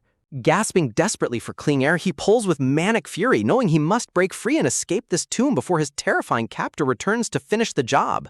Suddenly, Mina's voice snaps Soo-hyun back to the present, noticing the heavy, melancholic shadow that has suddenly fallen over the detective's face. She looks up at him with genuine, warm curiosity, her bright eyes searching his rugged face for the source of his silent pain. With a soft, heavy sigh, Soo-hyun admits that he was simply remembering the days when he too lived happily with his own family. Mina's mother nods understandingly, gently reminding him that as the family of a fellow police officer, they understand the grueling sacrifices of the badge all too well. The mention of her late father strikes a deep, sensitive chord in Mina, her playful expression instantly softening into a quiet, reflective sadness. Locking eyes with the scarred detective, she admits with heartbreaking sincerity that she would have been perfectly happy if her father had just been there by her side. Knowing the tragic details of how Mina's father died, Soo-hyun nods solemnly, acknowledging that while they must endure, the massive void left behind never truly fades. Unable to bear the heavy weight of the memories any longer, Mina quietly excuses herself, stepping out of the room to catch her breath.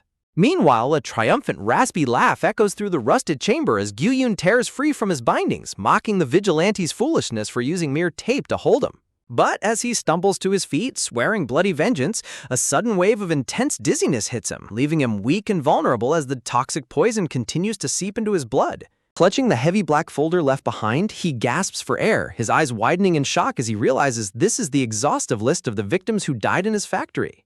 Standing in the swirling, deadly haze, the desperate billionaire clutches the document, searching for the promised clue that might lead him to a way out of this nightmare. Outside on the restaurant balcony, Mina looks down at her phone with an eerie, knowing calm, tracking the precise moment the target's adhesive tape finally tore away. Inside the dark room, Gyu-hoon frantically flips through the pages, his heart stopping as he discovers a hidden mechanism within the folder, his only physical path to survival. But his desperate relief quickly sours into ugly, unrepentant arrogance, scoffing at the ridiculous notion that he should repent for the lives of worthless commoners. Letting out a hateful snarl, he violently hurls the folder away, screaming that he is entirely innocent and refusing to beg forgiveness from those beneath his status. On the balcony, Mina's eyes burn with a chilling, demonic red glow as she watches the live feed, her cold amusement evaporating into a silent promise of absolute death. Stepping silently onto the dark stairwell, Detective Lee Soo-hyun approaches the young girl, his sharp instincts screaming that something is deeply wrong with her behavior. His scarred face hardens in sudden, overwhelming dread as he witnesses the chilling aura of raw malice radiating from the child standing before him. Turning her head slowly to meet his gaze, Mina offers a cold, emotionless look, prepared to show the veteran detective the true, terrifying force pulling the strings from the shadows. Standing in the quiet shadow of the stairwell, Detective Lee Soo-hyun zeroes in on his target, demanding to know if Mina was in the same classroom as the slaughtered Lee Lua. His weathered face hardens with intense scrutiny as he presses her further, demanding to know if she has any clue where the missing girl might be hiding. Mina instantly plays her part, turning around to the face of wide-eyed innocence and questioning if something terrible has actually happened to her classmate. Soo-hyun leans in, his voice dropping to a low, serious whisper as he warns her that the truth is highly classified and must be kept absolutely secret from the press. Mina bows her head, her dark eyes flashing with a chilling, calculating focus beneath the cover of her messy hair. Looking back up, she masterfully summons a look of pure, trembling shock, whispering in disbelief at the horror of the situation. Soo-hyun lays his cards on the table, explaining that the impossible nature of the kidnapping is their primary lead, linking Kang Gi-han and the others directly to Lua's sudden disappearance. The name of the mysterious vigilante hangs heavily in the air, sending a quiet, invisible jolt through Mina as she turns her head away. When asked about the fateful day of the disappearance, Mina casts her gaze downward, her voice turning solemn as she warns him that the memories are far from pleasant. Flashback, the cruel, privileged Lee Lua reigns supreme over her high school victims, sadistically spraying a defenseless boy with a hose while her sycophants roar with laughter. Flashback. The torment escalates to brutal violence as Lua viciously strikes Mina across the face, sending her crashing down as high-denomination bills scatter through the air. Flashback. Wearing a sickening, predatory smirk, the wealthy heiress mockingly tells Mina to pick up the blood money and buy herself a decent pair of glasses. Flashback. Standing in the dirt, Mina raises her head, her eyes burning with a silent, demonic hatred that seals a vow of absolute vengeance against her tormentors. Flashback. With a casual wave of her finger, Lua commands her victims to stay behind after school, promising to take them somewhere they would never forget. Back in the present, Mina explains that she chose to flee that afternoon, driven by a desperate instinct that warned her of the horrific fate awaiting her if she stayed. Her eyes lock onto the detective, her voice trembling with a heavy, piercing intensity as she asks if a monster's actions can ever be justified by their background. Looking out over the cold skyline, Mina bitterly declares that the world is a rigged, deeply unfair playground where the weak are left to rot. She reminds the scarred officer that when her poor classmate Chanhee was destroyed, both the school board and original police stayed completely silent to protect the elite.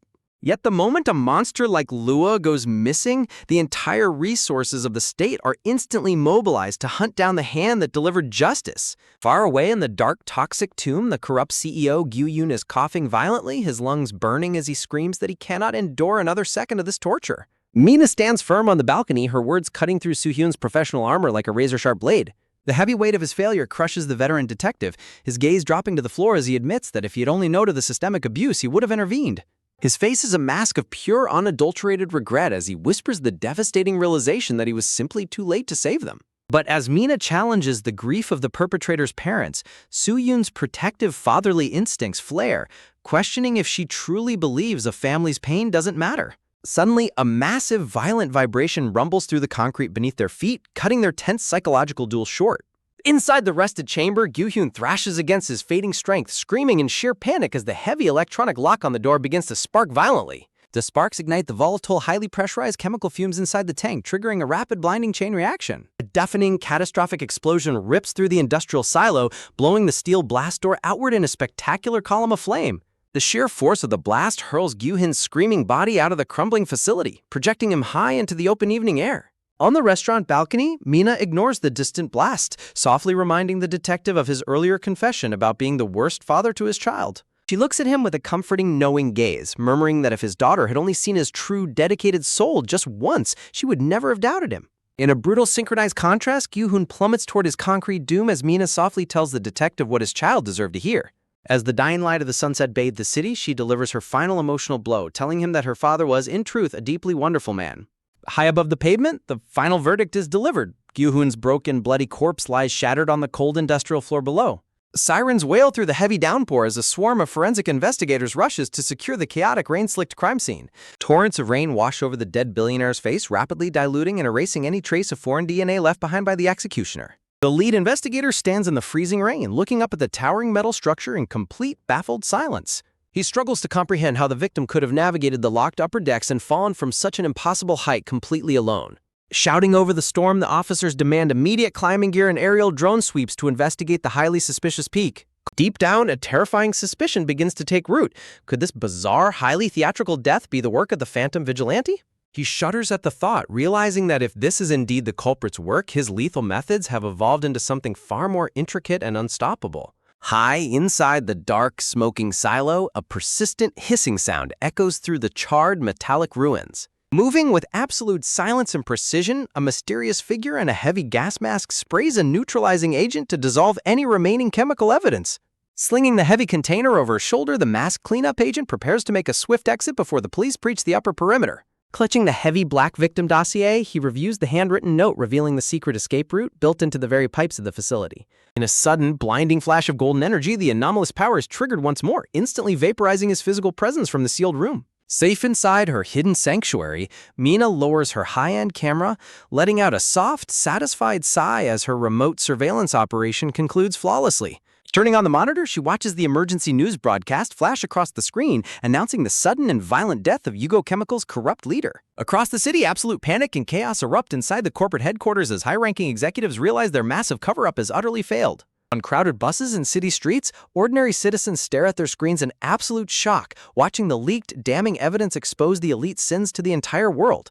Back in the fiery wreckage of his factory, Gyu-hyun screams into the void, his voice trembling with a disgusting lack of remorse as he rejects the very idea of atonement. He refuses to accept that someone of his high status should ever have to beg forgiveness from those he deems beneath him. His face twists in a grotesque, sweating grimace of absolute denial, screaming that the lives of a few ordinary citizens are worthless compared to his empire, but his desperate rage cannot stop the inevitable reckoning as his sins are laid bare. Across the city, the shocking broadcast of his demise lights up a television screen, leaving Mina's mother trembling in horror at the sheer brutality of the corrupt CEO's final moments. Little does she know, the executioner is sitting right beside her on the living room sofa. Mina calmly eats a snack, casually agreeing with her mother's shock while her mind drifts back to the precise, lethal execution she orchestrated without leaving a single trace. The police are already hunting for the source of the broadcast, unaware of how close they are to the truth. Meanwhile, in a pristine corporate office, the inner circle of the powerful elite gathers to deal with the fallout of the public execution. The threat to their secretive empire is growing by the minute, and they desperately need answers. They scoff at the media's attempts to mask the killer's voice, confident that their vast resources will easily secure the raw, unedited audio file. They are certain that hearing the killer's true voice will lead them straight to their target. They recall the crucial alibi that protects their primary suspect, remembering that Detective Lee Soo-hyun himself swore that Mina was under his direct supervision the entire time. The perfect alibi stands firm, completely shielding the young girl from suspicion. High on her balcony, a chilling, triumphant smile plays on Mina's lips as the fading sunset reflects in her eyes. She is completely untouchable, playing the role of the innocent student to perfection while her enemies scramble in the dark. Back in the high-rise office, the elite direct their focus toward Kang Gi-han, digging deep into his personal life in a desperate bid to find a connection. They are convinced that his family holds the key to uncovering the vigilante's identity. A strange financial transaction catches their eye, a suspicious payment from an entertainment recruitment subcontractor linked to Gi-han. Could the vigilante have been scouting targets right under their noses? A bitter memory surfaces of Lee Lua mocking a desperate scout, seeing right through his cheap attempts to dress up and look important. But that arrogance may have been the very trigger that sealed her horrific fate. They begin to suspect a deeper conspiracy, wondering if an old classmate named Cha Woo-yuk held a deadly grudge against Liwa. If he was somehow connected to Gi-han, the pieces of this lethal puzzle are starting to fall into place. The realization sparks a sudden, urgent plan to investigate the mysterious meeting, realizing it might still be their best lead. They must act quickly before the phantom killer strikes again. Standing up with cold determination, the lead investigator demands the cooperation of the group's powerful chairman. A grand trap is about to be set, and no one is safe. Back at the apartment, Mina's mother anxiously points out the terrifying pattern of high-profile falls plaguing their school and neighborhood. The sudden, violent deaths are happening too close to home, and her maternal instincts are screaming that something is deeply wrong. Mina stares ahead, her gaze icy and distant as she quietly suggests that it almost feels like the work of an unstoppable serial killer. The chilling truth hangs in the air, a secret only she truly understands. Overcome with sudden dread, her mother grabs Mina's hands, pleading with her to be careful just walking to school. The fear of losing her daughter to this chaotic violence is tearing her apart. Mina's eyes widen in genuine surprise, momentarily caught off guard by the depth of her mother's protective terror. The weight of her secret life suddenly clashes with the warmth of maternal love. In a flash of dark memories, the violent, chaotic falls of her tormentors scream through her mind alongside the image of her comatose friend. The world is a brutal place, and her mother's words only reinforce the nightmare she is trying to dismantle. Casting her eyes downward, Mina silently processes the heavy burden of her double life, knowing that the path of vengeance she has chosen leaves no room for hesitation. She gently reassures her mother that she cannot hide at home forever, insisting that she is no longer the weak, terrified girl she used to be. She has the power to fight back now, and she will not run. But her mother's voice cracks with raw pain as she confesses her deepest fear of ever reliving the trauma of the past. The scars of what they endured are too deep to ignore. Seeking to comfort them both, her mother reveals a surprising secret. She shared her deepest anxieties with the veteran detective over dinner the night before, and he made a startling promise. Detective Lee Soo-hyun had smiled warmly, promising to personally watch over Mina and check in on her regularly. The net is tightening, but not in the way her mother thinks. Her mother hugs her tightly, praising the detective's passion, while Mina's heart sinks as she realizes she is now under constant professional surveillance. Her mother's well-meaning actions have just put her in extreme danger. Mina pouts in frustration, silently cursing the sudden complication to her secret operations. Her freedom of movement has just been severely compromised. The next day, the towering facade of Tuhai University Hospital looms against the bright sky, a place harboring both tragic victims and dangerous secrets. Mina bows politely to Chan-hee's elderly grandmother in the hospital lobby, maintaining her facade of a sweet, supportive classmate visiting her ailing friend. The fragile old woman warmly thanks Mina for her help with the complex medical paperwork, her eyes filled with deep gratitude for the young girl's kindness. But the grim reality waits behind the glass, where Chan-hee lies completely motionless, kept alive only by machines with no sign of recovery in sight. Grandmother worries about the crushing weight of the hospital bills, her voice trembling with the terrifying fear of losing her grandson forever. Mina stares through the glass at her broken classmate, her heart hardening with an ironclad vow to take full responsibility for his future and avenge his suffering at any cost. Suddenly, a chilling, haughty laugh echoes down the corridor as a wealthy, older woman strides in, flanked by a phalanx of imposing bodyguards. Mina turns around, her breath catching in her throat as she recognizes the formidable figure invading the quiet sanctuary of the hospital. The older woman smiles with a cold, predatory warmth, her expensive jewelry catching the sterile hospital light as she surveys the room. The elderly grandmother looks on in utter confusion and awe, sensing the overwhelming power radiating from the unexpected visitor. The true identity of the newcomer hangs heavily in the air. She is Lee Ji-hyun, the ruthless chairwoman of the massive Ilhe group and the grandmother of the monstrous Lee Lua. Stepping past Mina with absolute authority, the powerful matriarch addresses Channy's grandmother, her friendly tone masking a deeply sinister motive. To the old woman's shock, the wealthy chairwoman bows deeply, introducing herself humbly as the grandmother of Chan-hee's classmate. The grandmother gasps in disbelief, recognizing the legendary name of the corporate empire that rules the city. Lee Ji-hyun continues her masterclass in manipulation, claiming she came not as a ruthless corporate titan, but as a grieving grandmother who cannot ignore the tragedy that befell her granddaughter's classmate.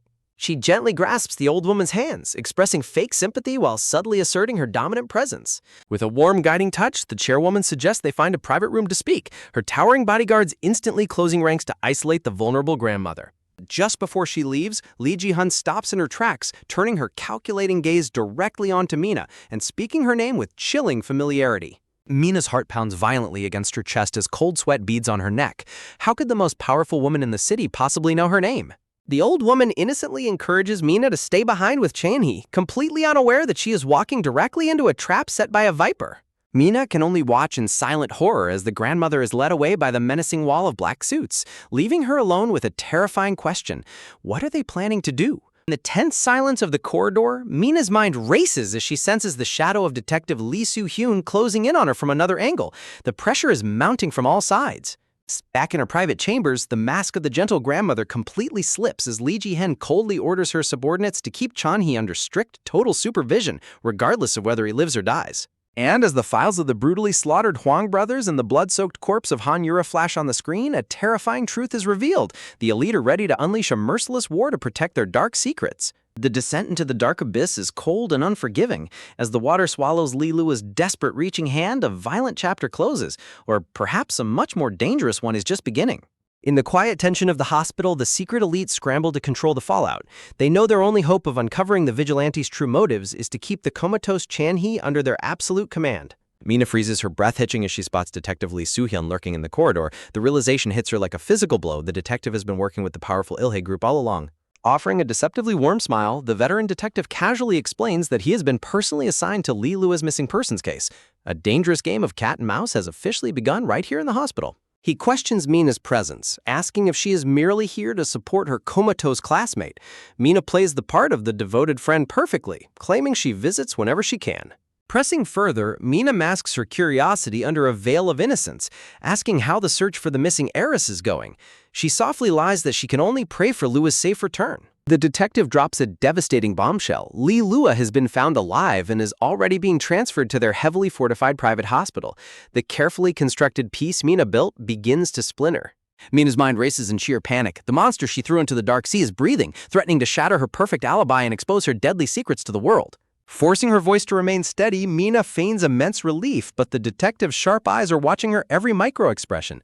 He subtly hints that the heiress had a dark, hidden reason to vanish. He reveals that Lua is currently trapped in a deep coma, making it impossible to gather her testimony for the foreseeable future. The respite is temporary, but the ticking clock is deafening.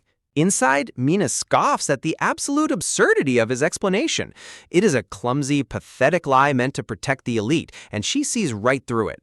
Gathering her resolve, Mina stares directly into his eyes, boldly asking if she is still his primary suspect. The tension between them threatens to boil over. Standing before the glass window of her comatose friend's room, she acknowledges that her close bond with the victim naturally paints a target on her back. She notes with quiet malice that the detective seems uncharacteristically unsettled now that the brutal bully is confirmed to be breathing. Turning away, Mina drops a chilling psychological question. Would the broken boy lying in that hospital bed truly want his tormentor to return? She whispers a harsh, undeniable truth. The monstrous Lua was despised by everyone who knew her. The detective's face hardens, unable to refute her words. Mina refuses to call it mere bullying. It was a campaign of horrific, one-sided violence that left a boy shattered beyond repair.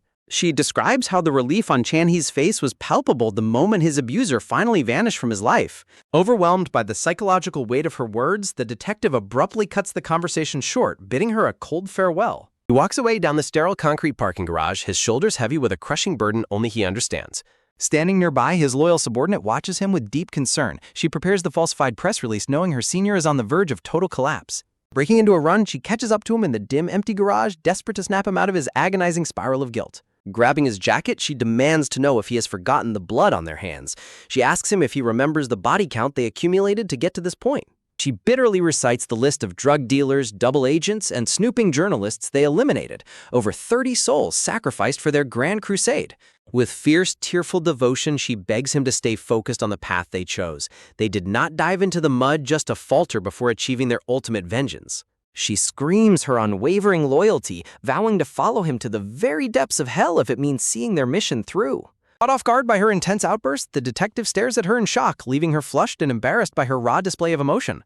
The silence stretches between them as she tightly grips his sleeve, terrified of losing the leader who gave her a purpose. In the shadows of his mind, the memory of his precious daughter flashes, a gentle soul waiting for him in the afterlife. He cannot face her with empty hands. A soft, bittersweet smile finally graces the detective's scarred face. He softly thanks his loyal subordinate, Hari, for bringing him back from the brink. Gently patting her head, he admits that her fierce devotion has successfully calmed the chaotic storm raging inside his mind. With his resolve fully restored, the detective commands her to move forward with their grand, deceptive trap exactly as planned. Across the city, giant outdoor screens flash a shocking news bulletin. The Ilhe Group officially announces that Lee Lua fell from a yacht and is fighting for her life in a private hospital. In public spaces, ordinary citizens grumble in disgust. They mock the elite, pointing out how a spoiled high schooler's yachting accident commands the news while factory workers die in silence. At school, the students whisper in disbelief. They mockingly assume Lua's mysterious disappearance was nothing more than a rich girl's stunt to grab attention. Mina stares blankly at her phone screen, her mind working at a feverish pace as she processes the sudden bizarre media narrative. Deep in the dark parking lot, the detective reveals the true genius of his trap. By announcing Lua is alive, he has lit a fire of suspicion that the vigilante cannot ignore. He knows that a phantom killer seeking absolute justice will be driven mad by the thought of their target surviving. The moment the vigilante emerges from the shadows to finish the job and confirm the truth, they will walk directly into a waiting executioner. Meanwhile, investigative TV programs dive deep into the gruesome aftermath of the Yugo Group chairman's brutal execution. The host of a popular investigative show steps before the cameras, ready to blow the lid off the mysterious escalating series of high-profile falls. She reveals a chilling connection. Every single victim of these mysterious falls was a violent criminal who had escaped the reach of the law. The broadcast flashes images of the deceased, vicious thugs responsible for indiscriminate knife attacks and deadly hit-and-runs. Cruel bullies who weaponized school violence and drove innocent victims to the edge of despair, only to be met with the same terrifying gravity. The anchor poses a terrifying question to the nation. Is this the work of a cold-blooded serial killer with a severely distorted sense of justice? A renowned criminal profiler weighs in, asserting that the meticulous selection of targets points directly to a belief-driven vigilante. The show exposes the heinous crimes of the notorious bully, Huang, detailing how he tormented children and forced them into drug addiction for his own amusement. Bereaved families are shown crying out in rage, demanding why the justice system works so quickly for a corrupt CEO's death while ignoring the victims of common criminals. The anchor reveals the ominous final message left by the killer at the crime scene, a declaration that these brutal executions are a necessary punishment for a better world. Staring directly into the lens, the host delivers a chilling final challenge, demanding to know if the killer truly believes a better world can ever be built through bloodshed and terror. High above the glittering, indifferent city, Mina sits in isolation, the fading light of sunset casting long shadows across her sanctuary. She looks down at her phone, her mind a fortress of calculating thoughts as she watches the chaos unfold below. Taking a casual bite of her food, she mentally scoffs at the media's desperate attempts to spin a narrative of fear. The elite think they can control the public's terror, but they have no idea who they are truly dealing with. Every bite is deliberate, a calm contrast to the storm brewing in her mind. They think they can force her hand, but she is always 3 steps ahead, waiting for the perfect moment to strike back. Suddenly, a breaking news alert flashes across her screen, detailing how the comatose heiress, Li Lua, is being transferred under heavy guard. The announcement is a blatant declaration of war, and Mina knows it. She glares at the screen with cold amusement, instantly identifying the ridiculous lie for what it is. There's no way the spoiled, fragile heiress could have survived her plunge into the dark abyss. Nobody survives the freezing, crushing depths of the open ocean, not even the strongest of athletes. The narrative the police are spinning is a complete fabrication, constructed solely to draw out a phantom. It is a classic trap, designed to corner her the exact moment she tries to confirm whether her victim is truly breathing. But knowing it is a trap does not make the bait any less tempting. Standing tall at the very edge of the world, Mina stares out over the endless sprawl of concrete. She must face the harsh reality. Until she sees a corpse, her victory remains incomplete. In her mind, the scarred face of Detective Lee Soo-hyun looms, mocking her with his invisible shackles. He wants a game of chess, expecting her to make the first desperate move. A dangerous, manic smile spreads across her face as she turns away, filled with a sudden, chaotic resolve. If they want to play a game of traps and deception, she will gladly burn their entire board to the ground. Down below, the sudden shrill wail of emergency sirens shatters the evening air, echoing violently through the narrow streets. The city is screaming and something massive has just gone horribly wrong. Mina freezes, a bead of cold sweat rolling down her neck as she looks toward the source of the rising panic. The game is changing, and a new unexpected threat has entered the playing field. Across the district, brilliant orange flames erupt from a high-rise building, sending thick, suffocating plumes of black smoke into the twilight sky. It is a massive arson attack, trapping countless innocent souls inside. She watches the rising inferno with a heavy heart, her keen instincts instantly recognizing the immense danger.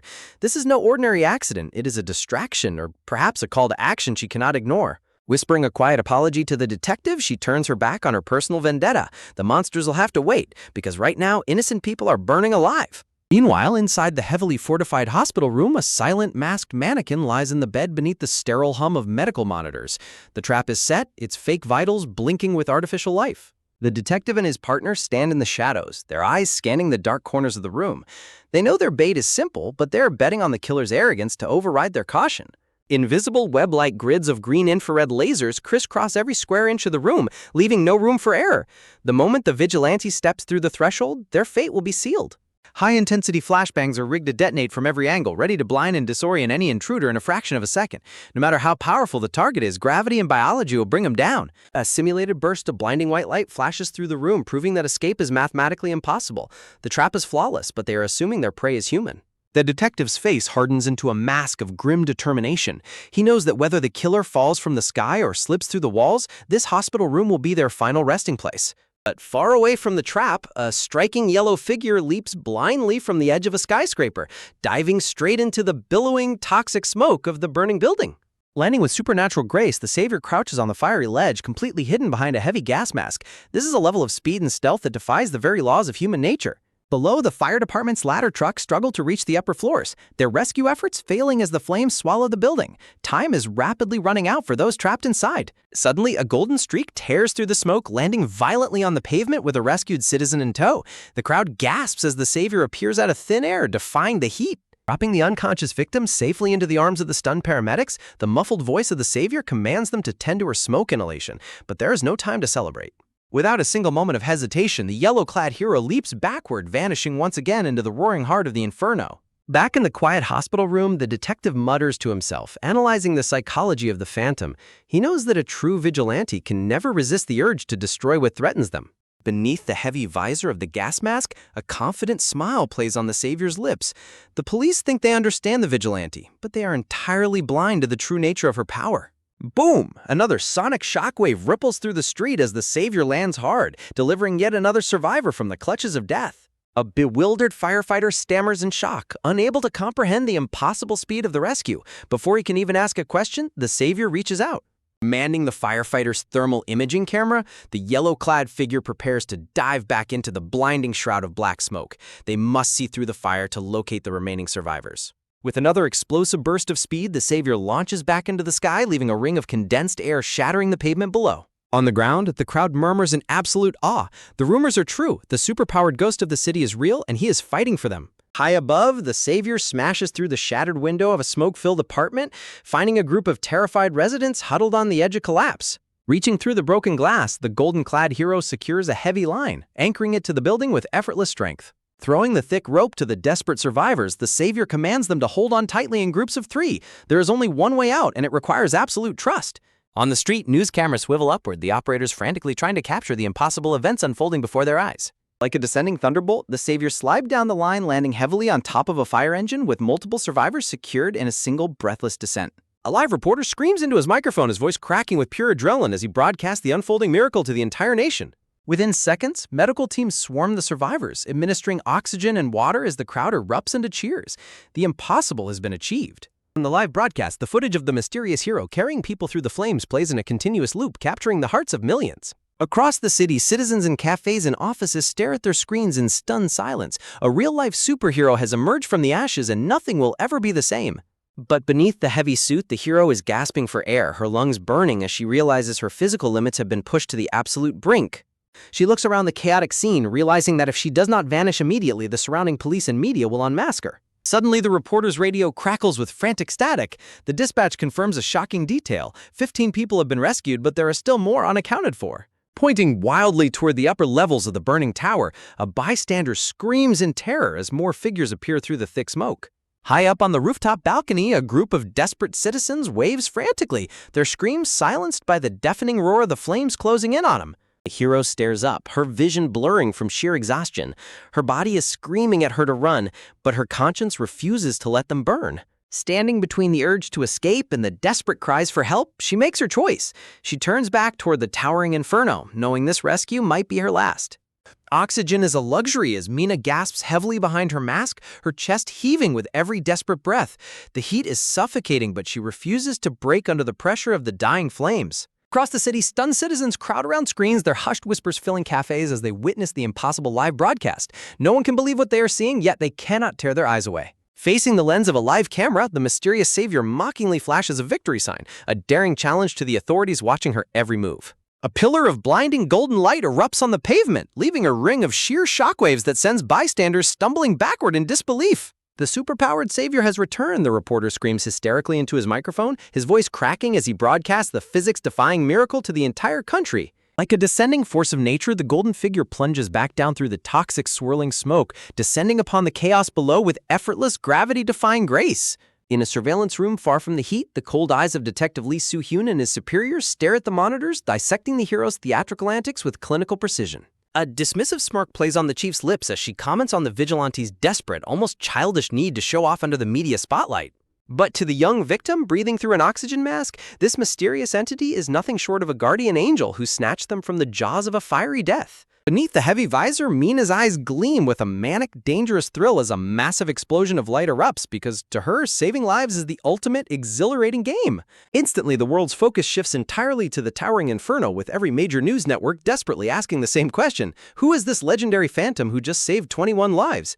Unbelievable! Raw footage of the savior materializing out of thin air to deliver citizens loops continuously, leaving the entire population in a state of absolute shock. If this footage is real, we must rewrite the laws of physics, an esteemed academic stammers on a live broadcast, his hands trembling as international inquiries flood into the country. The news anchor's voice grows tense as he reports a chilling new theory: the public's hero might be the exact same suspect wanted for the recent high-profile falls. Within minutes, a single word dominates the global internet, with millions of users frantically searching the trending hashtag of teleportation. Lying safe in her bedroom, Mina stares at her phone screen in rising panic, realizing her desperate rescue mission has spiraled completely out of her control. Letting out a heavy, exhausted sigh, she covers her face as she tries to process the sheer scale of the media storm she has unleashed. Turning upside down on her bed, a nervous but amused smile slips onto her face as she taps on the first-hand testimonies of the survivors she rescued. On screen, a tearful young woman describes the terrifying moment she was trapped by suffocating smoke, completely convinced she was going to die in the flames. She grabbed my hand, told me to hold on, and in the blink of an eye, I was standing outside, the survivor gasps, recounting the impossible miracle to a stunned crowd. Mina's eyes widen as she reads the emotional words, a sudden wave of warmth hitting her as she realizes she kept dozens of families from tearing apart. He is a true hero, a veteran firefighter declares on the broadcast, his voice trembling with deep gratitude for the savior who defied death to protect them. A violent blush rushes to Mina's cheeks, her heart hammering against her ribs as she stares at the overwhelming praise, completely unaccustomed to such pure adoration. Screaming silently into her pillow, she rolls over in sheer frantic embarrassment, her mind racing with the absolute absurdity of her new heroic reputation. But the warmth quickly fades into cold dread as she realizes that with the entire world watching, her secret identity is now in grave danger. Her eyes narrow in deep thought. Hiding behind a modulated artificial voice won't be enough to keep her safe forever. The scarred, imposing face of Detective Lee Soo-hyun flashes through her mind, a stark reminder of the relentless predator hunting her from the shadows. If she makes even a single mistake, that monstrous detective will trace the clues straight back to her doorstep. She remembers the terrifying combat prowess he displayed, easily overpowering brutal thugs with a single devastating strike. And then she recalls the weight of his arms when he carried her, crying out her name in a moment of raw, uncharacteristic desperation. Her heart aches with a bitter, painful yearning, a whisper in her mind wishing her own father were still alive to hold her like that. Sitting up on her bed, she wonders if Detective Soo-hyun's actual daughter is her age, sensing a hidden, tragic depth to the man's relentless crusade. Clutching her phone tightly, Mina's expression hardens with dark resolve. She must dig deeper into the past and uncover the truth about her enigmatic uncle. Meanwhile, in a dimly lit office, Detective Soo-hyun repeatedly pauses the rescue footage, meticulously timing the speed of the vigilante's teleportation down to the millisecond. "Exactly 2 seconds," he mutters, analyzing the glowing golden residue left behind on the pavement. "But we must prepare for the possibility that the target can move even faster," his partner Hari warns as she leans over his shoulder to study the data. Soo-hyun's eyes narrow as he notices a critical detail. The savior had to borrow a thermal camera, meaning their spatial teleportation is limited by what they can directly see. "Look here," he points to the screen, showing the brief moment of hesitation after the 15th rescue, proving the vigilante is not an immortal god but a human with limits. Hari gasps in sheer admiration, her eyes shining as she realizes her partner has already dissected the Phantom's ultimate weakness. "A 2-second window is more than enough," Soo-hyun says, his voice dropping to a low, chilling whisper. "If I can make physical contact with them for even a fraction of a second?" A cold, predatory grin spreads across his face, sending a shiver of excitement straight down Hari's spine as he promises to destroy the vigilante completely. "Senior, you are truly terrifying," Hari laughs, playfully teasing him as the tension in the room briefly breaks. But Soo-hyun's focus instantly returns to the mission as he instructs her to leak the details of the heiress's VIP hospital room to the media. "Our trap remains exactly the same," he states coldly, preparing to use the fake heiress as the ultimate bait. "If Kang Mina takes the bait and shows up, are we authorized to terminate her?" Hari asks, her expression turning dead serious. Turning his head, Soo-hyun's eyes burn with a dark, vengeful fire. "If she is the monster who stole my daughter's life, then no one in this world can save her from my wrath," he vows, his voice dripping with pure, unforgiving malice. Meanwhile, across the city, the neon lights of Spot Entertainment burn bright against the dark night sky, hiding a sinister secret within its walls. Inside a lavish office, a terrified woman backs away in sheer panic, her hands trembling as her boss delivers a shocking, threatening demand. With a violent crash of his hand against the wall, the man corners her completely, his shadow looming over her as she screams in absolute terror. Inside the dim office, the corrupt politician corners the trembling young woman, his voice dripping with sleazy leverage as he reminds her how long she has been waiting for her big break. Breath hitches in pure terror as his fingers wrap tightly around her wrist, trapping her against the shelves while he mockingly demands she show some gratitude during their private meeting. Suddenly, the office door bursts open with a violent crash, cutting through the predatory silence as a towering figure steps into the light to put an end to the madness.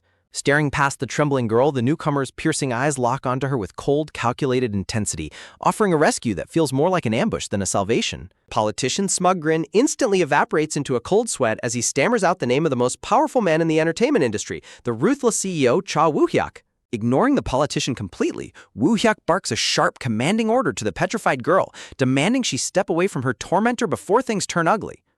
Snapping out of her shock, she scrambles past the powerful executive, her heart hammering against her ribs as Woo-hyuk steps forward to shield her escape. Woo-hyuk's voice drops to a chilling whisper as he reminds the politician that their high-stakes business partnership is on the line, and such disgusting behavior is a massive disappointment.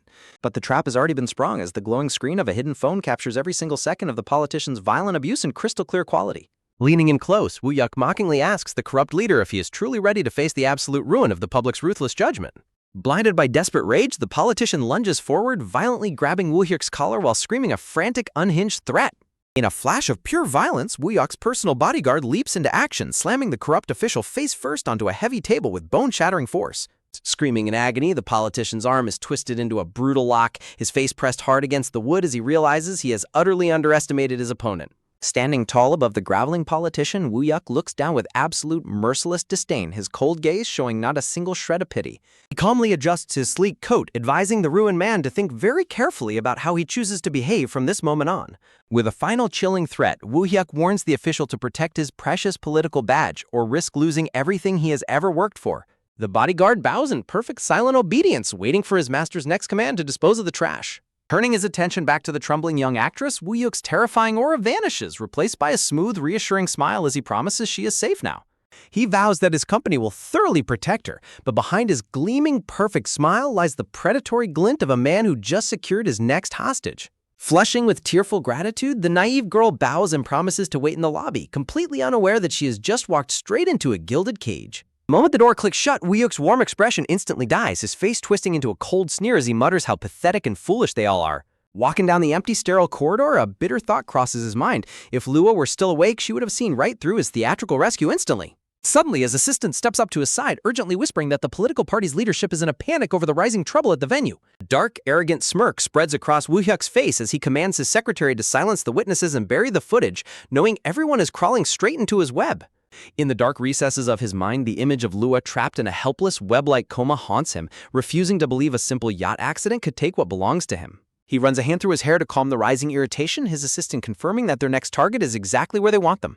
With a predatory tilt of his head, Woo-hyuk decides it is time to visit the VIP hospital room in person, eager to lay his eyes on the prize. Meanwhile, under the cover of a pitch-black night, a derelict, abandoned concrete high-rise stands in eerie silence on the edge of the city.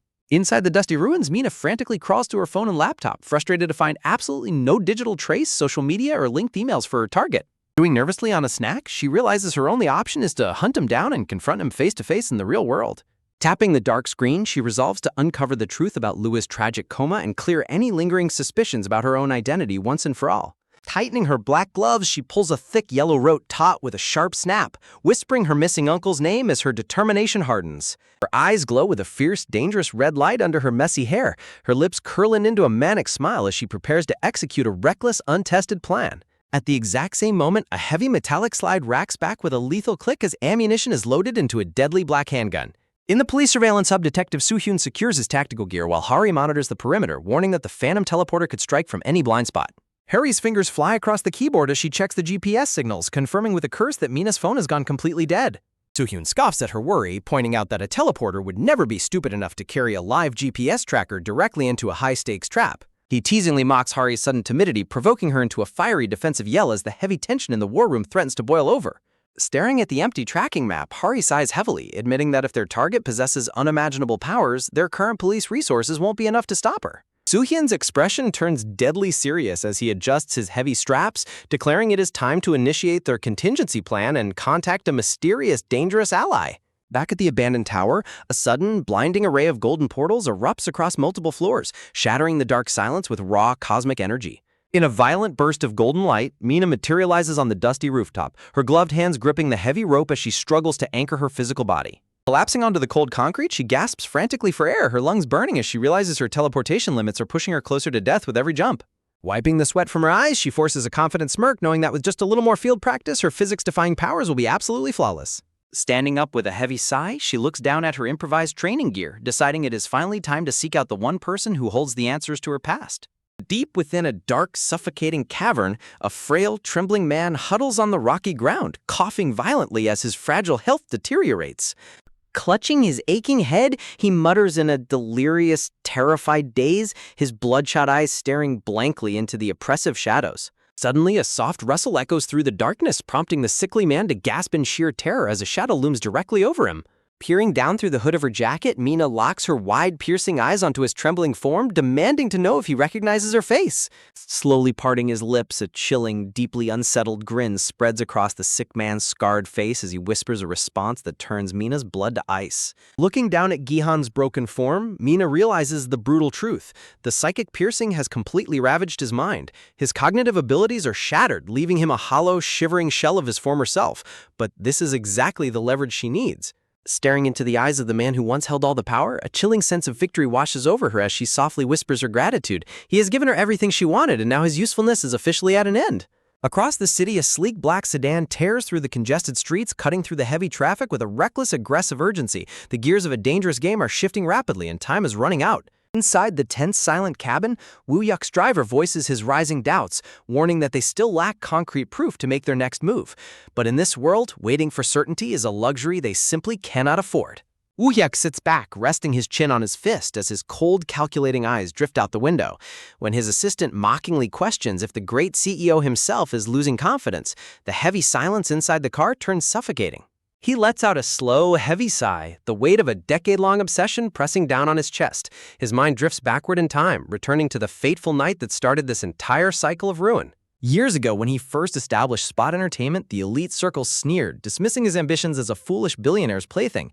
They failed to understand that he wasn't just building a company, he was creating a grand stage to control the brightest stars. Standing proudly beneath the blinding stage lights of the grand launch party, Woo Hyuk had boldly promised the elite crowd a cosmic explosion of talent. He was the master puppeteer, and the world was eagerly waiting to dance on his strings. As the thunderous applause echoed through the lavish hall, Woo Hyuk bathed in the adulation, his perfect smile masking his true, ruthless nature. But amid the sea of fawning guests, his eyes locked onto the only target that truly mattered.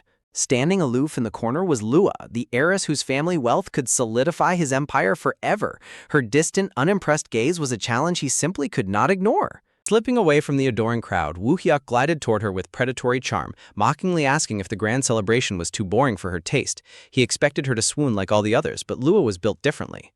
Sipping her drink with supreme indifference, she reminded him that she was only there out of obligation for her family, completely unfazed by his attempts at seduction. The silent clash of their egos was louder than the music pulsing through the room. Refusing to back down, Woo Hyuk smugly boasted about the sheer power and political influence gathering in the room, chalking it all up to his company's magnetic pull. He was desperate to prove his worth, to show she was dealing with an equal. Lua merely hummed, her eyes tracking the bubbles rising in her glass with a cold, analytical precision. The trap was set, and she was about to pull the trigger on his massive ego. With a razor-sharp smile, she casually remarked how pathetic it was to brag about success built entirely on his father's inherited fortune. The words struck Woo Hyuk like a physical blow, freezing the smug grin right off his face. Swallowing his burning humiliation, Woo Hyuk forced a strained laugh, desperately arguing that utilizing inherited resources was simply smart business. He tried to reclaim his dominant stance, but the damage to his pride was already done. Lua stared back at him with dead, pitying eyes, flatly revealing that unlike him, she hadn't relied on family handouts since she was a teenager. She was a self-made force of nature, and he was nothing but a pampered child in her eyes. The sheer absurdity of his comparison was too much, and Lua burst into a loud, mocking laugh that echoed across the quiet corner. Woo Hyuk's blood ran cold as her laughter shattered his carefully crafted facade. Panic flaring in his chest, Woo Hyuk frantically begged her to keep her voice down, terrified that the nearby high-ranking guests would overhear his utter humiliation. His power, his prestige, his dignity, everything was slipping through his fingers. Suddenly, a group of wealthy socialites swarmed Lua, pulling her away to see a famous idol guest and leaving Woo Hyuk standing frozen in their wake. But before she disappeared into the crowd, she threw one final devastating dagger. Looking back over her shoulder with a mocking wave, Lua casually declared their arranged engagement officially dead, coldly stating that he simply lacked the charm to keep her interested. It was a public execution of his pride. Left standing entirely alone as the crowd's whispered gossips began to swell around him, Woo Hyuk felt a dark, suffocating rage clawing at his throat.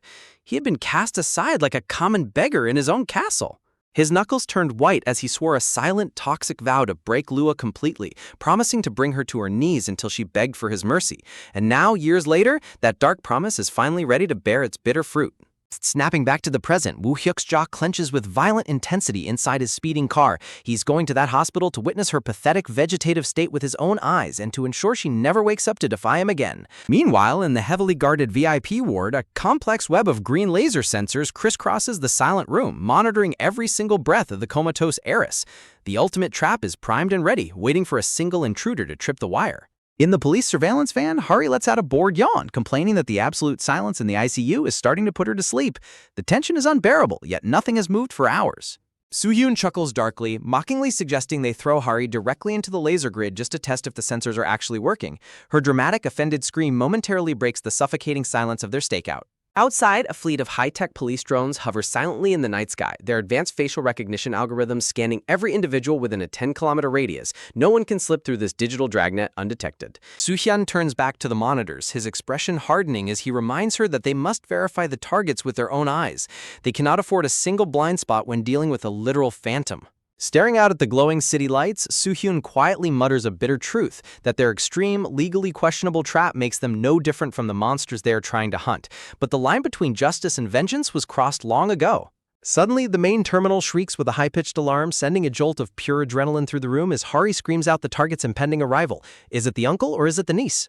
Emerging from the underground subway station in a disguise that blends perfectly with the local students, Kangmina steps onto the street. She is walking directly into the dragon's den with terrifying casual ease. Mindlessly chewing on a small wooden stick, her sharp eyes take in the surroundings, completely aware of the invisible eyes tracking her every movement. She isn't hiding, she is practically inviting them to watch. Hari watches the live feed in disbelief, pointing out that Mina's looking directly toward their hidden surveillance positions. The girl isn't stumbling into a trap, she is leading the chase on her own terms. Inside the van, Soo-hyun barks out a frantic order to confirm her exact coordinates as she enters the main building. The realization that she is approaching without using her teleportation powers sends a wave of unease through the team. Hari points out that without using her supernatural abilities, Mina will never be able to bypass the heavy security of the VIP floor. Yet, a nagging doubt lingers. Could they be tracking the wrong target while the real culprit remains in the shadows? Soo-hyun clenches his fists, noting that all the concrete forensic evidence, DNA, and voice recordings point directly to Gihan, while Mina's involvement remains purely circumstantial. They might be setting a trap for an innocent girl while the real monster runs free. Hari looks up at Soo-hyun, her voice softening as she asks when he started caring about whether Mina was a victim or a killer. The dark obsession that once consumed him seems to be fracturing under the weight of the truth. Stepping through the sliding glass doors of the sterile lobby, Mina instantly senses the sudden, unnatural shift in the hospital's atmosphere. The air is thick with hidden hostility, and she knows the stage has been set. Glancing out the windows toward the night sky, she spots the tiny blinking red lights of the surveillance drones hovering over the rooftops. The police have locked down the entire block, leaving no escape route in the physical world. Walking down the quiet corridor, a heavy, oppressive weight presses down on her as she feels the focused gaze of dozens of hidden cameras and undercover agents tracking her. It feels as if the entire building is breathing down her neck. But instead of fear, a manic, dangerous thrill pulses through Mina's veins as she smiles, absolutely relishing the high-stakes pressure of being the center of their attention.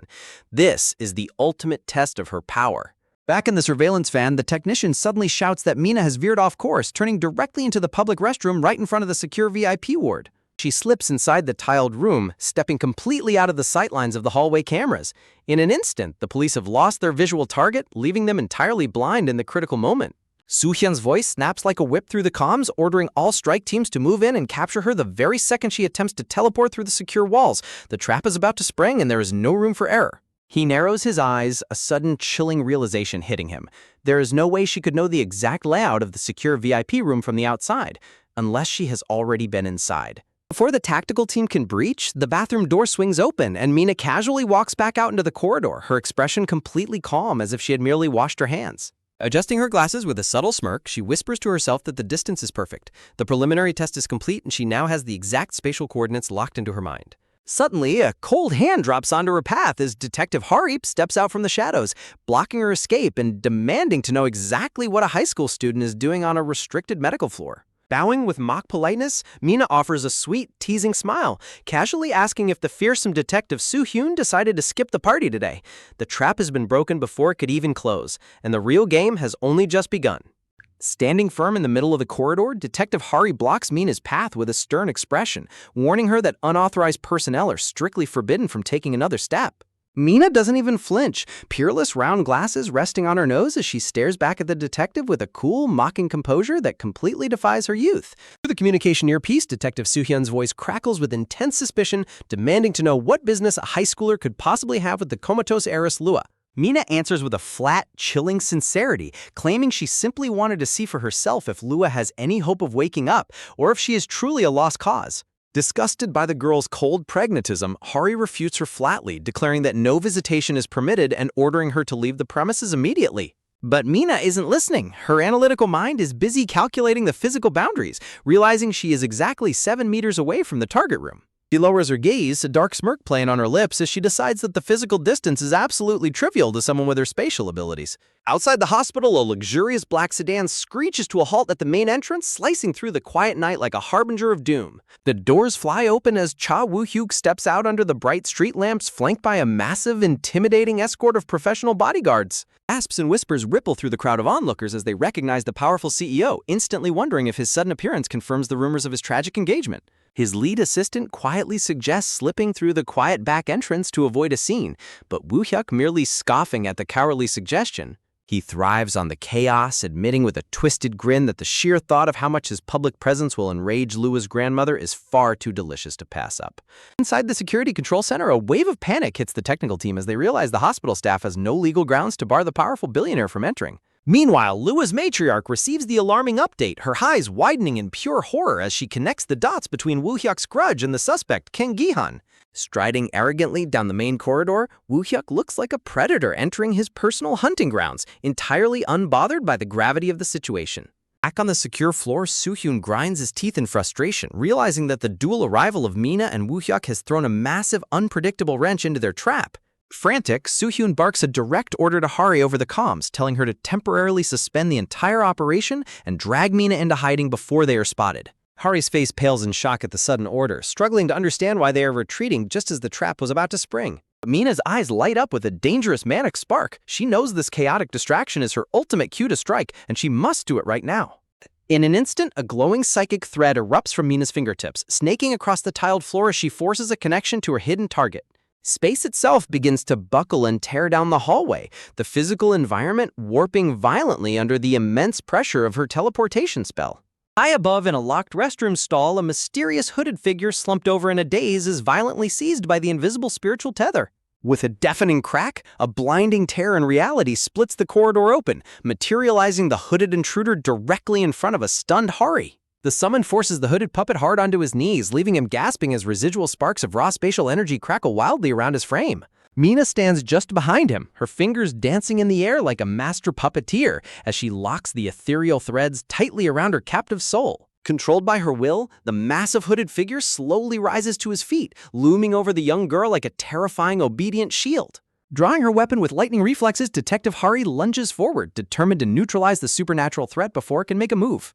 She drives a high-voltage taser directly into the puppet's chest, sending a brilliant, crackling current of blue electricity surging through its body. Yet, to her absolute horror, the towering figure absorbs the devastating voltage without a single flinch, leaving Hari screaming in utter desperation. Hearing the struggle, Soo-hyun bellows through the earpiece, ordering Hari to stop trying to overpower the beast and focus entirely on attaching the GPS tracker. Mina narrows her eyes, channeling every ounce of her mental energy to force one final, desperate spatial jump to secure her escape. The sheer feedback of the magical energy backfires violently, shattering her concentration and throwing her hard onto the cold floor. Soo-hyun's heart stops as the monitors show the intruder defying the massive electrical overload and initiating another warp right before their eyes. A massive, blinding explosion rips through the corridor, shattering the secure glass doors of the VIP ward into a million lethal shards. The smoke slowly clears, the detectives cough through the dust, their eyes widening at the sight of Mina kneeling amidst the devastating wreckage. Mina looks up in sheer, unadulterated terror, realizing that her uncle's flawless, calculated setup has catastrophically spiraled out of control. Gun raised, Soo-hyun cautiously steps over the smoldering debris and enters the shattered patient room, searching for the escaped puppet.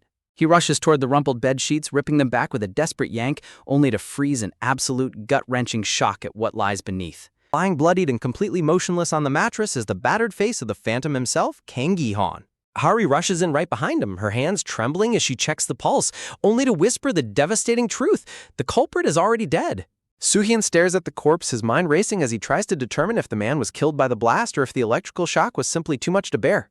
But the real horror lies in the corpse's appearance. Gi-han is shockingly emaciated, his face shriveled and hollowed out as if his very life force was brutally drained. A heavy, suffocating silence descends on the ruined room as the two detectives slowly turn their gazes back toward the doorway. Standing at the threshold is Mina, her body shaking violently as tears stream down her face, staring at the lifeless body of her beloved uncle. Sensing the imminent danger of a public collapse, Soo-hyun barks at Hari to grab the traumatized girl and get her out of the crime scene immediately. But Gi-han's dead, vacant eyes remain locked onto the ceiling, frozen in a silent, eternal scream of agony that offers no answers. The psychological toll is too much for the young girl to bear. Mina's vision begins to fail and her knees buckle as she swoons backward into empty space. Her eyelids flutter shut, the chaotic world around her fading into a dark, silent abyss as she surrenders to unconsciousness. But before she can crash onto the hard, debris-strewn floor, a pair of strong, elegant arms catches her in a swift, decisive embrace. Mina briefly opens her eyes to find the smug, dangerous face of Cha Woo-hyuk peering down at her, his dark eyes gleaming with a terrifying new curiosity. Mina gasps as she is caught in a tight grip, her breath hitching as she looks up in sheer disbelief. Before she can even process the shock, she quickly covers her mouth, her mind racing to find a way out of this sudden, suffocating confrontation. Down the hall, the tactical trap springs violently as the detectives open fire, but the teleportation spell forces the hooded figure directly onto the patient's bed in a chaotic rush. Green targeting lasers lock onto Gaiman's desperate face as he screams in agony, completely trapped in the crosshairs of the police. Spatial energy surges once more, engulfing his body in a blinding, destructive pillar of light that threatens to tear the room apart. A violent shockwave detonates through the VIP ward, shattering the barrier between physical space and magical feedback. Screaming that they have found the target, the detectives charge into the smoke-filled ruins, guns raised and ready for a final showdown. Amidst the debris, Mina drops to one knee, her eyes glowing with cold calculation as she recalls the secret origin of her power. It all goes back to that fateful day when the tragic fire first revealed the terrifying truth of her spatial gift. She discovered that any object physically connected to her by her raw willpower, no matter how heavy or distant, could be warped instantly to her side. If a simple rope could tether a massive fire engine to her location, then her mind could stretch the limits of reality itself. She spent countless sleepless nights in secret, training her body and mind to manipulate massive steel barrels with nothing but invisible threads of force. Back in the present, the lead detective breaches the shattered room, his gun trained on the silent, unmoving figure draped across the bed. He pulls back the hood to find the bloody, lifeless face of Kang Yi-han, his jaw frozen in a silent, eternal scream of death. Outside the threshold, Woo-yuk grabs Mina roughly by the shoulders, his face twisted in a manic rage as he demands to know what she did to his comatose fiancée, Lua. But inside the room, Soo-hyun stares at the bed with a sinking feeling in his chest, realizing something is terribly wrong with the patient. He sweats in sheer panic, knowing he must conceal the true state of the room before the billionaire CEO steps inside and uncovers the truth. Underneath the oxygen mask lies nothing but a faceless mannequin stuffed with cotton, confirming that the real heiress was never in the bed. The horrifying realization hits them both simultaneously. The entire setup was a decoy, and they have been played like fools. Woo-hyuk scoffs in bitter amusement, staring down at the fake patient as the pathetic trap falls completely flat. The detective turns to Mina with a look of utter defeat, admitting that her uncle's grand plan was pitifully easy to destroy. Yet Mina merely smiles through her tears, whispering a silent apology to her uncle as she prepares to play her final hidden card. Determined to regain control, Hari steps between the billionaire and the girl, ordering everyone to leave the restricted crime scene immediately. But Woo-hyuk's elite bodyguard steps forward with a smug, mocking grin, casually grabbing the detective by her wrist. Hera's eyes widen in sheer panic as she realizes the terrifying physical strength behind the man's elegant exterior. With a cold, calculated twist, the bodyguard applies immense pressure to her wrist, threatening to crush her bones right on the spot. Hari gasps in agonizing pain, her vision blurring as she frantically struggles to break free from his iron lock. Suddenly, a powerful lightning-fast kick slams into the bodyguard's side, throwing him back with a bone-shattering force. Bodyguard stumbles back, quickly recovering his composure and adjusting his suit as if the devastating blow was nothing but a minor inconvenience. Looking up, his eyes widen in pure shock as he recognizes the formidable military officer standing right in front of him. The other guards instantly panic, whispering in terror as they realize they are facing the legendary Captain Lee Soo-hyun himself. Woo-hyuk arches an eyebrow in dark curiosity, asking his team leader if this fearsome detective is really that famous in their world. Watching the tension boil over, Mina lets out a subtle, sinister smirk, whispering to herself that her perfect distraction has arrived right on schedule. Downstairs, the hospital entrance is suddenly overrun by a chaotic swarm of media cameras and aggressive reporters, completely paralyzing the building's security. Live news broadcasts begin flashing across screens nationwide, announcing that the mysterious teleporting vigilante is about to make their move. Reporters loudly speculate that this supernatural executioner has arrived to deliver ultimate judgment upon the corrupt heiress, Lua. Back in her mansion, Lua's grandmother trembles in a violent fit of rage, cursing the filthy wretches who dare to drag her family's name through the mud. Hari frantically reports the news to her senior, warning him that the press is breaching the barriers and the situation is spinning entirely out of their control. Mina calmly turns her back on the chaos, knowing that no media outlet in the world could ever resist a scoop this explosive. She knows the entire world will tear itself apart like wild beasts to get a piece of Lua's tragic story, leaving the police completely blind. Sensing the danger of a public scandal, Woo-hyuk decides it is time to make a swift exit before the hungry reporters spot him. He bids a mocking farewell to Soo-hyun, promising that they will meet again soon to answer the many questions lingering from tonight's disaster. Turning his sights back to Mina, he offers her a dangerously sweet smile, proposing to escort the young high schooler safely home. He places a heavy, dominant hand on her shoulder, ordering his team leader to guide them out while Mina curses his arrogant guts in silence. As she is pulled away, Mina looks back at her uncle's lifeless body, her heart shattering as she silently screams his name.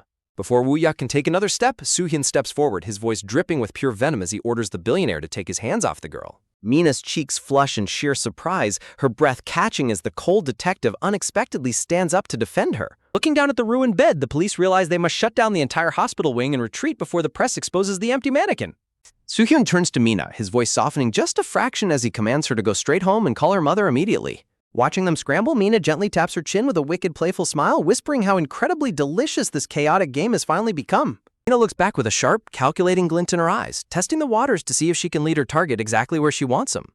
Meanwhile, the memory of Lua sipping champagne in absolute elegance flashes by, a reminder of the delicate high society life currently hanging in the balance. The sudden recollection triggers a violent, erratic thud in Woo-Huk's chest as a dangerous spark of curiosity begins to consume him.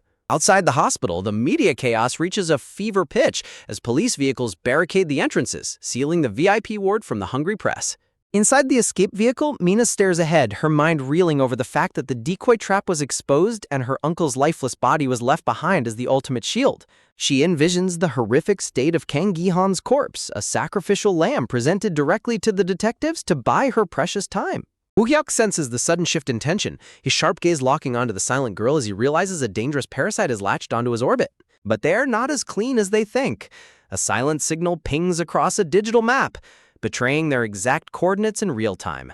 Back in the command vehicle, Hari gasps in astonishment as Soo-hyun reveals the active GPS tracker he secretly planted on the target during their brief chaotic clash. Soo-hyun stares at the blinking dot with grim determination, knowing he must verify the girl's true motives before she slips away forever. Unaware of the digital leash tightening around her, Mina looks out into the passing neon lights of the city, her expression cold and unreadable. Overhead, a police helicopter thrashes through the night sky, its blades cutting through the wind as it transports the grim evidence away from the scene. Inside the metallic bay, Hari and Soo-hyun sit in heavy silence next to the body bag, discussing how the sudden media storm forced them to arrange a covert emergency extraction. Soo-hyun looks down at the plastic shroud containing the man who allegedly murdered his daughter, but instead of satisfaction, his heart feels hollow. He rubs his face in sheer exhaustion, haunted by the disturbing realization that he feels more relieved about Mina's innocence than he does about catching the actual killer. Below them, the sleek black luxury sedan glides effortlessly through the city streets as Mina's phone suddenly vibrates with an incoming call. Pressing the receiver to her ear, Mina adopts a perfectly sweet, innocent voice, reassuring her worried mother that she is safely riding the bus home after visiting a friend. Woo-Hyuk watches her performance with a mocking, delighted grin, utterly fascinated by how effortlessly the young high schooler spins such bold, calculated lies. Feeling his suffocating gaze, Mina ignores him entirely, her annoyance spiking at his uninvited clinginess and overbearing presence. She mentally plays back his name, realizing she has heard of the notorious billionaire Cha Woo-Hyuk before, but wonders why he is staring so intensely. Woo-Hyuk leans in closer, probing with a casual, dangerous question about whether she was truly one of the comatose heiress's close school friends. Mina plays along with a vague, mock-innocent response, fully aware that the clever businessman already sees right through her fragile cover. He begins to piece together the puzzle, recalling the towering, rugged man he previously crossed paths with during the prestigious Ilhae Group's founding event. In his memory, the formidable detective Captain Lee Soo-hyun had looked incredibly tense and flustered, hiding a dark secret beneath his military-grade armor. Mina openly defends the detective, claiming she only went to the hospital to seek out the heroic officer who once saved her life. Woo-Hyuk scoffs in quiet amusement, mockingly questioning if the legendary Special Forces captain is really reduced to playing a simple city detective. A stark image of Soo-hyun in full combat gear flashes through Woo-Hyuk's mind, a reminder of the elite soldier's highly respected and deadly service record.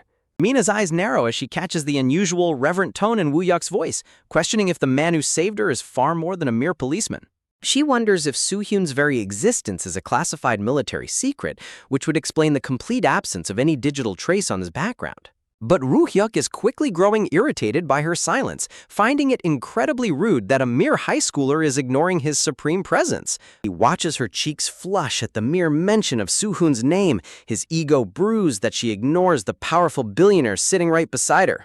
A dark, twisted amusement washes over him as he realizes he is strangely attracted to her defiant, dangerous spark. Breaking the heavy silence, Mina coldly demands that his driver pull over and drop her off at the next dark street corner. The heavy luxury car screeches to a sudden halt, the driver questioning why she wants to exit so far from her actual apartment complex. Mina prepares to step out into the cold night, casting a final, sharp glance at the man who has tried so hard to corner her.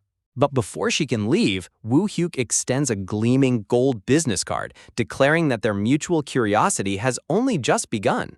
As the sedan accelerates back into the city, Mina is left standing alone at the quiet bus stop, the heavy silence of the night settling over her. She stares down at the gold card in her hand, a sudden jolt of memory hitting her as she finally realizes exactly where she has seen his name before.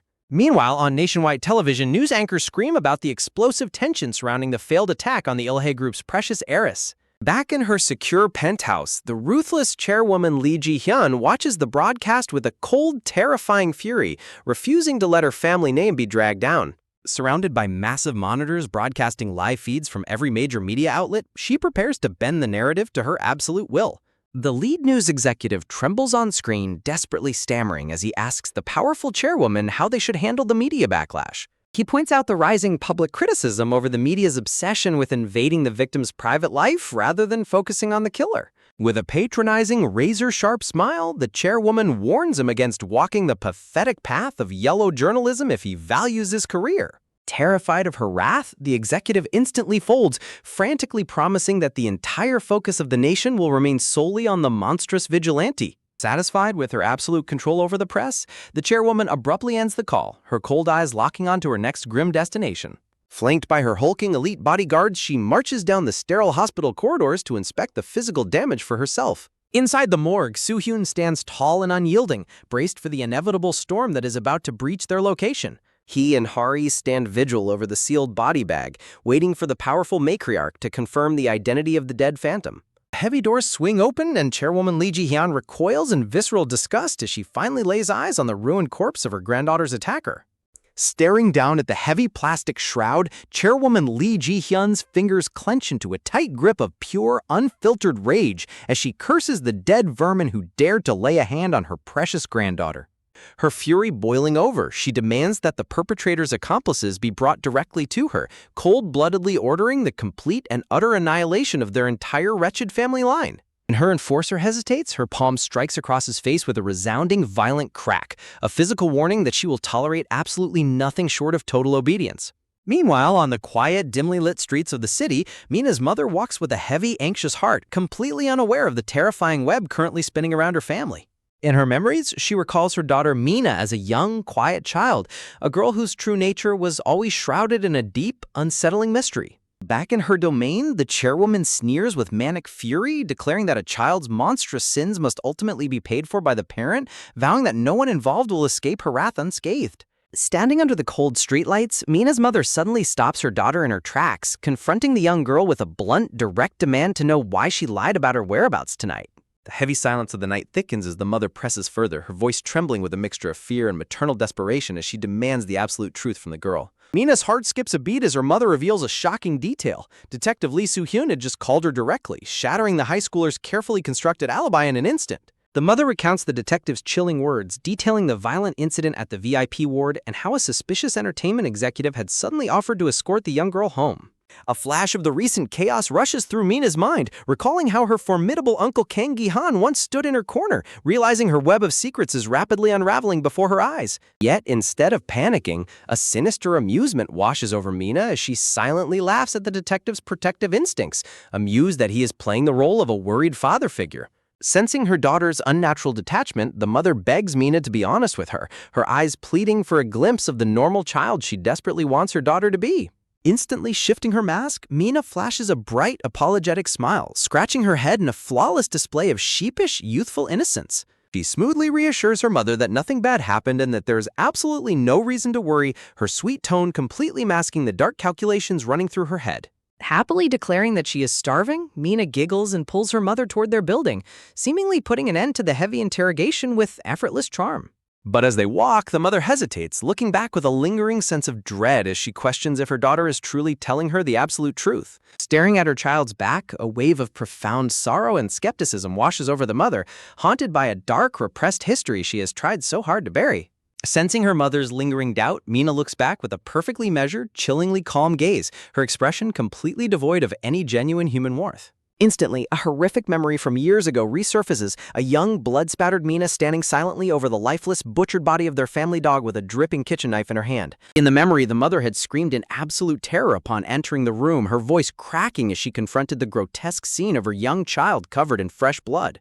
But instead of crying or showing fear, the young girl had looked up with empty, dead eyes, coldly demanding to know what she had done wrong. That was the exact moment the mother's heart had shattered, realizing with a sickening jolt of horror that the creature standing before her did not feel like her own daughter at all. The young Mina had silently offered her the bloody knife, her blank expression suggesting a terrifying lack of empathy that no child should ever possess.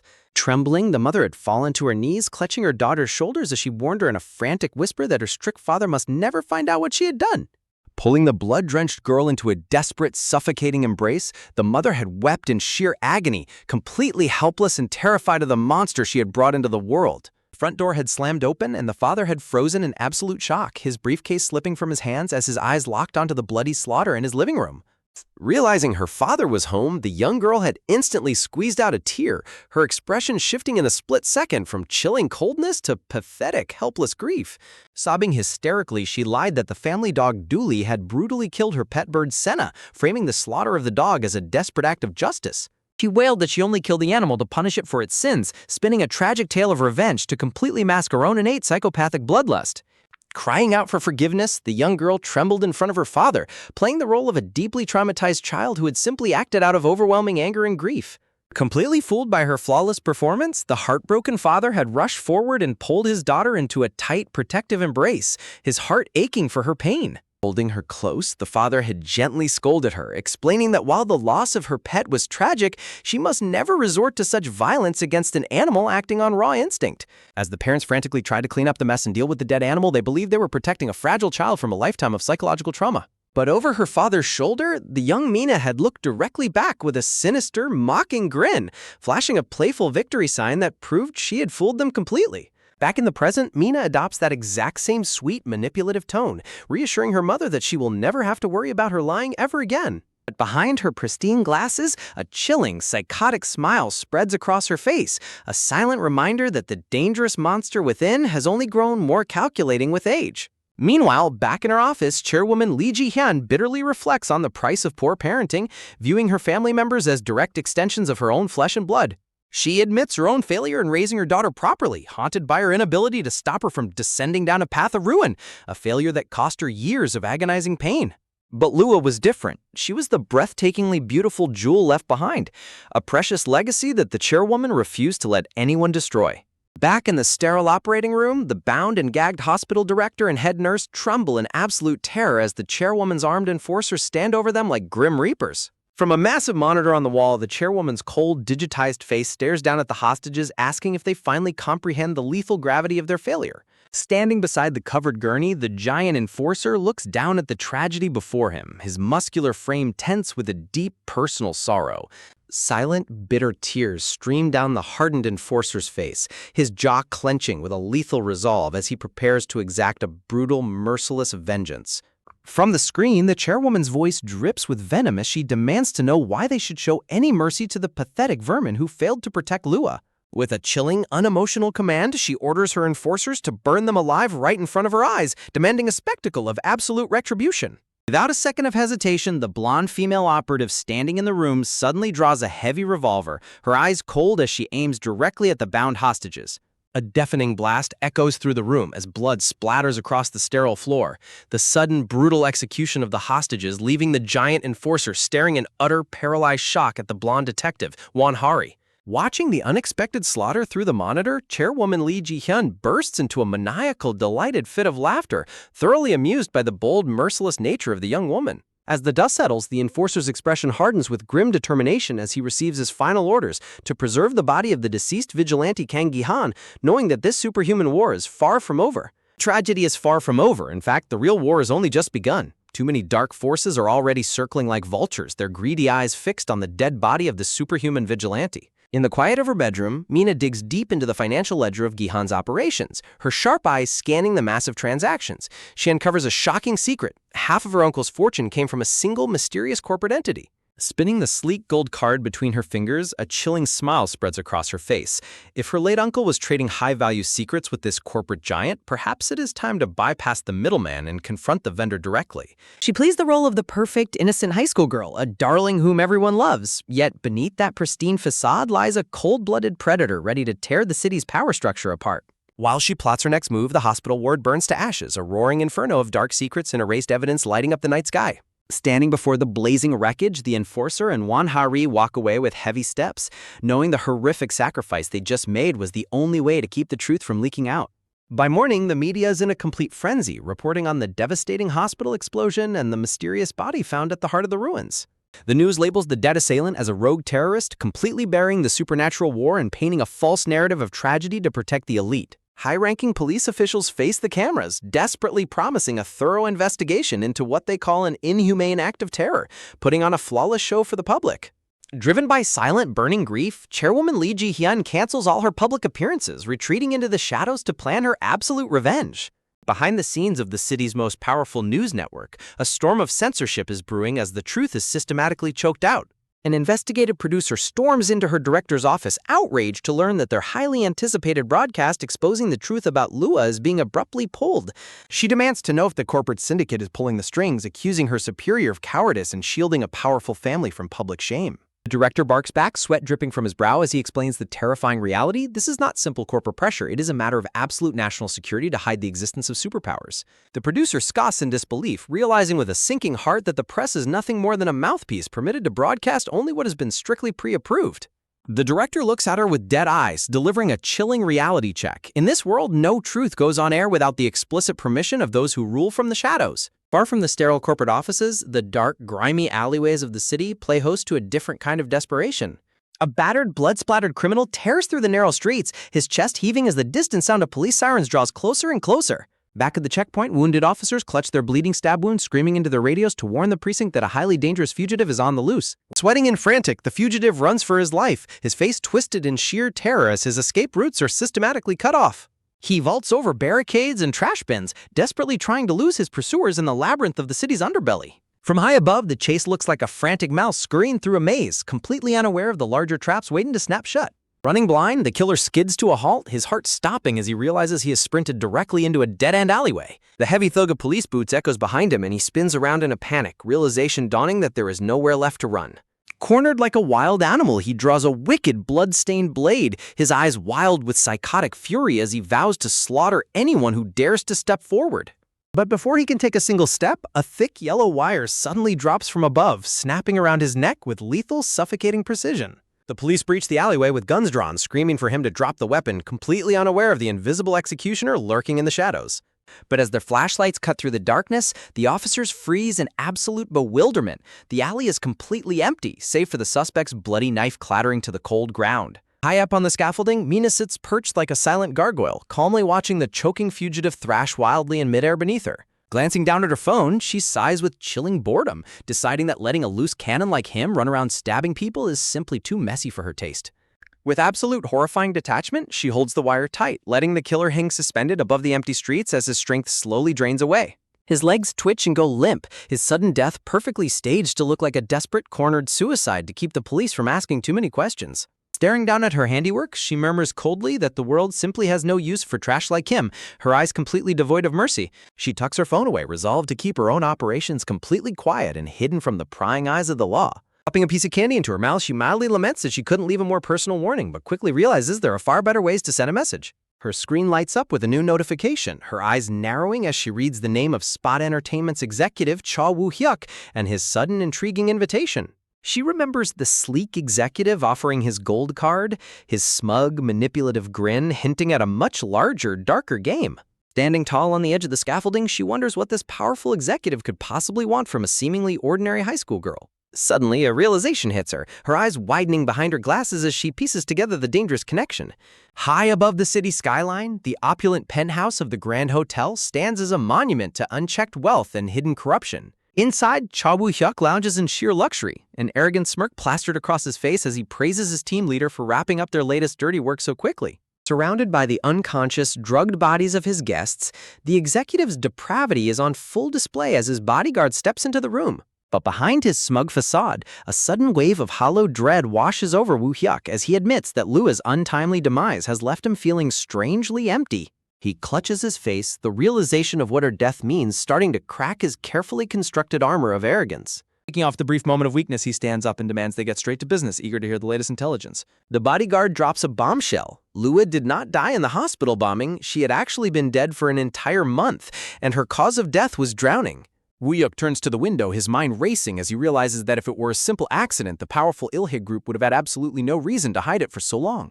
He turns back to his bodyguard, noting how deeply shaken Team Leader Yu seemed when he discovered that the legendary Captain Lee Soo-yeon was working for Il-hei's security team. He reflects on the captain's legendary, terrifying, monstrously powerful soldier who was dishonorably discharged and exiled by the very syndicate he now serves. And as Lee Soo-hyun drives silently through the night, his companion gasps in sheer shock, realizing that the wheels of a massive, bloody conspiracy are already in motion. Lee Soo-hyun drives through the neon-drenched city, a cold, knowing smirk playing on his scarred face as he prepares to unleash a storm of retribution.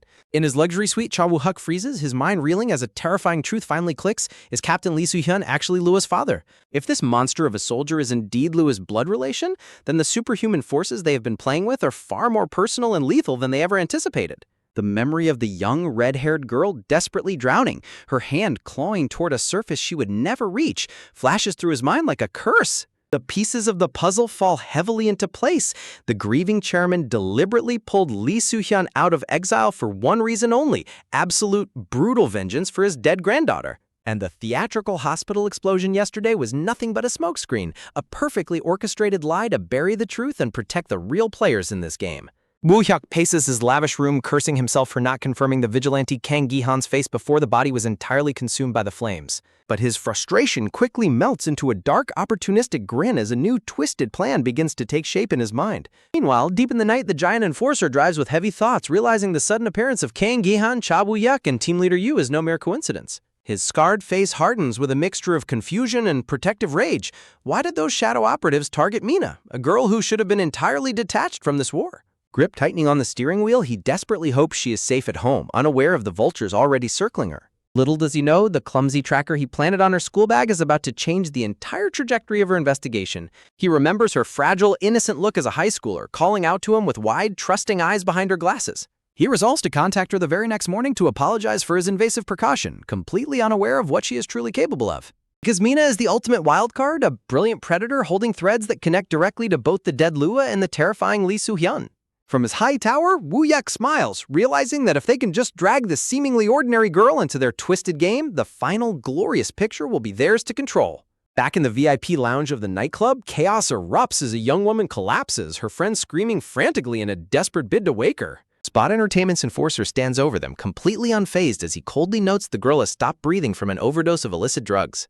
The club manager stammers in terror, explaining that the high-profile VIPs brought in their own highly potent, highly illegal substances. The arrogant VIP, the son of a powerful assemblyman, storms over, furiously accusing the club of supplying defective goods and threatening to ruin their reputation. He sneers in the guard's face, completely blind to the lethal aura radiating from the silent man in front of him. The guard's voice is smooth but deadly as he reminds the spoiled brat that bringing personal drugs into the establishment is strictly prohibited. The assemblyman's son explodes with rage, stepping up aggressively as he tries to pin the girl's fatal overdose on the club's staff. Sighing with deep irritation, the bodyguard calmly tells the group that their night is over, ordering them to leave immediately while his team handles the cleanup. Enraged by the guard's dismissive attitude, the bratty VIP unleashes a wild, disrespectful slap across the bodyguard's face. He screeches at the top of his lungs, demanding to see Woo-hyuk while spitting insults at the man he views as nothing more than a filthy animal. The guard's head tilts slowly, a dark, chilling smile spreading across his face as he prepares to show the politician's son what a real monster looks like. Without a millisecond of warning, a lightning-fast strike connects, sending the arrogant brat crashing backward into the luxury furniture. Adjusting his tie with terrifying nonchalance, the bodyguard orders his subordinate to inform the CEO that Assemblyman Lee's son is being dealt with. Seeing his friend get struck, another massive thug in the group grabs a heavy glass decanter, roaring in fury as he prepares to retaliate. He swings the heavy glass bottle with full murderous force directly at the bodyguard's head. But the guard's reflexes are superhumanly fast, effortlessly blocking the strike and turning the thug's momentum against him in an instant. With a sickening crunch, the bodyguard smashes the heavy decanter right over the thug's head, shattering glass and spilling premium liquor everywhere. The thug collapses onto the floor in a pool of blood and alcohol, his eyes rolled back as he slips into unconsciousness.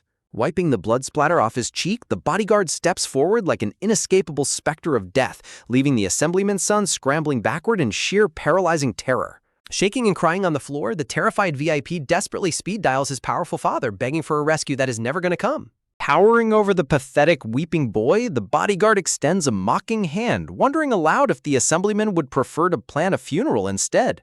Meanwhile, in the quiet safety of her bedroom, Mina inspects her school bag and discovers the tiny, high-tech tracking chip hidden in the lining. Her sharp mind immediately flashes back to the giant enforcer's heavy hand resting on her shoulder, realizing exactly when and how she was bugged. A cold sweat breaks out on her neck as she realizes the terrifying truth.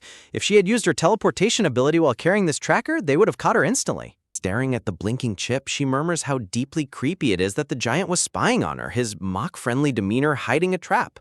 She scolds herself for letting her guard down after the hospital incident, realizing she narrowly escaped exposing her superhuman identity. For a second, she contemplates crushing the tracker into dust, but a much more devious, brilliant alternative begins to form in her mind. A wicked, triumphant smile spreads across her face as she decides to feed the giant a trail of false coordinates, turning his own trap back against him. The next morning, the grand skyscraper of Spot Entertainment stands tall against the blue sky, completely burying the horrific events of the night before. Thanks to the bodyguard's brutal cleanup, the powerful Assemblyman Lee has agreed to drop out of the political race, turning a massive scandal into a powerful new alliance. Inside his sunlit executive office, Chow Woo-hyuk sits back in his leather chair, a smug, highly satisfied grin plastered on his face. But his focus quickly shifts to the trembling woman standing before him, his dark eyes narrowing as he addresses her with fake, chilling politeness. The girl, Miss Siu, stands frozen under his intense gaze, her voice cracking as she desperately begs to be released from her contract. Tears streaming down her face, she confesses that she can no longer survive in this sick, depraved industry, unaware that the cold-blooded bodyguard is already standing right behind her, ready to silence her forever. Miss Siu desperately begs to be released from her contract, promising to take her secrets to the grave, completely oblivious to the cold calculation of the man standing before her. Chow Woo-hyuk towers over her with a sickening, condescending smile, his arrogance practically radiating through the lavish room. Leaning in close, he feeds off her absolute terror as she trembles, admitting she can no longer survive in this twisted, terrifying line of work. He forces her chin up, whispering honeyed lethal lies that there is absolutely nothing to fear, masking his dark intentions with a gentle touch. With a sickeningly sweet promise, he assures her the legal team will finalize her termination tomorrow, sealing her fate with a single chilling smirk. Confusion instantly turns to horror as the looming bodyguard steps up behind her, preparing a quiet, permanent retirement she never saw coming. Ryuk sighs and turns back to the window as Miss Siu is dragged away, callously counting her as just another disposable asset in his grand game. Turning his thoughts to his next move, he demands to know if the trap has been set for Mina, eager to reel in the ultimate wildcard. Looking out over the sprawling city, a strange, electric anticipation grips his heart as he wonders what makes this ordinary high schooler so uniquely dangerous. A dark, greedy smile spreads across his face as he prepares to exploit a girl who might hold the key to absolute power. Meanwhile, the morning news broadcasts the official cover-up of the hospital bombing, leaving the public entirely in the dark. Walking down the busy street, Mina stares at her phone in absolute disbelief, realizing the massive syndicate has effortlessly swept the entire disaster under the rug. At the ruined hospital, a frustrated Lee Soo-hyun stares at the empty, blood-stained bed, his jaw clenching as he realizes the enemy is already erasing the breadcrumbs. Mina scrolls through gossip forums, seeing only faint, heavily censored whispers of the elite's horrifying corruption. The sheer scale of Ilhe Group's power hits her like a physical blow, forcing her to realize just how deeply entrenched this monster truly is. She scolds herself for her own innocence, realizing she vastly underestimated the ruthlessness of the forces she is playing against. Suddenly, she stops dead in her tracks, a chilling revelation taking root as she questions the true nature of the powerful figures pulling the strings. Before she can process the thought, a sleek black sedan pulls up and a polite, stone-faced escort steps out to invite her inside. The luxury car speeds through the city streets. Mina calmly questions the sudden change in their designated meeting place. Clutching her bag in the back seat, she meets the driver's gaze, instantly sensing the unspoken danger masking his friendly demeanor. Looking out the window, she marvels at the sheer audacity of the wealthy, realizing their world is governed by entirely different, lethal rules. The driver watches her through the rearview mirror, deeply unsettled by her complete lack of fear or hesitation. He notes her eerie, unshakable composure, realizing this girl is far from a helpless high schooler. Sensing his gaze, Mina turns her sharp eyes back to him, ready to turn this forced ride into an interrogation of her own. With a deceptively innocent smile, she prepares to drop a query that will test the driver's absolute limits. The driver chuckles, admitting that Lee Soo-hyun is a legend, the very man who pulled him back from the brink of death. A bloody, chaotic memory of rain and slaughter flashes through his mind, remembering the terrifying power of the captain who saved his life. Mina leans forward, her voice dropping to a whisper. She asks if he knows anything about the legendary soldier's deceased daughter. At that very moment, Lee Soo-hyun stands silently in his kitchen, staring at his phone as the weight of his past threatens to crush him. The painful memory of his vibrant, red-haired daughter smiling on a sunlit beach pierces his heart, fueling his quiet, unstoppable rage. Back in the car, Mina watches the driver closely, her curiosity burning brighter as she connects the pieces of this bloody family puzzle. Meanwhile, government agents in biohazard suits secured the charred remains of the hospital, locking away the secrets of the superpower tragedy. Deep within Ilhe Group's headquarters, chairwoman Lee Ji-hyun reveals to Soo-hyun that the government has secretly handed the anomaly's body over to them for study. Suddenly, a sharp, cynical voice cuts through the room as a brilliant scientist strides in, questioning the barbaric methods of the syndicate. The arrogant researcher, Miss Choi, extends a patronizing hand, completely unfazed by the lethal aura of the legendary soldier standing before her. Soo-hyun coldly ignores the gesture, his scarred face hardening as he dismisses her academic theories with pure military disdain. The chairwoman smooths over the tension, introducing the two as reluctant partners in a dangerous, cutting-edge conspiracy. She reminds them that since Soo-hyun was the one who captured the monster, his field expertise is absolutely vital to their dark research. Miss Choi lets out a sharp, mocking laugh, relishing the thought of working alongside the terrifying captain. Her icy eyes gleam behind her glasses, harboring secrets of her own that could tear the entire syndicate apart. And back in the sedan, a heavy silence fills the air as the driver carefully weighs his next words to the mysterious girl in his backseat. Mina looks down, her sharp mind processing every shift in the driver's demeanor as she calculates her next move. The driver smiles, noting that for an ordinary student, she seems to have an endless supply of highly dangerous questions. Playing the part of a concerned acquaintance, Mina softly claims she only wants to help the troubled soldier who once threw her a lifeline.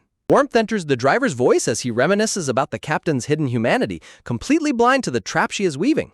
She drops a final devastating bombshell, smiling sweetly as she claims that the legendary captain saved her too, leaving the driver completely stunned. The luxury car screeches to a halt outside a towering high-end establishment, bringing their tense psychological game to a sudden end. Striding into the opulent lobby, Mina is met with a chilling sight. Lounging on a plush sofa, the devil himself, Chow Woo-yuk, is already waiting. Her eyes narrow behind her glasses, her heart rate spiking as she realizes she has walked straight into the viper's nest. With a smug, triumphant grin, Woo-yuk gestures to the empty seat before him, inviting her to play a game she may not survive. Staring down at his phone, Lee Soo-hyun feels a cold dread pool in his stomach as the tracking signal registers, leaving him utterly baffled as to why Mina would willingly walk into such a dangerous location.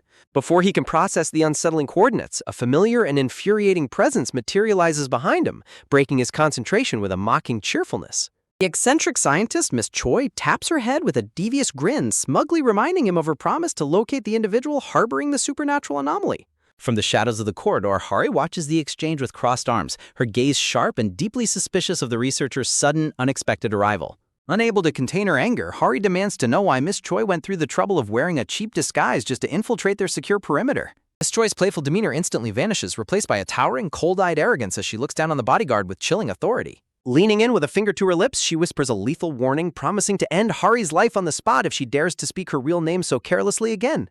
Soo-hyun cuts through the deadly tension, his scarred face grim as he warns the scientist that if she wants custody of the superpowered target's body, she will have to bypass the ruthless chairwoman first. Rushing past her threats, the stoic soldier abruptly turns to leave, his mind entirely focused on saving the high schooler from the trap she has walked into. But before he can take another step, Miss Choi throws her arms around him in a tight, deceptively intimate embrace that catches the legendary captain completely off guard.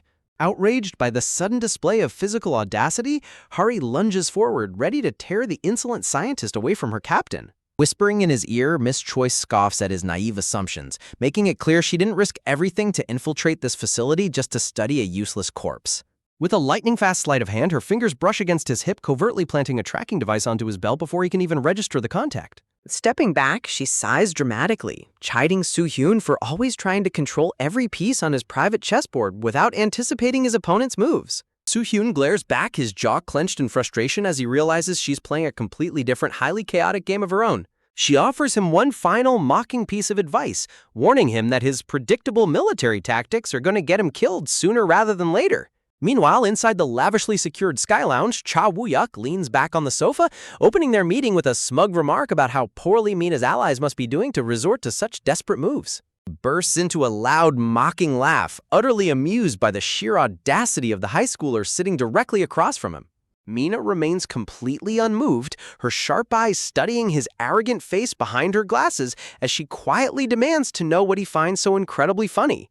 The waiter steps up to serve them, while Woo-yuk casually boasts that he rented out the entire Bookyoung Group establishment just to ensure their conversation remains strictly confidential. He waves a dismissive hand, radiating the toxic, unchecked confidence of a wealthy aristocrat who believes everything in this world has a price. Assuming control over the entire interaction, he pompously orders a high-end specialty espresso for himself and a delicate, light roast for Mina without even asking for her preference. Interrupting him with a cheerful wave, Mina completely derails his power play by demanding a sugary, iced vanilla latte packed with extra cream and syrup. Woo-hyuk's smug expression instantly cracks, a bead of cold sweat running down his neck as the girl's childish, unrefined order shatters his sophisticated illusion. Looking around the empty Grand Lounge, Mina inwardly marvels at the massive effort he made just to isolate her, sharpening her senses for the psychological duel ahead. Reclaiming his composure, Woo-Huk leans forward with a chilling, predatory grin, asking if she would still maintain that irritatingly calm demeanor if he threw her from the top of this skyscraper. When the decadent, cream-filled beverage is finally placed on the table, the sweet scent of syrup does little to mask the lethal tension suffocating the room. Mina takes a calm, steady sip, deceptively noting how much she envies Gihan and Lua for getting to enjoy such luxurious places so often in his company. Woo-Hyuk smirks as he sips his espresso, believing he has successfully lured her into a state of vulnerable awe. But his gaze turns cold and dismissive as he dryly questions who those names are even supposed to refer to. Quiet thrill runs through Mina's mind as she realizes the ruthless executive is pretending not to remember the very accomplices he used to exploit innocent girls. She gently presses the sore spot, mentioning how Gihan openly bragged about introducing a fresh trainee idol directly into spot entertainment. Watching him over the rim of her glass, Mina searches his face for any microscopic fracture in his flawless, aristocratic facade. She catches it, a fleeting, unmistakable flicker of panic in his eyes that confirms she has struck a massive hidden nerve.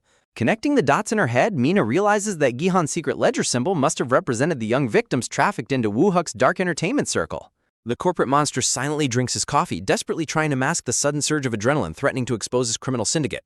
Lowering his cup, a dark, wicked grin spreads across his face as he softly claims that he possesses a highly unique supernatural ability of his own. Mina blinks in feigned innocence, tilting her head to play along with his desperate attempt to regain control of the narrative. His eyes narrow into slits as he explains that over his years of ruthlessly climbing the corporate ladder, he has learned to read the deepest secrets hidden behind a person's eyes. He sneers that no matter how hard people try to bury their true intentions, their desires, anger, and regrets are completely transparent to his trained gaze. Staring intensely at her, he whispers that this exact reading of human weakness is the sole reason he went to such extreme lengths to invite her here today.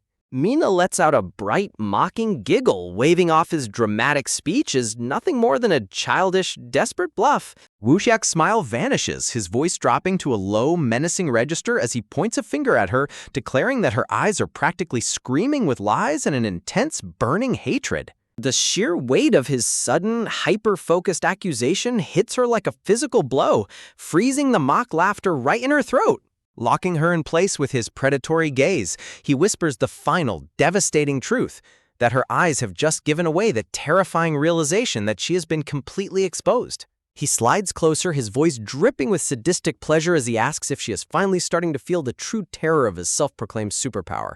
Leaning so close that she can feel his breath, he smiles wickedly, savoring the absolute shock and vulnerability radiating from her paralyzed form. He completely corners her against the sofa cushions, looming over her like a viper preparing to swallow its helpless prey whole. But before he can strike, the heavy double doors of the Sky Lounge are violently kicked open, and a thundering voice calls out the name of the legendary captain.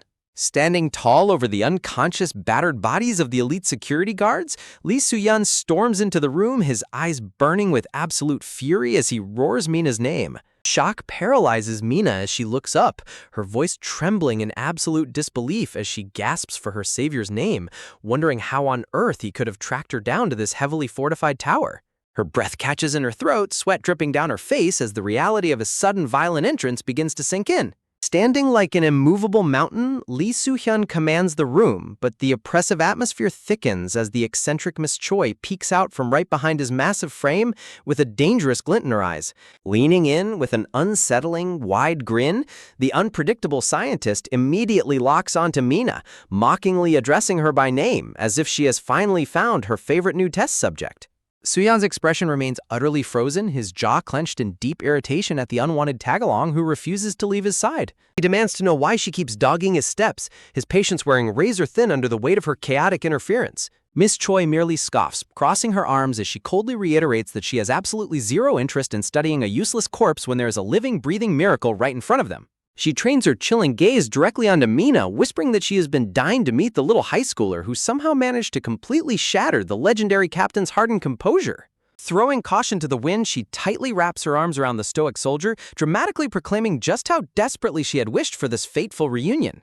Enraged by the blatant disrespect, Hari lunges forward and violently grabs the scientist's wrist, only to be met with a poisonous sneer warning her to remember her place before things turn incredibly ugly. Before the internal dispute can escalate, a mocking voice cuts through the noise as Cha Woo-hyuk's elite bodyguard steps forward, visibly annoyed by the uninvited guests. Without warning, the swift fighter unleashes a devastating lightning-fast high kick aimed straight at the captain's head. The wind rushes past Soo-hyun's face as he barely tilts his head to dodge the lethal strike, his razor-sharp instinct saving him by a fraction of a second. Refusing to give his opponent breathing room, the bodyguard spins with fluid grace, launching a rapid follow-up attack meant to shatter his defenses. He drives a heavy, bone-crushing fist forward, putting his entire weight into a strike designed to end the fight instantly.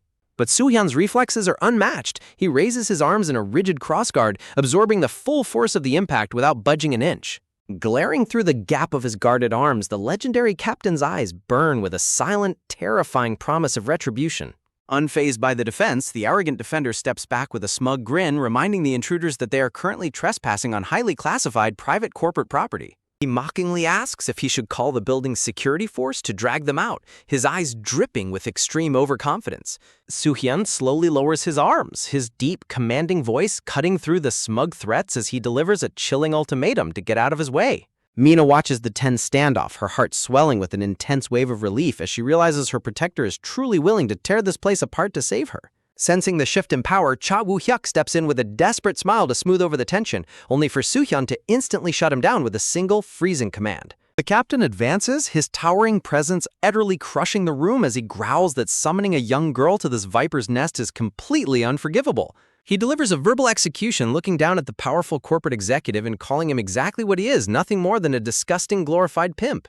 Mina's eyes narrow as she listens to the scathing accusation, realizing that her darkest theories about Woo-hyuk's entertainment empire have just been thoroughly validated. She turns a gaze of pure, icy disgust onto the executive, quietly declaring that he is nothing but absolute human garbage waiting to be thrown away. As the psychological warfare rages, Mina notices the enigmatic Miss Choi watching the chaos unfold with an incredibly eerie, calculated calmness, sparking a fresh wave of suspicion in her mind. The scientist's smile grows wider, looking like a predator who has successfully guided all her prey into the exact spot she wanted them. A cold shiver runs down Mina's spine as she realizes that the presence of this strange woman might be even more dangerous than the corporate syndicate she just escaped. Trying to reclaim control of the room, the bodyguard steps back in front of his master, firmly ordering the captain to cease his insolent behavior and vacate the premises immediately. He wears a triumphant, mocking grin, entirely convinced that his elite combat training is more than enough to handle a washed-up soldier. But deep within the bodyguard's mind, a dark memory flashes, a rainy, blood-soaked night where a silenced pistol was trained on a target named Yoo Jung-hoo. The recollection of that merciless, rain-drenched execution serves as a reminder of the sheer cruelty this defender is truly capable of. Snapping back to the present, the bodyguard leaps into the air with terrifying speed, aiming a crushing downward fist directly at the captain's skull. But Soo-hyun is already moving, his hand launching forward like a steel trap to intercept the flying attack midair. His eyes lock onto his opponent with a cold, predatory intensity that causes the bodyguard's smug confidence to instantly evaporate.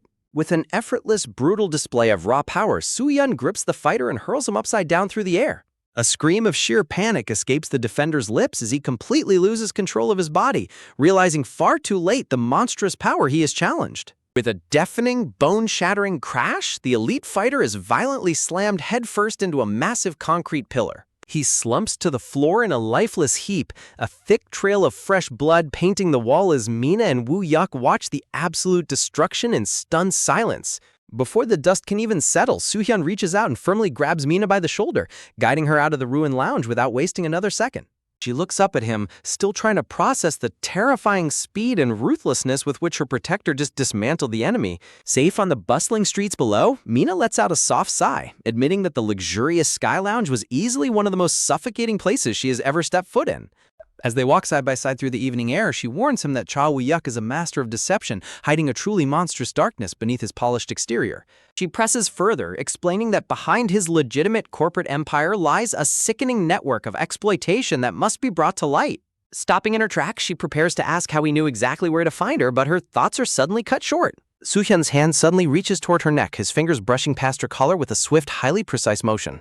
He pulls his hand back to reveal a tiny, flashing micro-tracking chip, calmly explaining that because he knew he couldn't trust the corporate monster, he had to take matters into his own hands. Mina's eyes widen behind her glasses, completely stunned by how effortlessly and unapologetically he confesses to tracking her every move. But as she watches him walk ahead, a warm feeling softens her features, realizing that his overprotective surveillance was born out of genuine, deep-seated worry for her survival. Inside the getaway car, the atmosphere shifts from dangerous to utterly chaotic as the playful companions push the hardened captain's buttons. He is completely flustered, yelling in vain for his relentless tormentor to finally back off and take the back seat. She only responds with a low, mocking giggle, thoroughly enjoying the rare sight of breaking the stoic soldier's unbreakable composure. But as the dust settles, a heavy silence falls between Mina and her protector, prompting her to quietly question why he would go to such extremes just to keep her safe.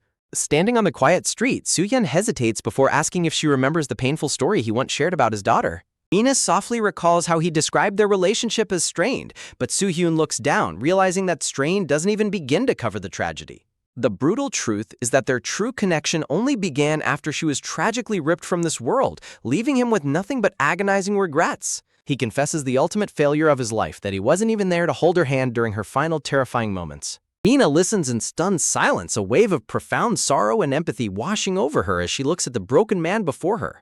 With a pained expression, Soo-hyun admits to the heartbreaking truth. He has merely been projecting his lost daughter's image onto her. His heart aches with the desperate, impossible wish to face his child just one last time to make things right. Words strike a painful chord in Mina, forcing her to ask the devastating question of whether she is nothing more than a convenient replacement. Overcome with guilt, the captain can only offer a quiet, heavy apology as the fragile illusion of their bond completely shatters. Tears well in Mina's eyes behind her glasses, the sudden realization of her artificial place in his heart cutting deeper than any physical blade. Meanwhile, back in the ruined Sky Lounge, Cha Woo-yuk screams in absolute fury, kicking over the furniture as the reality of his total humiliation sinks in. He rages at the absolute audacity of his plans being dismantled, completely undone by a single commanding word from the legendary captain. Gripping his head in frustration, the corporate heir refuses to accept that a mere schoolgirl could ignore his immense power and simply walk away. But his bandaged bodyguard steps forward with a sinister grin, reminding him that Mina was always the final piece of their grand puzzle, and she has just walked right into their trap. A sudden revelation hits Woo-yuk, his anger instantly melting into a cold, calculating realization of the massive game still in play. They will use this explosive dynamic to ignite a war, turning Lee Soo-hyun into a weapon designed to completely destroy the powerful witch of the Ilhe group. And on the streets, Mina's expression suddenly shifts, a dark, unsettling smile spreading across her face, as if she is ready to play her part in this chaos perfectly. Her eyes gleam with a chilling intensity, revealing that the innocent high schooler everyone thought they knew is harboring a terrifying darkness of her own. On a secluded rooftop under the cover of night, a battered, bound target groans in pain, realizing too late that his escape attempt has utterly failed. Looking up at the cold night sky, Mina quietly reflects on the desperate wish she once held, to keep her protector by her side forever, no matter the cost. But the memory of their painful confrontation on the street echoes in her mind, reminding her of the harsh rejection that severed their bond. Do you remember sobbing bitterly as the captain apologized, realizing that their fateful encounter was built entirely on a lie? The painful truth was laid bare. Their journey together had reached its absolute limit, and there was no turning back. Mina had gasped in utter disbelief, her world crumbling around her as the harsh reality of his departure set in. With a cold, resolute tone, Soo-hyun had declared that since the case was resolved, his duty was officially over, urging her to return to her normal life. Then he delivered the final crushing blows, stating with absolute finality that they would never cross paths again. Without another word, the towering soldier turned his back on her, walking away into the sunset and leaving her completely behind. She watched his retreating figure in stunned silence, unable to comprehend how effortlessly he could simply discard her. But deep down, a fierce rejection of this fate flared up within her, screaming that she refused to let it end like this.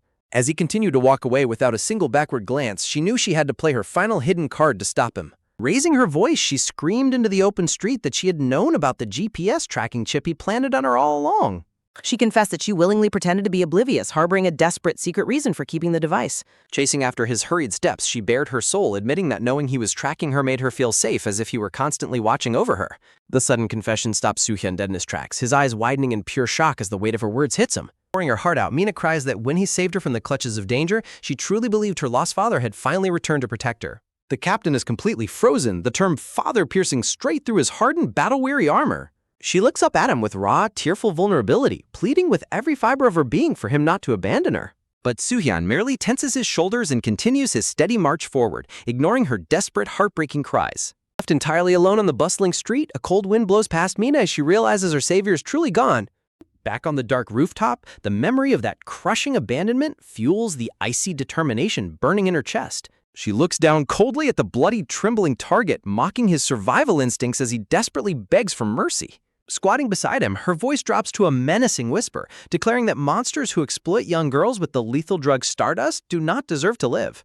The terrified man stammers out a frantic warning, gasping that the ruthless syndicate leader who made deals with him is already waiting for her below.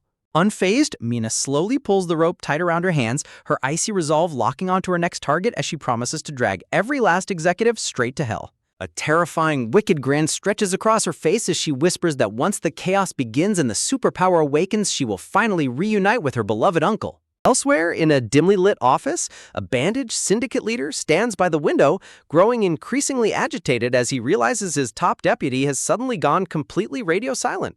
Turning to his subordinates, he demands to know if his target has actually initiated contact with the missing syndicate member, completely unaware that a deadly storm is heading straight for his doorstep. Sub-boss reports with mounting dread that not only is their contact radio silent, but every single operative sent alongside him has vanished into thin air. The realization hits like a physical blow as the legendary captain's imposing shadow looms in the bodyguard's mind.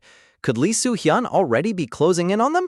Terrified by the implications, the bodyguard sprints through the corridors, his mind racing with the horrific possibility that their secret operations have been completely compromised. He desperately wonders if the relentless soldier has already uncovered the highly classified connection linking their corporate syndicate to the elusive target. Elsewhere, inside a sleek penthouse, team leader Yu's tense meeting with his assistant is abruptly interrupted by the frantic return of his bodyguard. Panic flickers in Yu's eyes as he demands to know if Soo-hyun has truly unraveled his private dealings with the dangerous operative. The bodyguard lays out the grim reality. Their elaborate scheme to expose Lua's downfall by manipulating Gyeon has utterly shattered now that both key players have vanished. Losing his patience, the desperate team leader snaps at him to skip the excuses and get straight to the point, prompting the bodyguard to reveal he has just intercepted highly sensitive internal police data. The revelation is catastrophic. Kang Gi-han is actually the lethal, superpowered entity who eliminated Lee Lua, and his entire family was immediately seized and silenced by the formidable Ilhe group. The shocking truth triggers a dark memory in Yu's mind, recalling a lifeless form he once witnessed at the hospital and realizing the scale of the conspiracy. Yu explodes in utter disbelief and fury, screaming that it is absolute madness if the captain suspects him of hiring the monster to assassinate Lua. The bodyguard gravely warns that if Soo-hyun is indeed operating under this lethal misunderstanding, the sudden disappearance of their elite forces is only the beginning of his wrath. Suddenly, a sharp ring cuts through the high-tension room as the bodyguard frantically answers his buzzing phone, while Yu mutters in sheer disbelief at the sudden disruption. On the other end of the line, absolute chaos reigns as a panicked subordinate screams that their secure recruitment headquarters has been set ablaze and is rapidly burning to the ground. Clinging to the phone, the bodyguard receives the grim update that the destructive fire originated on the crucial 8th floor, the very location housing their highly classified human resources database. The mention of the Human Resources Department sends a jolt of pure terror through both men, realizing their most damning secrets are being targeted directly. Before they can even process the disaster, a security guard bursts through the double doors, screaming that someone has breached their mainframe using a senior manager's credentials. Yu gasps in shock, demanding to know how Deputy Manager Park's security code could possibly be active. Deep within the blazing ruins of the facility, Park's blood-spattered identification card lies engulfed in roaring flames, a silent testament to the violence that just took place. Nearby, the manager himself screams in agonizing torment, consumed by the merciless fire after his access card was brutally stolen. High above the chaotic city, a mysterious figure wrapped in a bright yellow raincoat stands calmly on a towering rooftop, watching the spectacular inferno light up the night sky. Pulling back her hood, Mina stares down with a chilly, triumphant smile, whispering Chow Wee-hyuk's name as she prepares to expose every single sin he has ever buried. Back in the penthouse, Woo-hak clutches his head in absolute desperation as his bodyguard hands him the active trace, realizing they are utterly powerless against this unseen phantom. Meanwhile, far removed from the unfolding chaos, Soo-hyun lies fast asleep on a couch, his battle-hardened body finally succumbing to sheer, overwhelming exhaustion. Hari quietly peers through the doorway, her eyes softening with deep concern as she notes that the man who once woke at the softest whisper is now sleeping like a stone. Looking closely at his peaceful face, she senses the immense weight he has been carrying, realizing how desperately he needed this moment of respite. She sadly reflects on his agonizing journey, knowing that ever since his return to Korea, his life has been an endless cycle of sacrifice, pain, and relentless suffering. Her thoughts drift to his protective bond with Mina, wondering if his desperate urge to shield the young schoolgirl was his subconscious way of trying to save his lost daughter, Lua. Stepping softly into the quiet room, she leans down close to him, her heart aching with the gentle, impossible wish to bring a true smile back to his scarred face. Slowly closing the distance between them, she hovers just inches away, completely lost in the quiet vulnerability of the sleeping soldier. The fragile moment is shattered instantly as Michelle suddenly swings the door open, her eyes widening in absolute shock at the incredibly compromising scene. Soo-hyun bolts upright in surprise, rubbing his eyes and demanding to know how on earth Michelle managed to bypass their security and slip into the apartment. Having scrambled frantically under the couch, a blushing, mortified Hari seethes with silent fury, swearing she will absolutely murder Michelle for ruining her chance. Captain looks on in complete confusion, totally oblivious to the awkward tension and the silent, murderous rage radiating from beneath his furniture. Michelle dismisses his confusion with an icy cold shoulder, coldly declaring that she no longer has any interest in hunting down the superpowered target and demands to be left alone. Elsewhere, in a sterile hospital room, a heavily bandaged and trembling Kang Gi-han slowly sits up on the edge of his bed, gasping for air. His face is pale and drenched in sweat, his eyes heavy with the crushing trauma of his recent trials as he struggles to even support his own weight. He lets out a ragged, agonizing sigh, his vacant stare revealing a broken spirit that has been pushed past its absolute limits. Back in the penthouse, Michelle paces back and forth, mockingly asking the captain if he expects her to pay for the sins of her daughter, while Soo-hyun calmly sips his coffee and questions her awareness of those very crimes. She sneers, accusing him of letting his grief cloud his judgment, claiming he is too weak to face the children his late daughter tormented and is therefore acting on pure, irrational emotion. Slamming his mug onto the table with a deafening thud, Soo-hyun's patience completely evaporates as he demands to know what she is actually trying to gain. He turns away to look out the window, his eyes narrowing as he realizes that the web of deceit surrounding them is far more tangled than he ever imagined. Meanwhile, inside the ruined, soot-covered office of the burned building, Woo-hyuk and his bodyguard investigate the aftermath of the devastating breach, searching for any trace of the perpetrator on the CCTV. Bodyguard reports that while the cameras capture the culprit, the evidence suggests a shocking truth. Their mysterious enemy is definitely not Lee Soo-hyun. Woo-hyuk's jaw drops as he hears it was a woman, prompting the bodyguard to suggest it might be Won Hara, but he quickly adds that there is an even more disturbing anomaly in the footage. Reviewing the tape, they watch the yellow-hooded figure navigate the corridors, but the feeds are riddled with strange, inexplicable blind spots, almost as if the camera data was deliberately erased, like missing puzzle pieces. Frustrated beyond belief, Woo-hyuk dismisses the technical mysteries, asserting that the only thing that matters is that their hard-won data has fallen directly into the hands of the dangerous Il-hae group. Cornered and desperate, the corporate heir leans in and whispers a ruthless command to his bodyguard. They must eliminate the matriarch of the Il-hae group by any means necessary before she can use the stolen data to destroy them. As Woo-hyuk issues his lethal order, the bodyguard suddenly gasps, feeling a light, unexpected tap on his shoulder that sends a shiver down his spine. He turns around with a sinister, mocking grin, whispering his dark hope that their enemies will open the stolen files soon, eagerly anticipating the chaotic trap that is about to spring shut. Deep in the shadows of a decaying, half-shattered high-rise, a single window glows like a beacon against the dark wilderness, hiding a secret that could tear the city apart. Inside, Mina stares intensely at her screen, realization hitting her like ice as she uncovers Cha Woo-hyuk's highly classified client registry and his black market transactions. The list is a weapon of mass destruction, naming the country's most powerful politicians, corrupt judges, and elite celebrities, all waiting to be exposed to the world. But panic rises in her chest as she clutches her head, desperately questioning if the detective she is working with can truly be trusted or if she is walking into a trap. Stealing her resolve, she decides she must force them to open the decoy file first, desperate to test their allegiance before she surrenders her ultimate leverage. Little does she know, the sadistic syndicate deputy is already planning his next move, scheming to sell the data to the highest bidder, whether it be the police or the ruthless Il-hae group.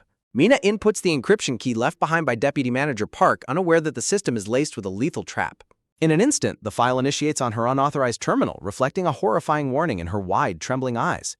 A hidden kill switch activates instantly, locking down the terminal and broadcasting her exact coordinates to her deadliest pursuers. Miles away, Team Leader Yu bites his finger in a nervous frenzy, knowing the data is coded to self-destruct but terrified of what might leak before it turns to ash. The bandaged sub-boss waves his armed mercenaries forward, a cruel sneer stretching across his face as he prepares to personally hunt down the thief. Back in the apartment, Mina frantically hammers on the keyboard, but the terminal is completely unresponsive as a hostile security operator overrides her system. Cold sweat drips down her face as she realizes the brutal truth. She has been completely compromised and is running out of time. Suddenly, with a violent crackle, the laptop's motherboard shorts out, bursting into a cascade of sparks that destroys her primary link. Knowing she must flee, she violently tears the raw hard drive out of the smoking ruins of the machine, desperately clutching her only remaining proof. She throws a cup of coffee over her detailed investigation board, washing away the complex web of target photos to ensure no trace of her work falls into enemy hands. Flicking open her lighter, she prepares to reduce the entire hideout to ashes, but a sudden heavy pressure in the air stops her cold. She gasps, her senses screaming a warning just a fraction of a second before the assault begins. Suddenly, an excruciating psychic migraine hits her like a physical blow, forcing her to her knees as she clutches her head in absolute agony. Gritting her teeth, she struggles to stand, but the ominous, rhythmic thud of helicopter blades echoing through the open window tells her she is already surrounded. Before she can react, a massive, high-caliber sniper round tears through the concrete wall with deafening force. The shockwave of the impact shatters the concrete, sending deadly debris flying as Mina is violently blown off her feet. High above, peering through a high-powered scope, the bandaged syndicate leader tracks his target through the dust. He chuckles over the radio, mockingly noting his aim has grown rusty over the decade, or the girl would already be dead. Two heavily armed combat helicopters hover ominously over the shattered building, bathing the ruins in blinding searchlights. Inside, Mina collapses against the wall, gasping for breath as fresh blood gushes from a severe wound in her arm. Through the sniper's crosshairs, the helpless girl is pinned down, a perfect target waiting for the killing blow. The commander barks orders to lower the chopper's altitude to clear his shot, instructing his ground units to sweep the area thoroughly to finish her off. A sadistic grin spreads across his face as he anticipates the easy execution of the child who dared to steal from them. Clutching her heavily bleeding arm, Mina shivers in the dark, her vision blurring as her strength rapidly fades. She looks down at the pooling blood, her thoughts drifting to her mother in a panic, desperately wondering how she can possibly hide this horrific injury from her. As the shadows close in, her fear twists into something far darker, her cracked glasses reflecting a terrifying, vengeful grin as her dormant power begins to surge. Suddenly, a blinding pillar of golden light erupts from the ruined apartment, illuminating the dark night sky. Violent arcs of energy explode outward like razor-sharp blades, slicing clean through the air toward the surrounding aircraft. The mercenaries inside the helicopter gasp in sheer disbelief as the blood-splattered girl suddenly levitates right outside their cockpit window, glaring at them with murderous intent. Desperate to escape, the pilot pulls back on the controls, but a massive steel fuel barrel is telekinetically hurled through the air, heading straight for their rotors. The Syndicate commander screams in absolute terror as he realizes he is dealing with another superpowered monster right before the impact shatters his cockpit.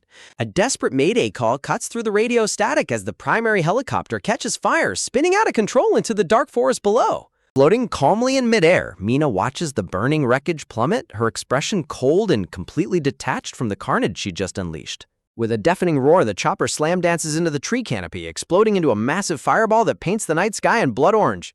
Meanwhile, at the illuminated high-rise headquarters in the city, the atmosphere is tense as the deadline passes. Team Leader Yu paces nervously near the window, muttering that his operative is late, unaware of the nightmare heading his way. Suddenly, the doors swing open as Mina steps into the room, her yellow raincoat drenched in blood, casually dragging the mangled, unconscious body of the Syndicate boss behind her. Yu falls back in sheer, unadulterated terror, his face losing all color as he points a trembling finger at the unstoppable child.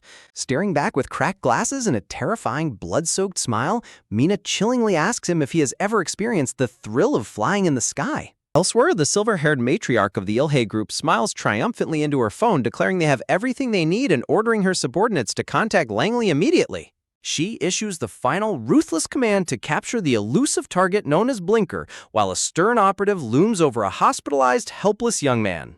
Back in the field, a medical examiner notes the grim severity of Mina's fresh gunshot wounds, hinting at the agonizing toll of her supernatural awakening. Helpless and spent, Mina floats face up in the cold, rushing sea currents, her tethered body drifting as she clings to the edge of consciousness. Staring out into the abyss, the battle-hardened Lee Soo-yoon narrows his eyes, darkly wondering what kind of terrified expression his enemies will wear when he finally comes to tear them apart. Floating in the cold night, Mina stares up at the sky, knowing there is no turning back from the path she has chosen. The weight of her decisions crushes her, and she whispers that all of this misery is because of one man. Plummeting through the darkness, Cha Woo-hyuk screams in sheer panic, his life flashing before his eyes as gravity pulls him down. His voice cuts through the wind, desperate and terrified of the impending impact.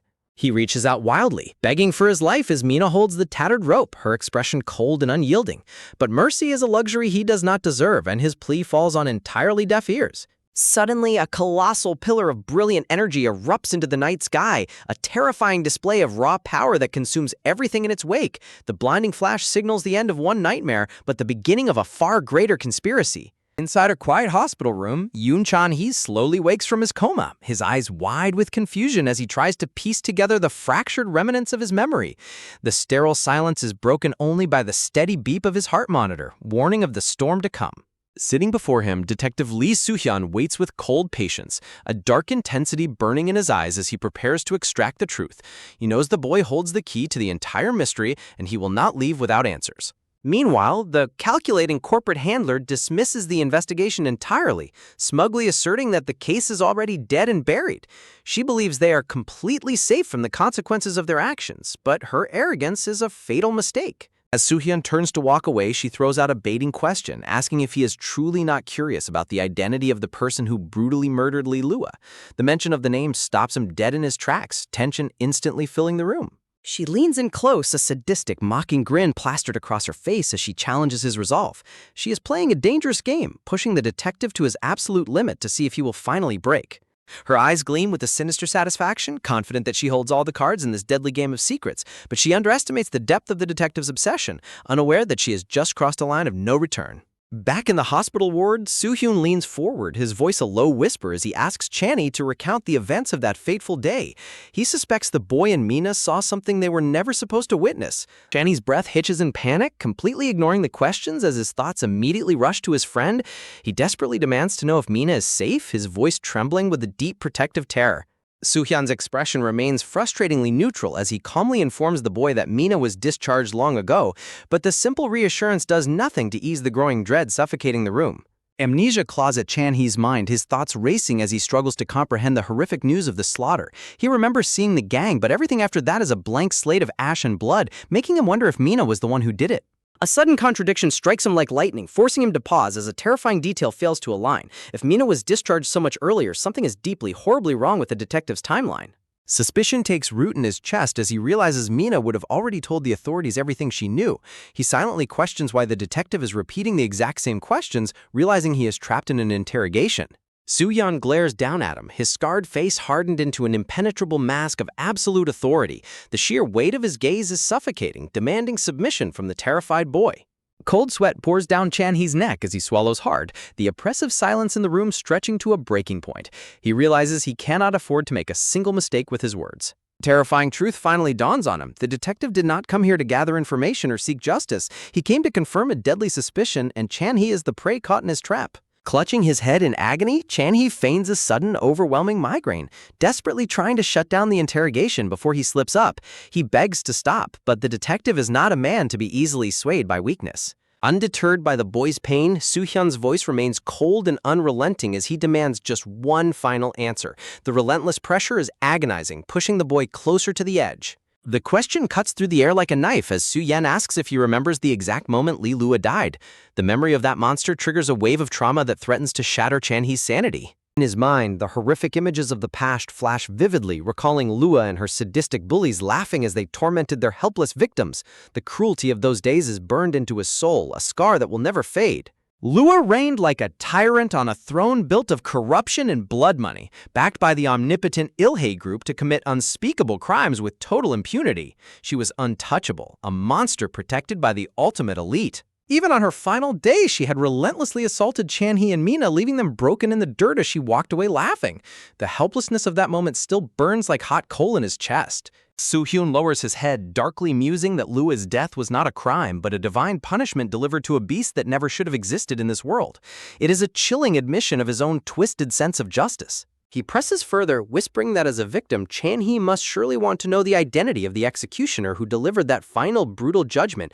The phantom of the yellow-hooded girl looms large in the shadows. Chan-hee fiercely denies it, his voice cracking as he insists that both he and Mina knew absolutely nothing about the killer. He is desperately trying to shield his friend, but his panic only fuels the detective's suspicions. He remembers how utterly powerless they were against Lua's violent humiliations, enduring her endless cruelty because they had no way to fight back. But that helplessness is exactly what makes the sudden shift so terrifying. He weakly nods, confirming the history of abuse, but the lie weighs heavily on his conscience as he stares into the detective's piercing eyes.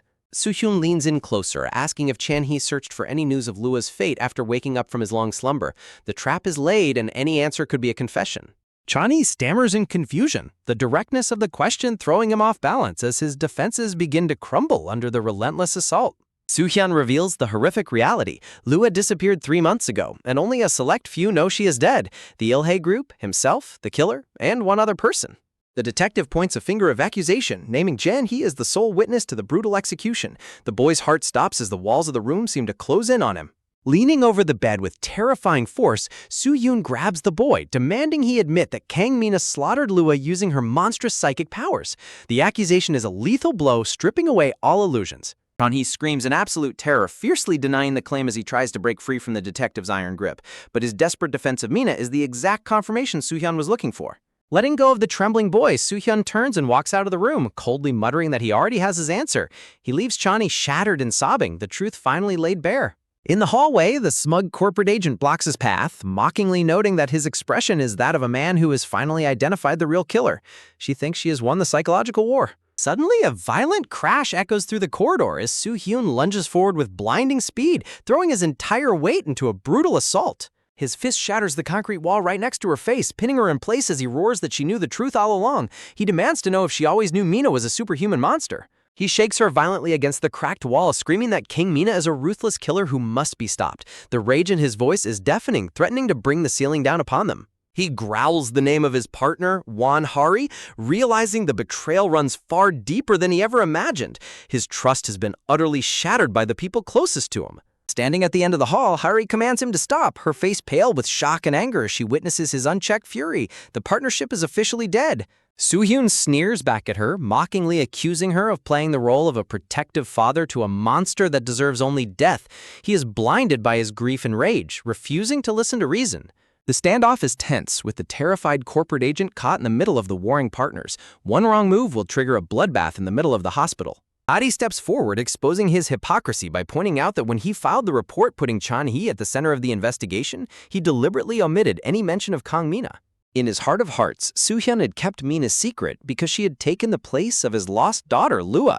The realization of his own emotional compromise hits him like a physical blow, leaving him momentarily speechless. She screams his title, desperate to snap him out of his self-destructive spiral before he destroys everything they have fought for. But the pain in his soul is a wound that cannot be healed by words. The memory of carrying Lua's lifeless body out of the ruins flashes in his mind. The agony of that loss is fresh and devastating as the day it happened. It is the fuel that feeds his burning hatred. Gasping for breath, Soo-hyun clutches his chest in excruciating pain, his heart breaking under the weight of his memories. The battle within his own mind is far deadlier than any enemy he has ever faced, and he is losing control. Mina remembers a time of fragile innocence when she was just an ordinary girl enjoying sweet moments without a single care in the world. But that peaceful life was nothing more than a fleeting illusion, destined to be violently shattered. Her bright, gentle smile once brought warmth to those around her, a stark contrast to the darkness that would soon consume her entire existence. Little did she know, the cruelty of the world was already preparing to tear her innocence away. The memory of Lua's sadistic torment twists into a grotesque, mocking phantom, whispering of the twisted fatherly bond that Soo-hyun desperately tried to project onto his lost daughter. The trauma is a living, breathing monster that refuses to let go of their souls. The overwhelming weight of these crushing revelations hits Detective Soo-hyun all at once, sending him into a violent coughing fit as his physical body begins to buckle under the sheer agony of his broken spirit. Hari gasps in sheer panic, rushing toward her partner as she realizes his stubborn anger and unyielding grief have pushed his fragile health straight over the edge of total collapse. She drops to her knees beside him, desperately urging him to breathe as he gasps for air, his body completely betrayed by the toxic mixture of grief, rage, and physical exhaustion.